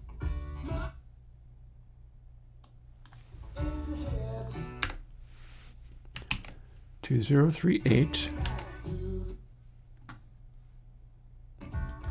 Back to being able to see what's happening. So we're also getting a little bit of that in the detail mode. Detail is arranging things by frequency. So we get to see what's more bright. We get to see what's quieter. The colors are more associated with how much brighter this is than the background. So it wanders and shifts a little bit, but it's mostly arranged by color. Authority is arranged by how powerful a thing is. And what we're seeing is we've got most of our power between 100 and 220 hertz. Musicians do that thing where it does sidechain compression. That'll do a very distinct thing. If you have the kick doing sidechain compression, what that's going to do is isolate the kick in the authority meter down at the bottom and make it a big, deep spot with nothing interfering with it. So if you need to be able to pick out the kick visually, you could do something like that, and it would do the job. It would isolate the kick, and you'd clearly be able to see where it is, and you'd also clearly be able to hear where it is. It's a visual representation of what's happening in the sound. Meanwhile, here's the guitar coming, and David Gilmour has definitely got some of a high-frequency rip going in his sound, so we have a whole color story going on, where some of that is downright magenta in color, but it's balanced against everything else. Also, an interesting quality there is you can't always know when the pink or magenta dots are going to show up. They can be anywhere. And I think that is similar to what we saw in the Burial. And that's another characteristic of really big hit records. I think that slight churn of things where it's like there's a lot of colors going on in a lot of places, I think that's characteristic of extremely successful mixes. Yeah, meanwhile, I said I was going to do this. This is how I upload the new version to GitHub. Although it's going to be making the screen go away all the time. Apologies for that. I can't do it any other way. So I tell you what, I'll let this play through and then I'll do the typing.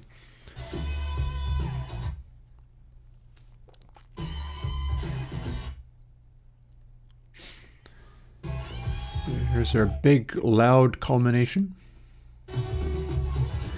You should be able to, like, I've got some ambient-ish stuff that I can show you. Like, I could go and do another one of those carbon-based light. Do you know carbon-based Lifeform? Oh, you could have said the piano and it would follow the same rules.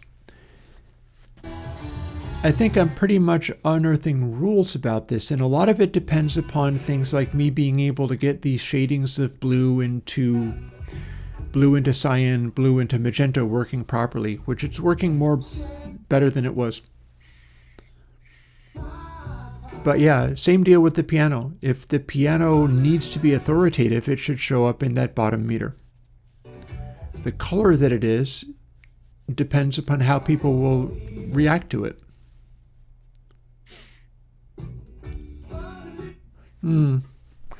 I hear this is probably the best I can do for you. When you have it large, the score is just a little tiny word in there. Remember, it's resizable all day long, but when you resize it, you get the score bigger. Or you can have the whole thing be tiny.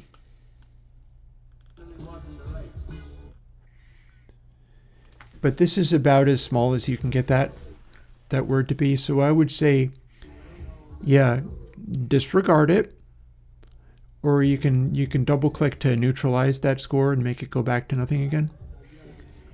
And yeah, it's probably about the best I can. I don't have any conditions where it's like, yeah, the score that I'm busily keeping track of doesn't show.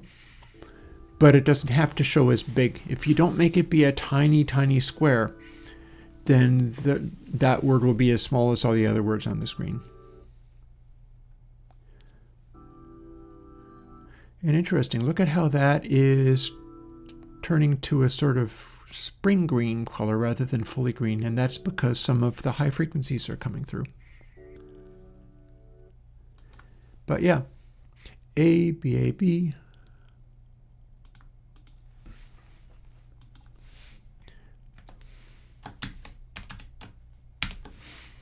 We got a score. We got a score for that. Aurora Dreamweaver, I don't have that. What I have is what you see.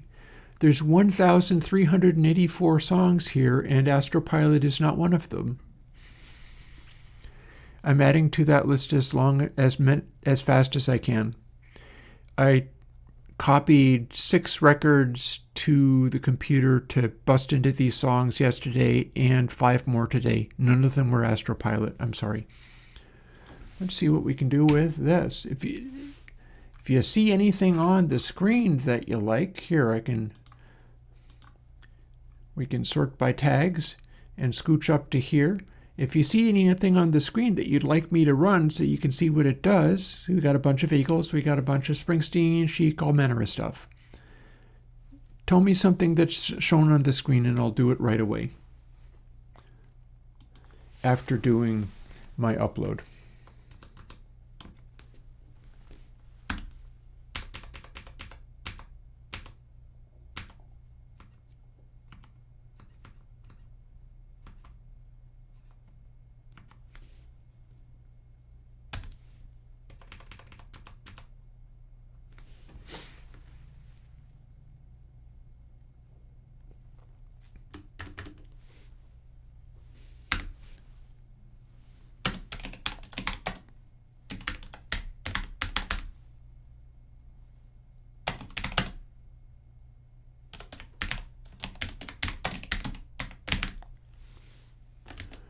And we call it 0.38 better authority and blue color shading.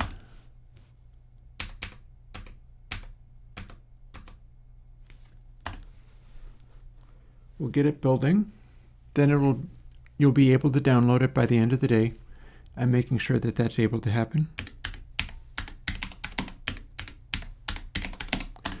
Probably good with it going into the weekend. I don't think I'm going to need to do anything else other than maybe fuss with the positioning of those words.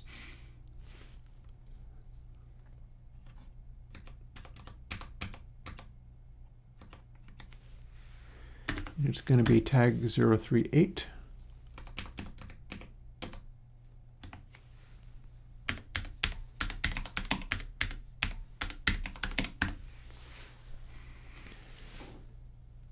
And that should be good to go. Give me a moment. Hang on.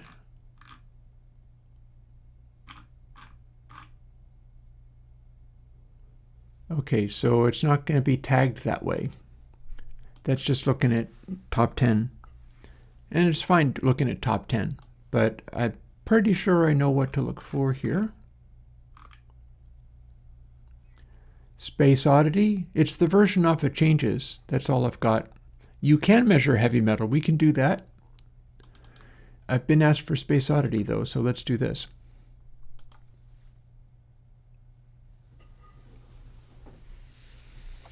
Oh, Jonathan's asking for Karma Chameleon. I can do that.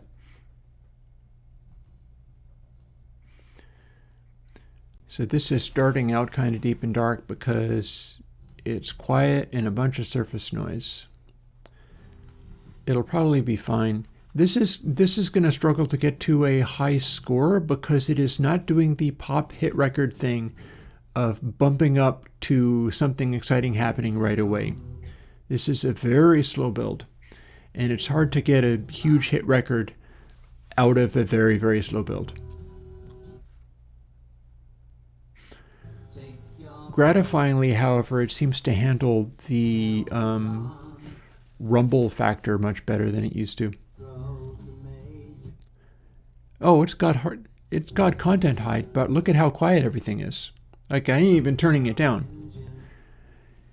Mind you, this is the thing is turned down to 1. I normally have it at 12. But this is the situation where if I was playing Dillinger, I wouldn't be able to talk over it unless I use the shift-in. And yeah, this is content hide.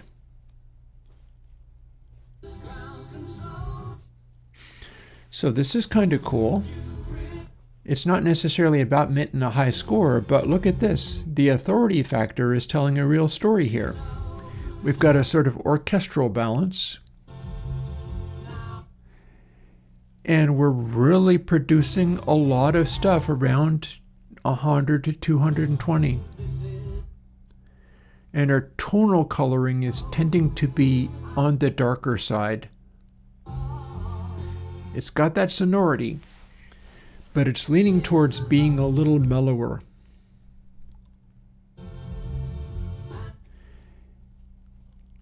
And yeah, very cool things happening in the bass. Look at that. Yeah, I'm not doing the Discard audio today.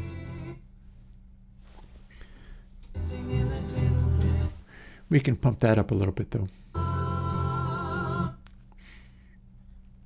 Yeah, so it's not going to be a satisfying listen. It's content hide. I'm going to close the dev lop tab. There's no chance I'm going to get to it today. I'll work on it tomorrow. There's further work that I must do for the plugins, and I will work on it tomorrow. This is the stuff that I got to get done by Saturday, so I might as well do it. We're in the last 7 minutes or so of stream.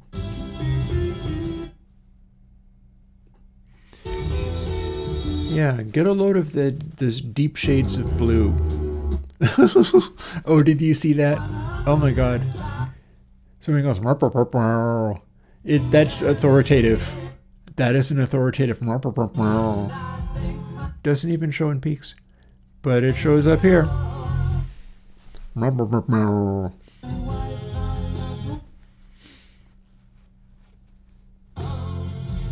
Authority will probably also register exceptionally powerful vocals. It should register the vocals, their tone color, and how strong they are in the mix. So if the vocals are supposed to carry everything, like they are doing here, we should be able to pick them out in the zero cross meter by size and color. I'm loving that part. That was hilarious. I'm going to have to make a video about it, or to some extent you have to be able, like up here, that was that shh of the cymbals, because detail is high frequencies to low frequencies. As far as loudness, it wasn't all that loud. It was sitting at about 6 dB down. You can pick it out by color. As far as authority, it wasn't that authoritative, but you can see it in the detail meter. And yeah, man, this thing has been changing around so much. It keeps adding new stuff. To some extent, you have to be able to spot the things happening in it. I got 3 whole general areas of category that are arranged and operate in different ways. The authority thing is the most recent addition. And again, I love the fact that it went and that showed up in the authority meter. Like if you didn't want it to do that, maybe you would dial that one back. But there you are, Space Oddity. 5 minutes, just enough time for Karma Chameleon, because Jonathan asked for that one. And I'd like to honor that. So BCCB. BCCB.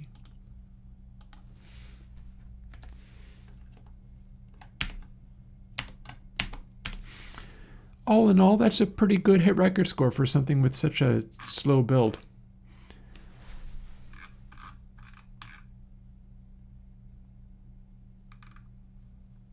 Here we are. I should really have more stuff off of this album, but I have only this track because sometimes there's so much to do and so many things to record that I just went through and grabbed hits off of records. This is coming and going. Here we go.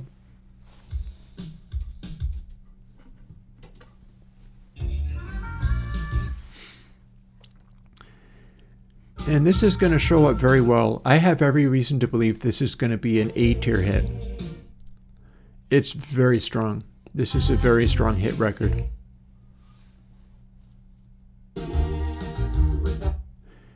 Yep.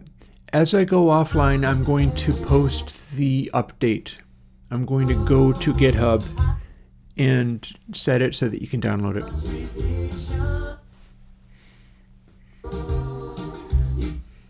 So this is probably going to be able to show vocals in the authority meter, but maybe not as much as if it was a real loud belter of a vocal. Yeah, I still have to do the updates on Purist Console 4. Remember the elliptical blep stuff that I was working on? It worked.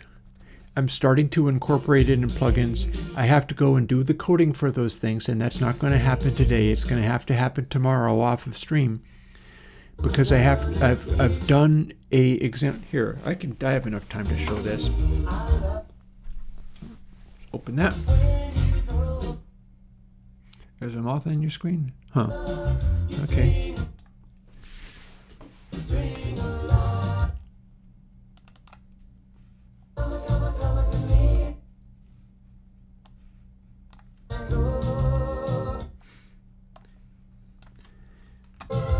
So I figured out how to do this.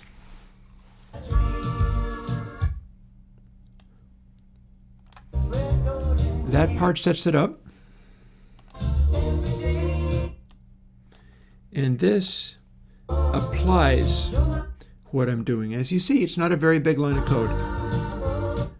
But if I include that in all of the distortion things, something good will happen. So I have to go through and add that to every new distortion thing and at least 3 plugins waiting to be released. I have to add that little snippet of code freaking everywhere. I have to add it to TapeHack.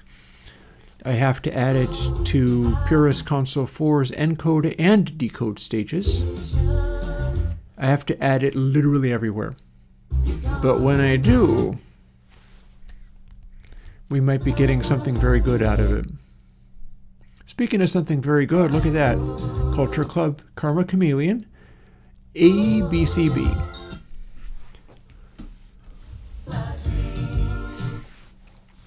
And it's reserving its authority for where it needs it. And it's doing that like... It's doing that Doobie Brothers thing of being a really nice even mix. So if this is Jonathan, if this was the kind of thing you were looking to, then you'd be wanting to not have the kick drum be a giant thump that repeatedly happens up here. You want it to blend.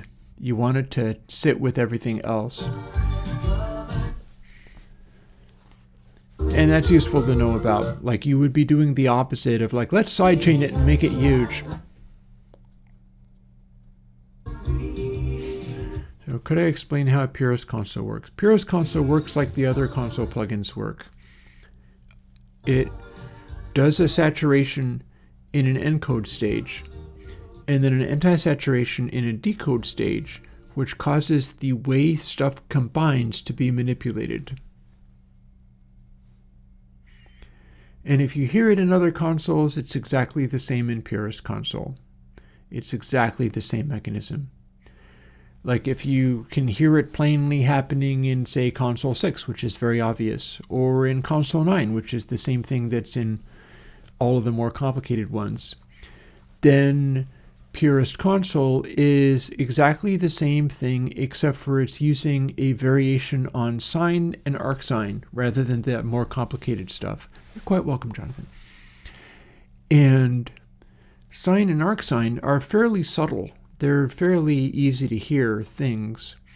Or easy? No, that's not the word at all. No, the stuff that I'm doing other than arcsine and sine are a little easier to hear. And sine and arcsine are very gentle transfer functions. So in some ways, it's like those are trying to stay out of the way a little bit more.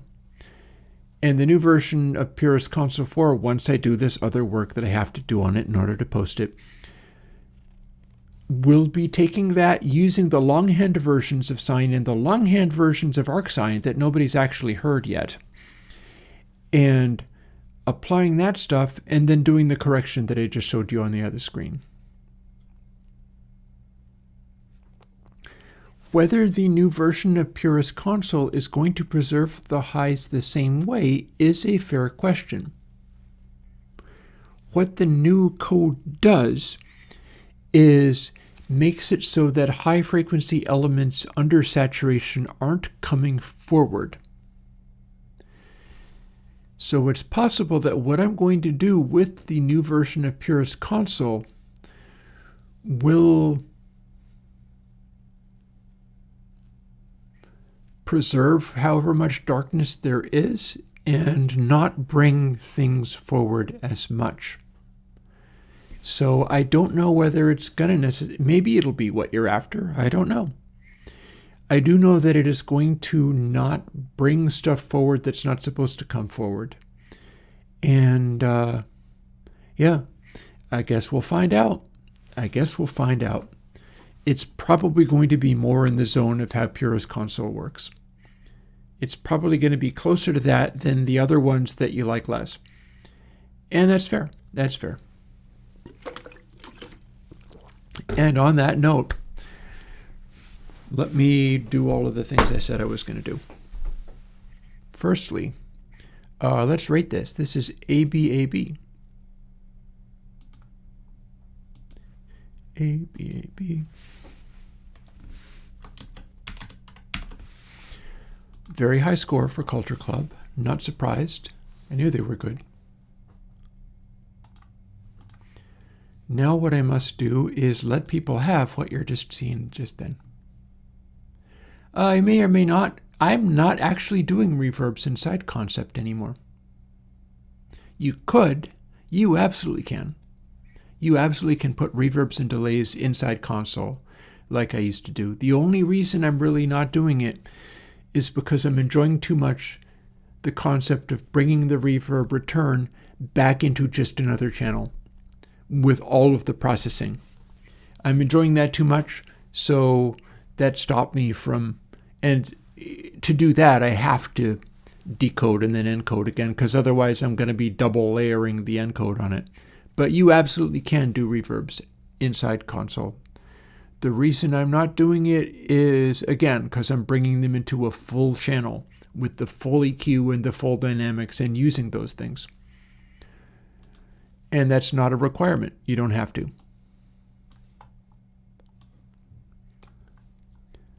And let's finish up. Hoping to hell it didn't break. I guess we'll find out. If it did break, that is sadness, and you didn't get to play with this, but it probably didn't break. Releases. Or maybe we're still waiting for it.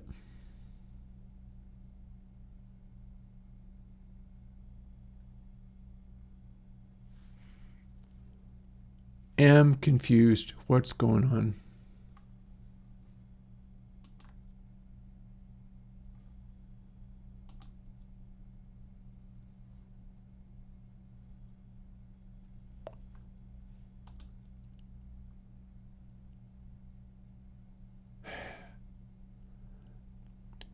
I am frustrated. I'll do my best. I want to know why it did this. What happened? I'm going to stick with you folks until I'm able to give you this. This was all day I was working on this. I want to share it. Okay, so we changed version at 441.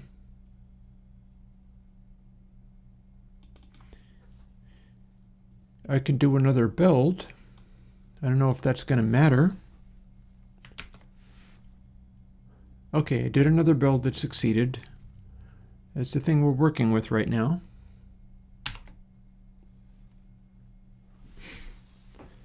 We did not make 038, and I want to know why. I don't even see a record of that having happened. Last build was this morning. We're supposed to have more.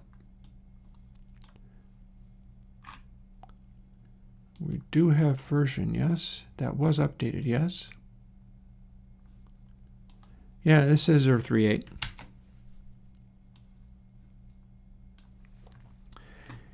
I guess we're just trying to do that over again.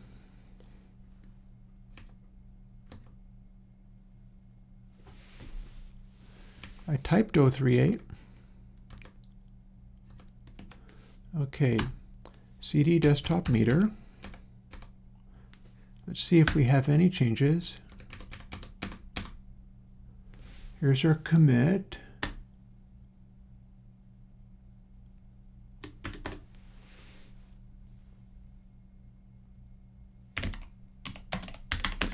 My commit message for this is please work. My branch is up to date.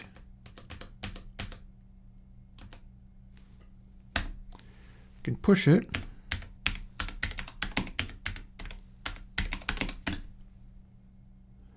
It says everything up to date. What the crap is going on? Did we make a tag? I guess we can find that out. I'm going to stick with this. Why? Tags. Do we have 038? We do, but it didn't build. That's supposed to show downloads.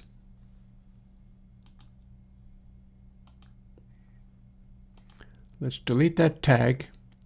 We did not get a release. It didn't do a build. But I'm not seeing anything in actions. This is where we're supposed to see this stuff happening.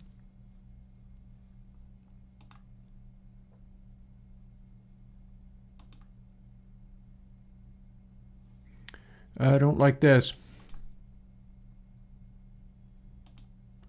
Surely this incorporates all of the, like, failures show up as failures, right?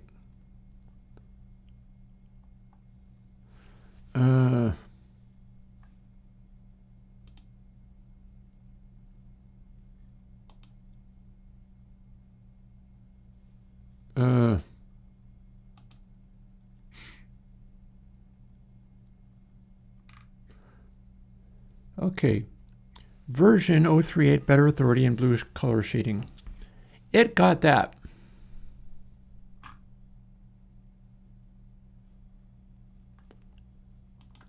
$39 tags. Okay, well, we left that alone.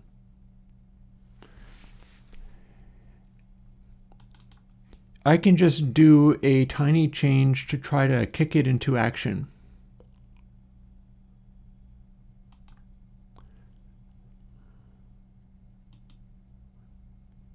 A comment would suffice. Now I'm just stuck because I'm like, but it's done. What can I type? We're done. There's nothing further to add. Meh. Okay, let's take this. There's 2 instances of this comment. Let's remove that.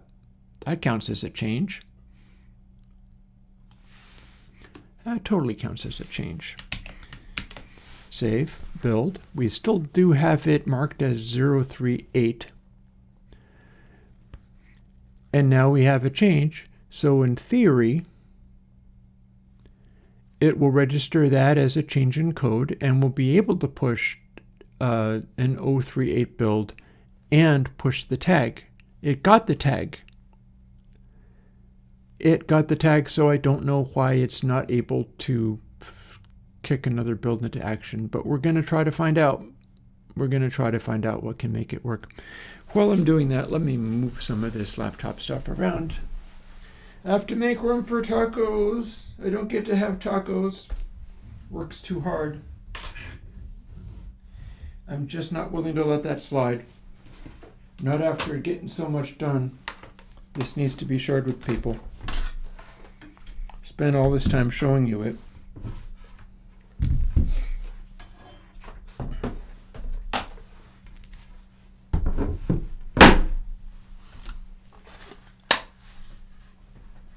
Oh, man.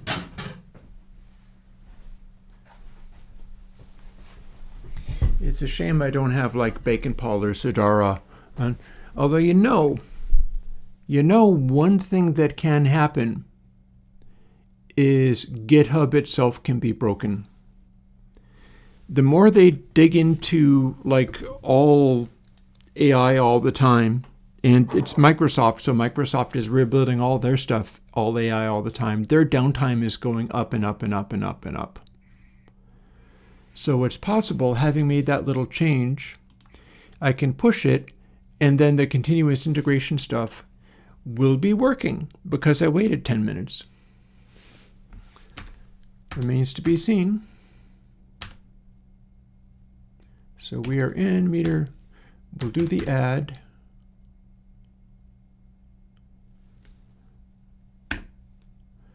We'll do that commit with the same number, which I don't believe got pushed. And we'll push it.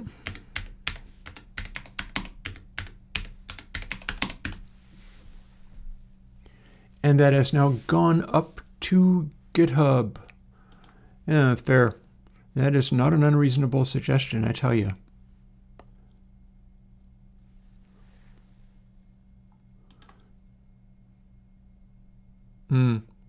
Dependabot has a pull request. Well, that's nice. I don't know what I'm supposed to do about it.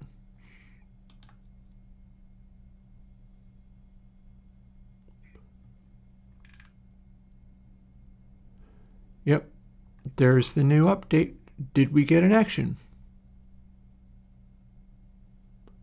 I don't see a workflow run failed or succeeded. That's concerning.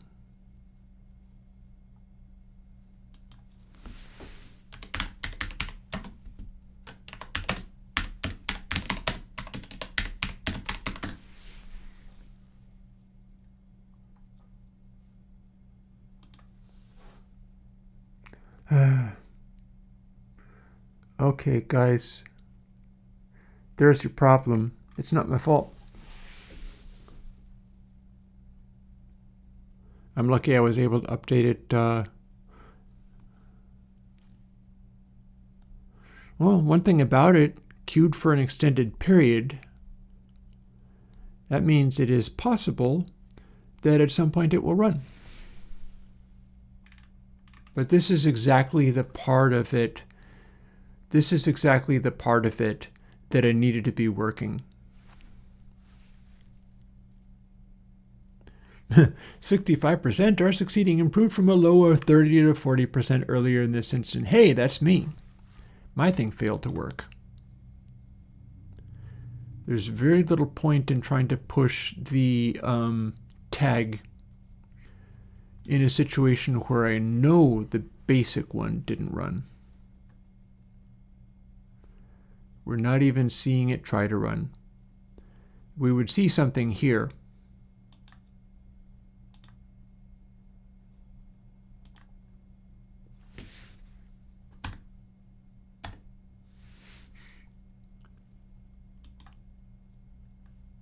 Yeah, nothing is in process.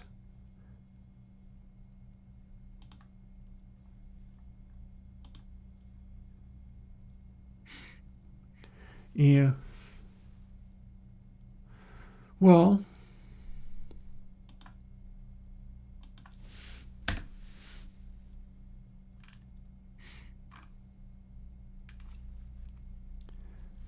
it would be nice to be able to tell you what. I'm streaming and I want it to be done, but I'm not.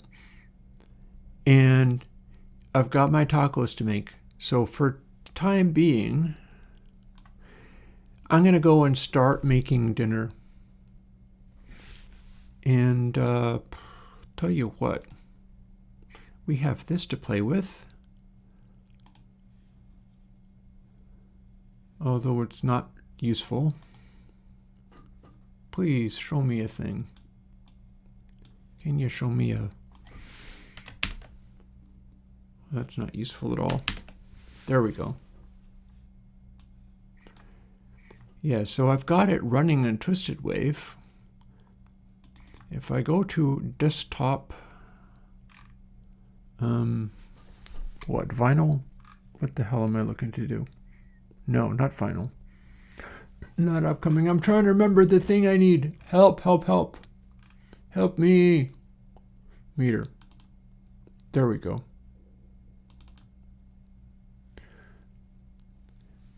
So yeah, let's just run some stuff through Meter. I'll have that on screen. It'll be doing content hiding because I'm stuck with it. I'm going to quickly do this. Let's do Proud Mary. And then I'll keep checking back to see whether the GitHub moved.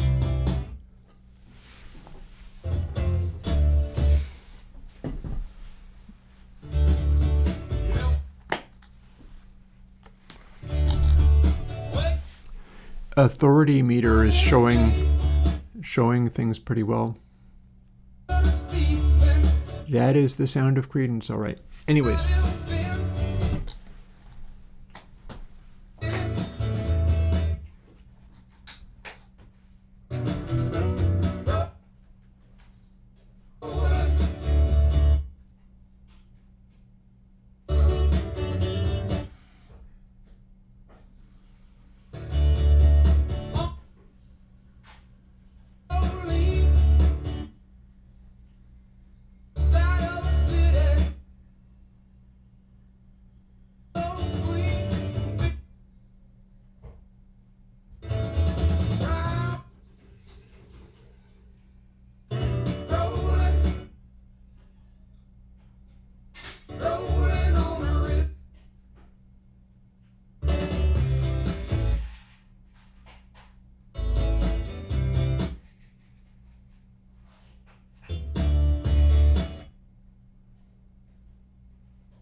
Hey. All right.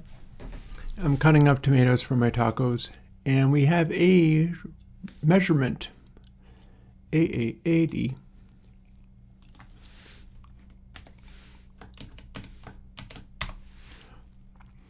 Here, let me make this bigger, and if anybody has any requests, shout them out.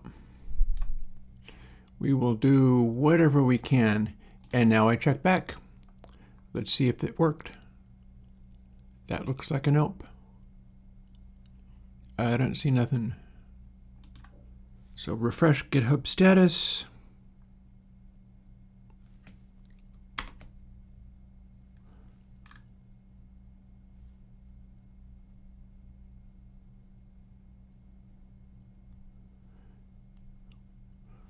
It's going to be a real problem if I have to do an update every single time just to try to get a push. 2034.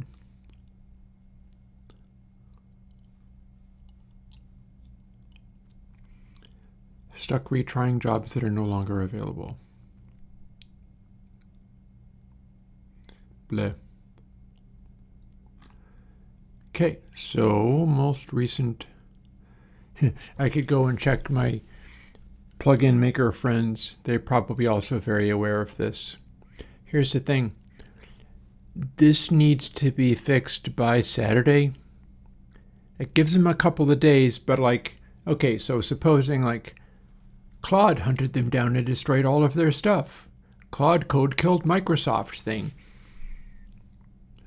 Not unthinkable. That's the kind of thing that happens, in which case I would have to host Git on my website or come up with some way of doing it.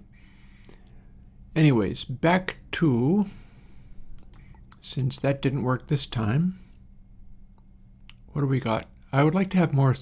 I'm due to record more Crosby, Stills, and Nash. Looking forward to that.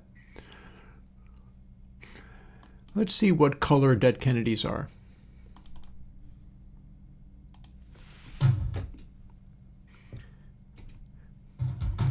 I'm going to turn it down just a tiny bit.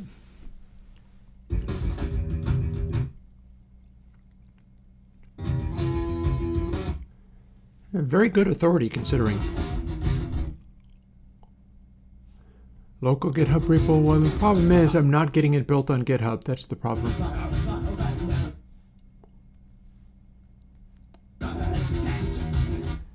So I am at a loss to what to do other than continue to make trivial changes and trivial pushes just to try to kick it into action. Eventually get to where it does something. If indeed it does. It's possible that this isn't going to be fixed by Saturday. I'm only continuing to stream just in case it does. Also, note an interesting thing about this. As abrasive as this is not as abrasive as Dillinger Escape Plan. We're seeing that sort of blue jean color showing up. So that's darker.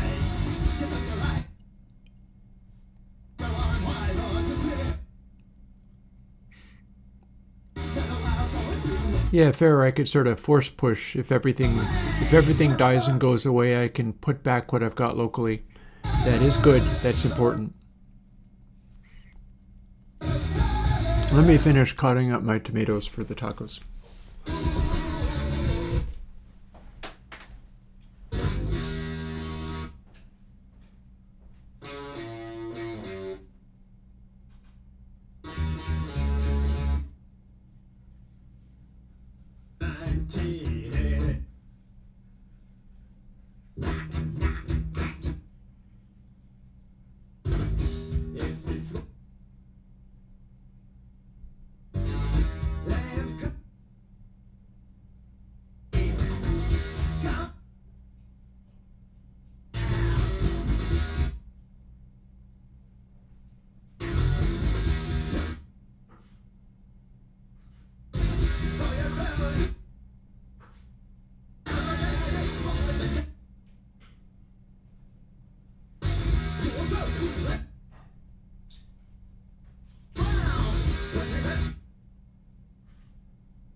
Interesting, it got back to being high rated again.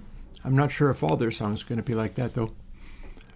Got high rated based on power alone with pretty much nothing else other than tonal balance. Cool, okay.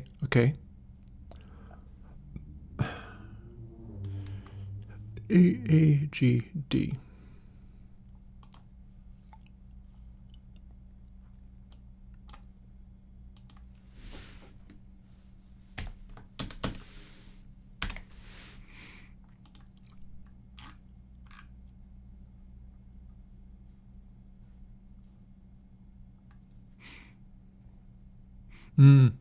Fair.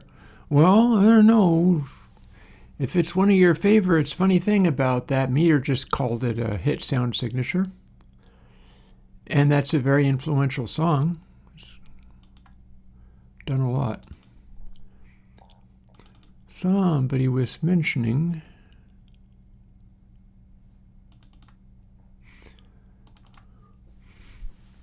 ambient.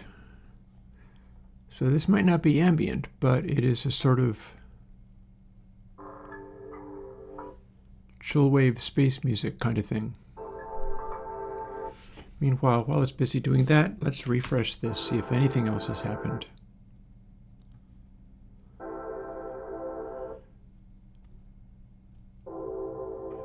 So they're processing 15% of webhooks.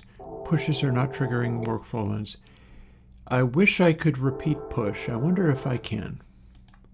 Locally, can I?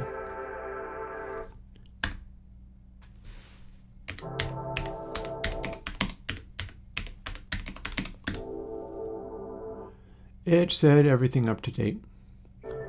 So it's able to send stuff.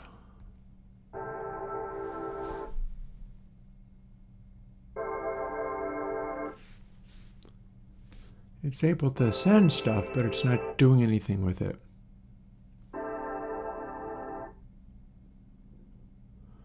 If it's got everything, could I just trigger this?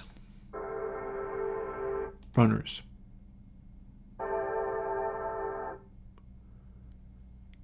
Doesn't look useful.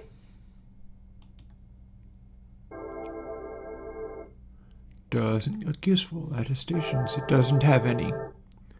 I don't know what those are. Usage metrics.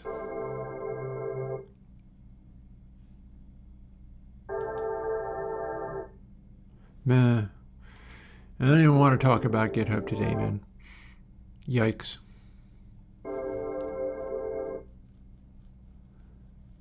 What I'm really looking for here is how do I trigger this again? But it doesn't even have one. That's the problem. Like in Bacon Paul's world, when I trigger a new consolidated build, which I'm going to have to be damn sure to do, like if this is happening all the time, then I'm going to have to make sure to do that ahead of time or it'll be waiting. There's a button I push that makes it go. In this case, it looks like it is watching for builds. And I don't know what you have to do to make it go from here.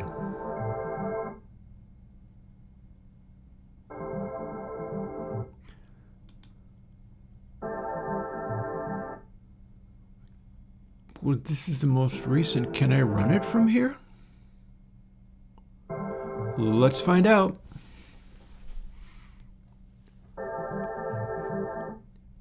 We're manually triggering it, and we're going to see whether it has the new code, because it did upload the code.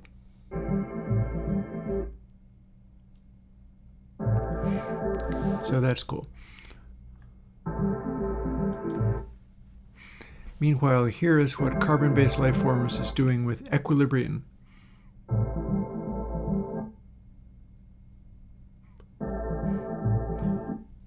It looks like I was able to trigger the workflow. That is promising. Also, I've cut up my tomatoes for my tacos. Looks like I won't be stuck trying to make tacos at 9 o'clock at night. That's good. And nothing about my stuff was broken. It's the continuous integration stuff that was broken. And it was broken based on whether or not it was able to start the sequence.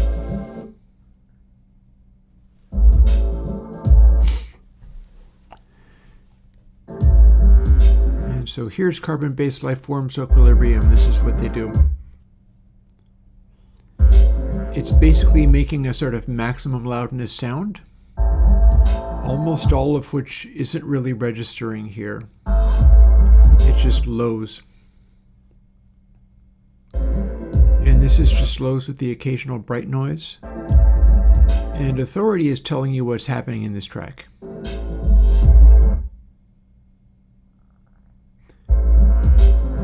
So a bunch of loud stuff is happening, but there's not much interesting going on here or here.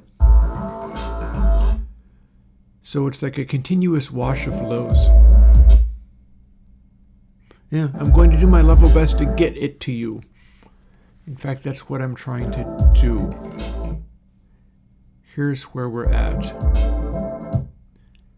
Manually triggered.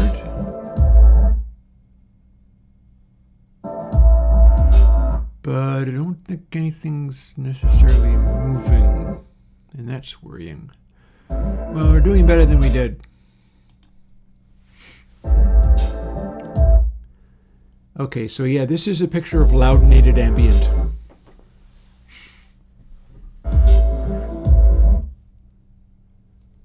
So what we've got here is basically pretty much all you can hear is this deep whumping, sort of honk.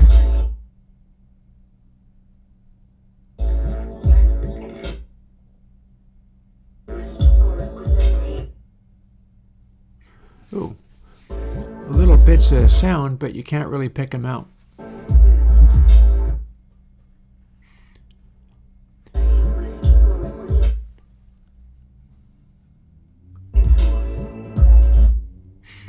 I think that depends what you mean. I think this mix needs adjustments.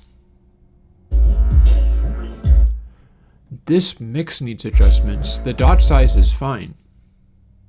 The dot size is telling you this mix has problems, and it does.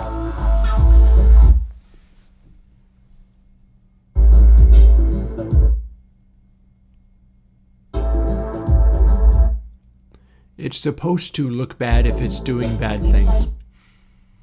So yeah, that's my take on that one. How are we doing here? No motion? A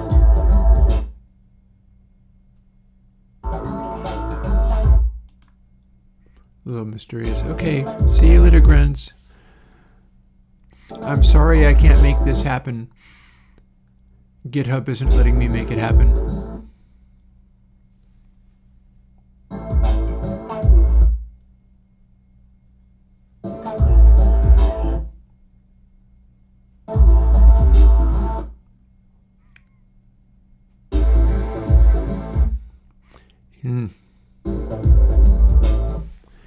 I'm happy with what this is doing.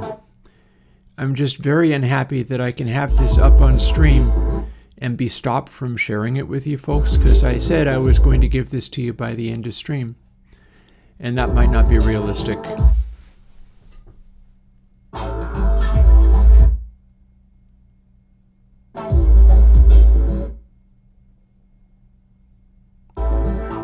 Tell you what, some of you folks are on the Blue Sky, right? Maybe I should just post there when I'm done. Anyway, this is the thing that... Oh, did it move? Did something move? Ah! Haha! Something made. And it should be fine. We just gotta let it complete. That's in 4 minutes. That bit finished. Cool, cool, cool. Oh, also, if it's able to do that, I can quit out of here now. Alrighty. Equilibrium. CCAC. That means this mix has problems. I would agree. I think I listen to it because I enjoy the music, but it's very annoying the way that it's put together. And this is exactly what it's doing. That is the problem that it's producing, and that is the sound that it makes. So it's accurate. Meter is behaving accurately. CCAC.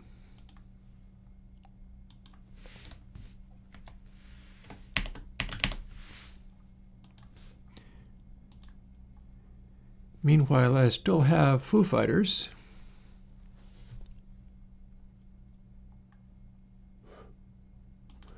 Here's a classic Foo Fighters hit that is very, very loud. I'll play this while we wait for this to update. I ain't even turning it down either. We're just doing the content hide.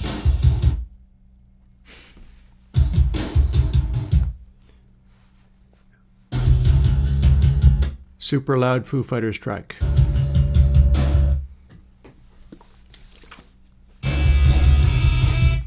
I'm going to cut up some lettuce for tacos.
very, very loud.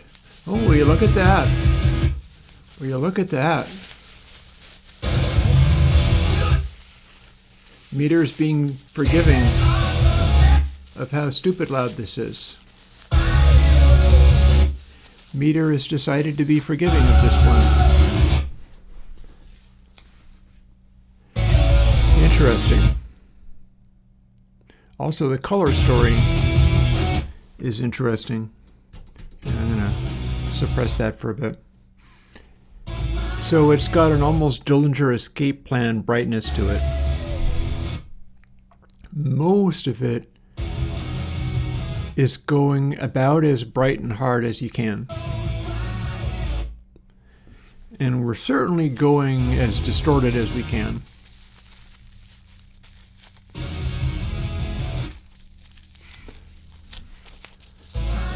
Just finishing up, then I'm going to check the GitHub. Although my concern is I haven't pushed tags this time around.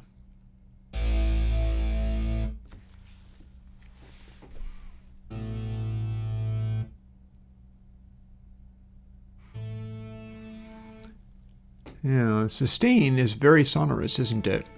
The sustain is going to this like, okay, that's a super intense sustain there.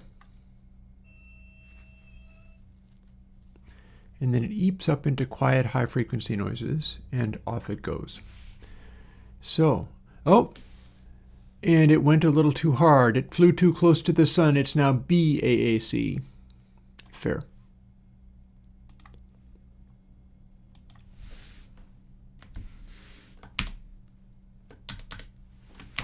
Was that the way I had it?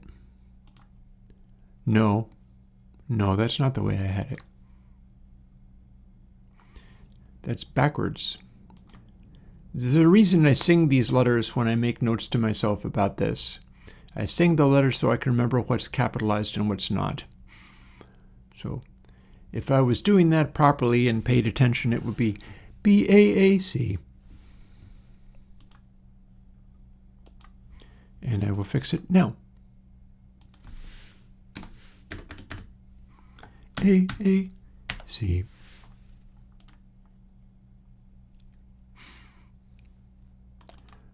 Here's another ultra loud, hilariously ultra loud.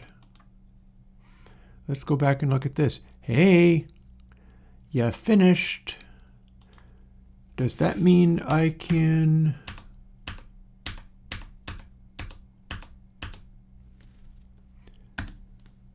get tag, then push tags?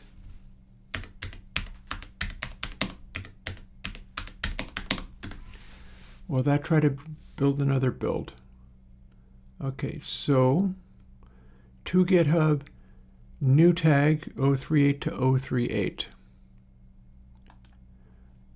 Does that mean that we have this ready to go? I suspect not. Correct. But we can go back to actions.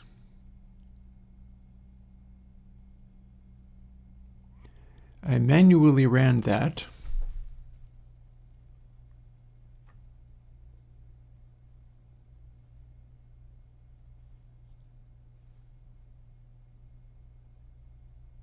I know, right?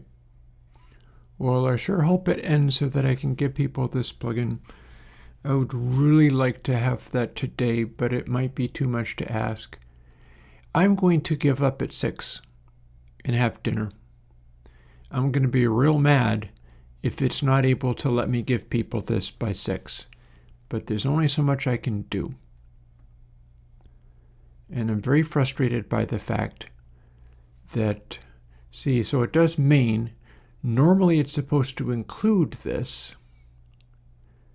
And then I added the tag, and then normally it's supposed to run again. And this I manually ran.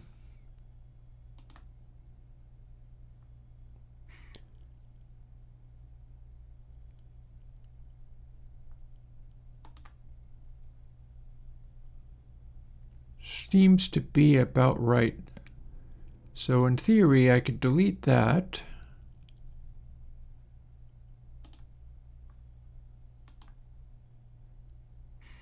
Now that we know it can do it.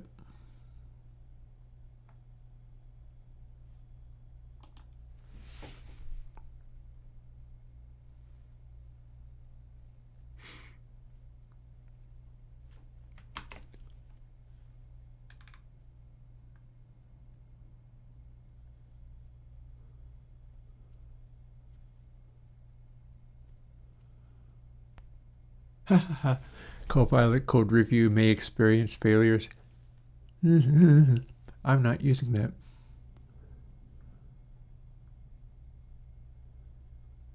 Please bone the AI people so that I can freaking work. I didn't ask anything from any of that. I'm just trying to work like a human, and I did all of my job, thank you. Pull requests 1. Don't know what to do about this. It was opened on June 23rd, so we should be fine. It's been a month.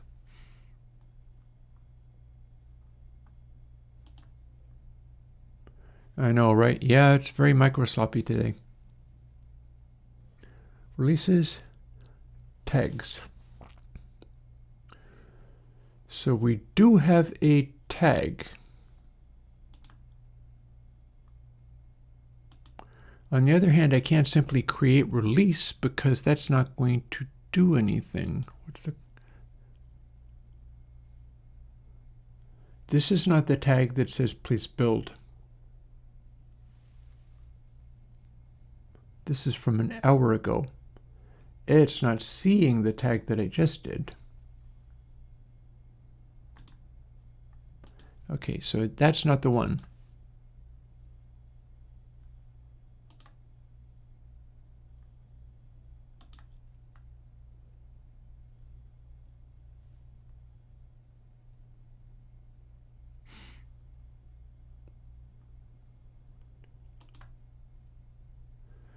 And I can just run this, and if it works, it does build plugins, but you don't get to see them because they have to be associated with a release or a tag.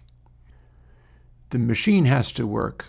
I can run the workflow all day long, but it won't help. Also, look at this. Pample juice CMake CTest YML.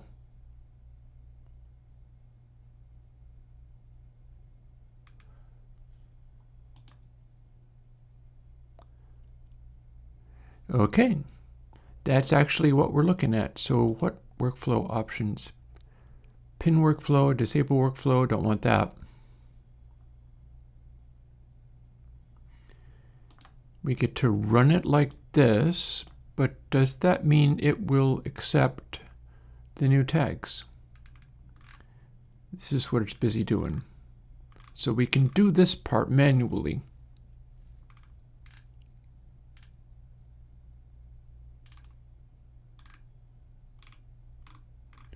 Unfortunately, when we did it manually, it already had that tag, but it's not using it. So that's a problem.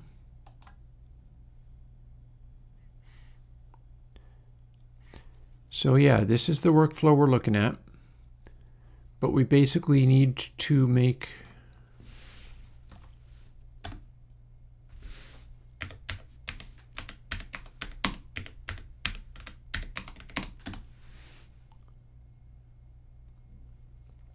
see, I can repeat that push. It's able to talk to get enough to be able to tell that it's creating a new tag. I've already uploaded everything that we need. So what we're going to see if it works is no main, because it didn't run when the actual code was updated, but the code's up there now. And then we'll see the tag push is supposed to initiate one of these. So we'll see one of these marked V038, at which point it will produce stuff that we can use. Yeah, and a bunch of my commits are just trying to poke it and make it be alive. Poking GitHub with a stick.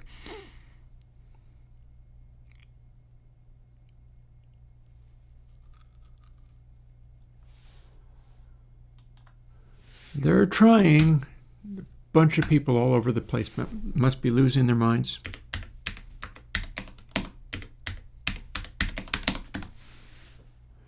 Okay, it says everything up to date, so it did in fact get that tag. So what that also means is I can open this up and I can poke it simply by deleting and recreating this tag. That's enough to get it started if it's working. So I can do this. That was an hour ago. That makes no damn sense.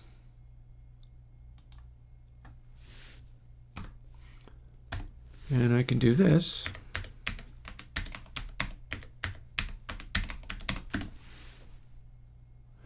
And it's made a new tag. So that's supposed to kick this into action.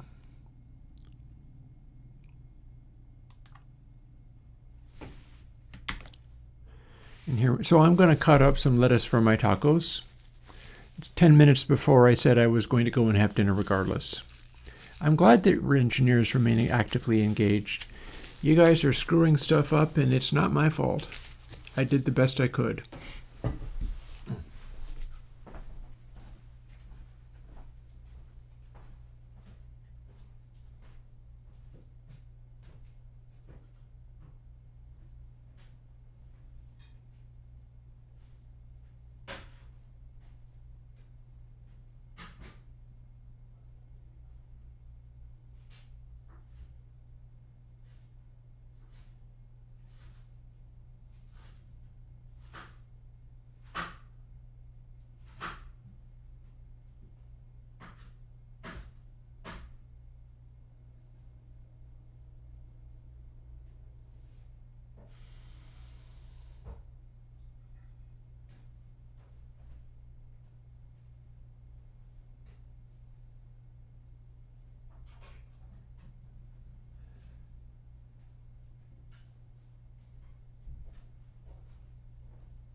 Alrighty. So I'm using the previous lettuce so that if I get sick, it's Microsoft rather than the lettuce being bad.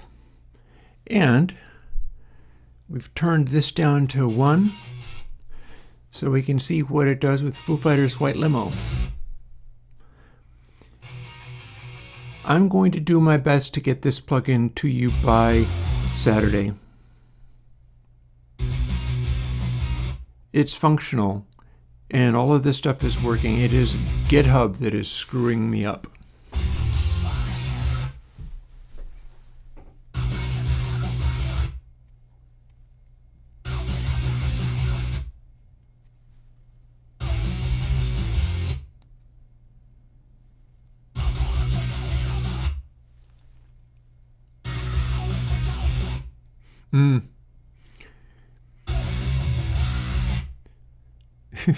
Fair theory of mine. We do our level best with what we've got.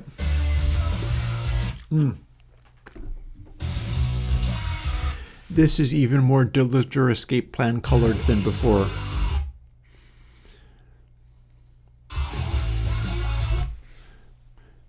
The Foos are apparently just trying to go harder and harder and harder with every album.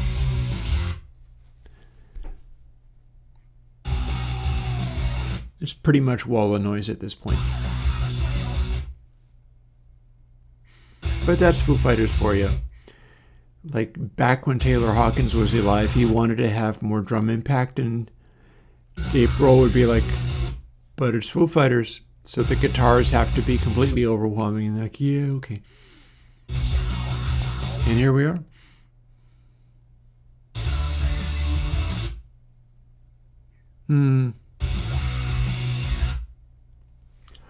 Yeah, I've still got an album on Bandcamp. I intend to continue using it, but it's a challenge.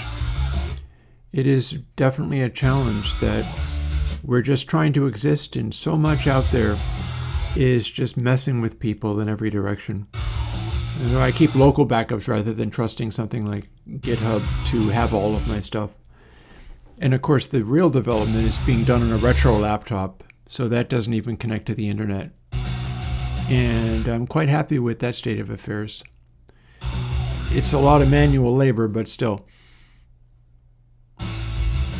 Like that kind of, it doesn't break unless I break it.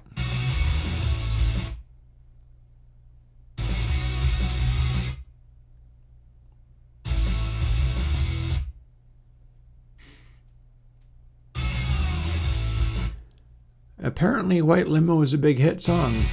Go figure, look at that.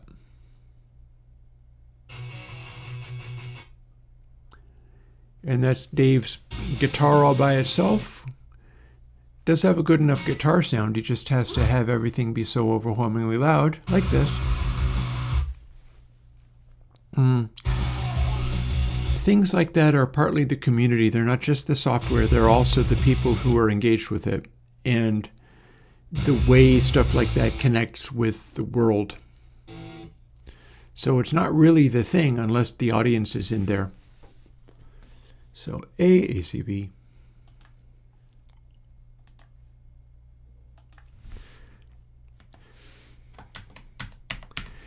Apparently new best Foo Fighters song already.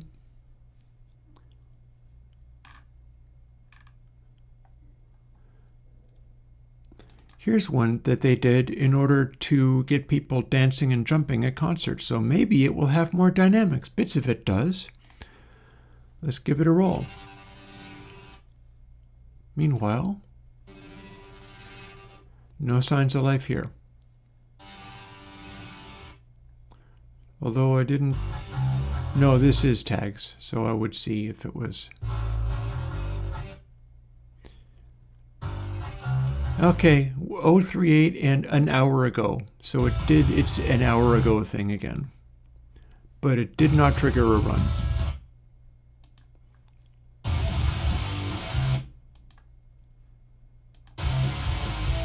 So we can delete it and we can resend it.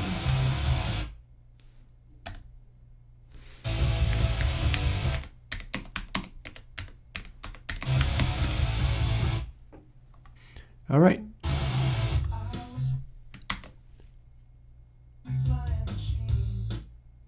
Okay.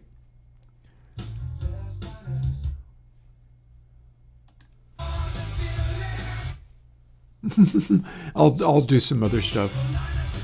We got about 3 minutes before I go and have dinner, regardless of how well all this works or doesn't. Yeah, this is definitely the song where they were like, I'm going to do a song while jumping up and down in place, because I've seen concerts where the audience was jumping up and down.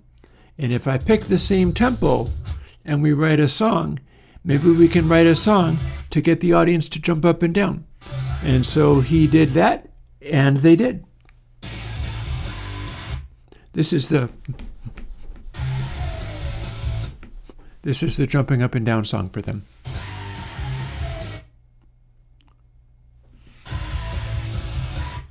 Yeah, the authority cloud is nice. The rest of it is overwhelming.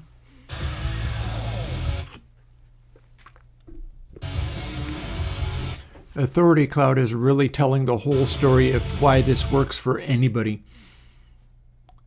It's making a picture of like, yeah, this is the kind of sound that you have. And it even extends down to about 100 hertz. So like, okay, if you got to do this, this is about as well as you can do it. In fact, the rating is following that assumption. And it's done. ABBC, new best for this band.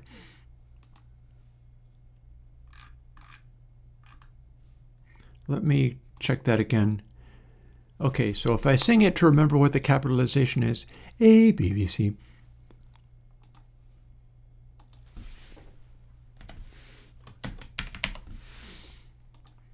Okay, enough of them. I'll go and measure them more later. Actually, it's literally 6 now. So I can continue doing this, but we didn't get through to this. And that makes me sad. Maybe, oh, the tag is removed. I don't know.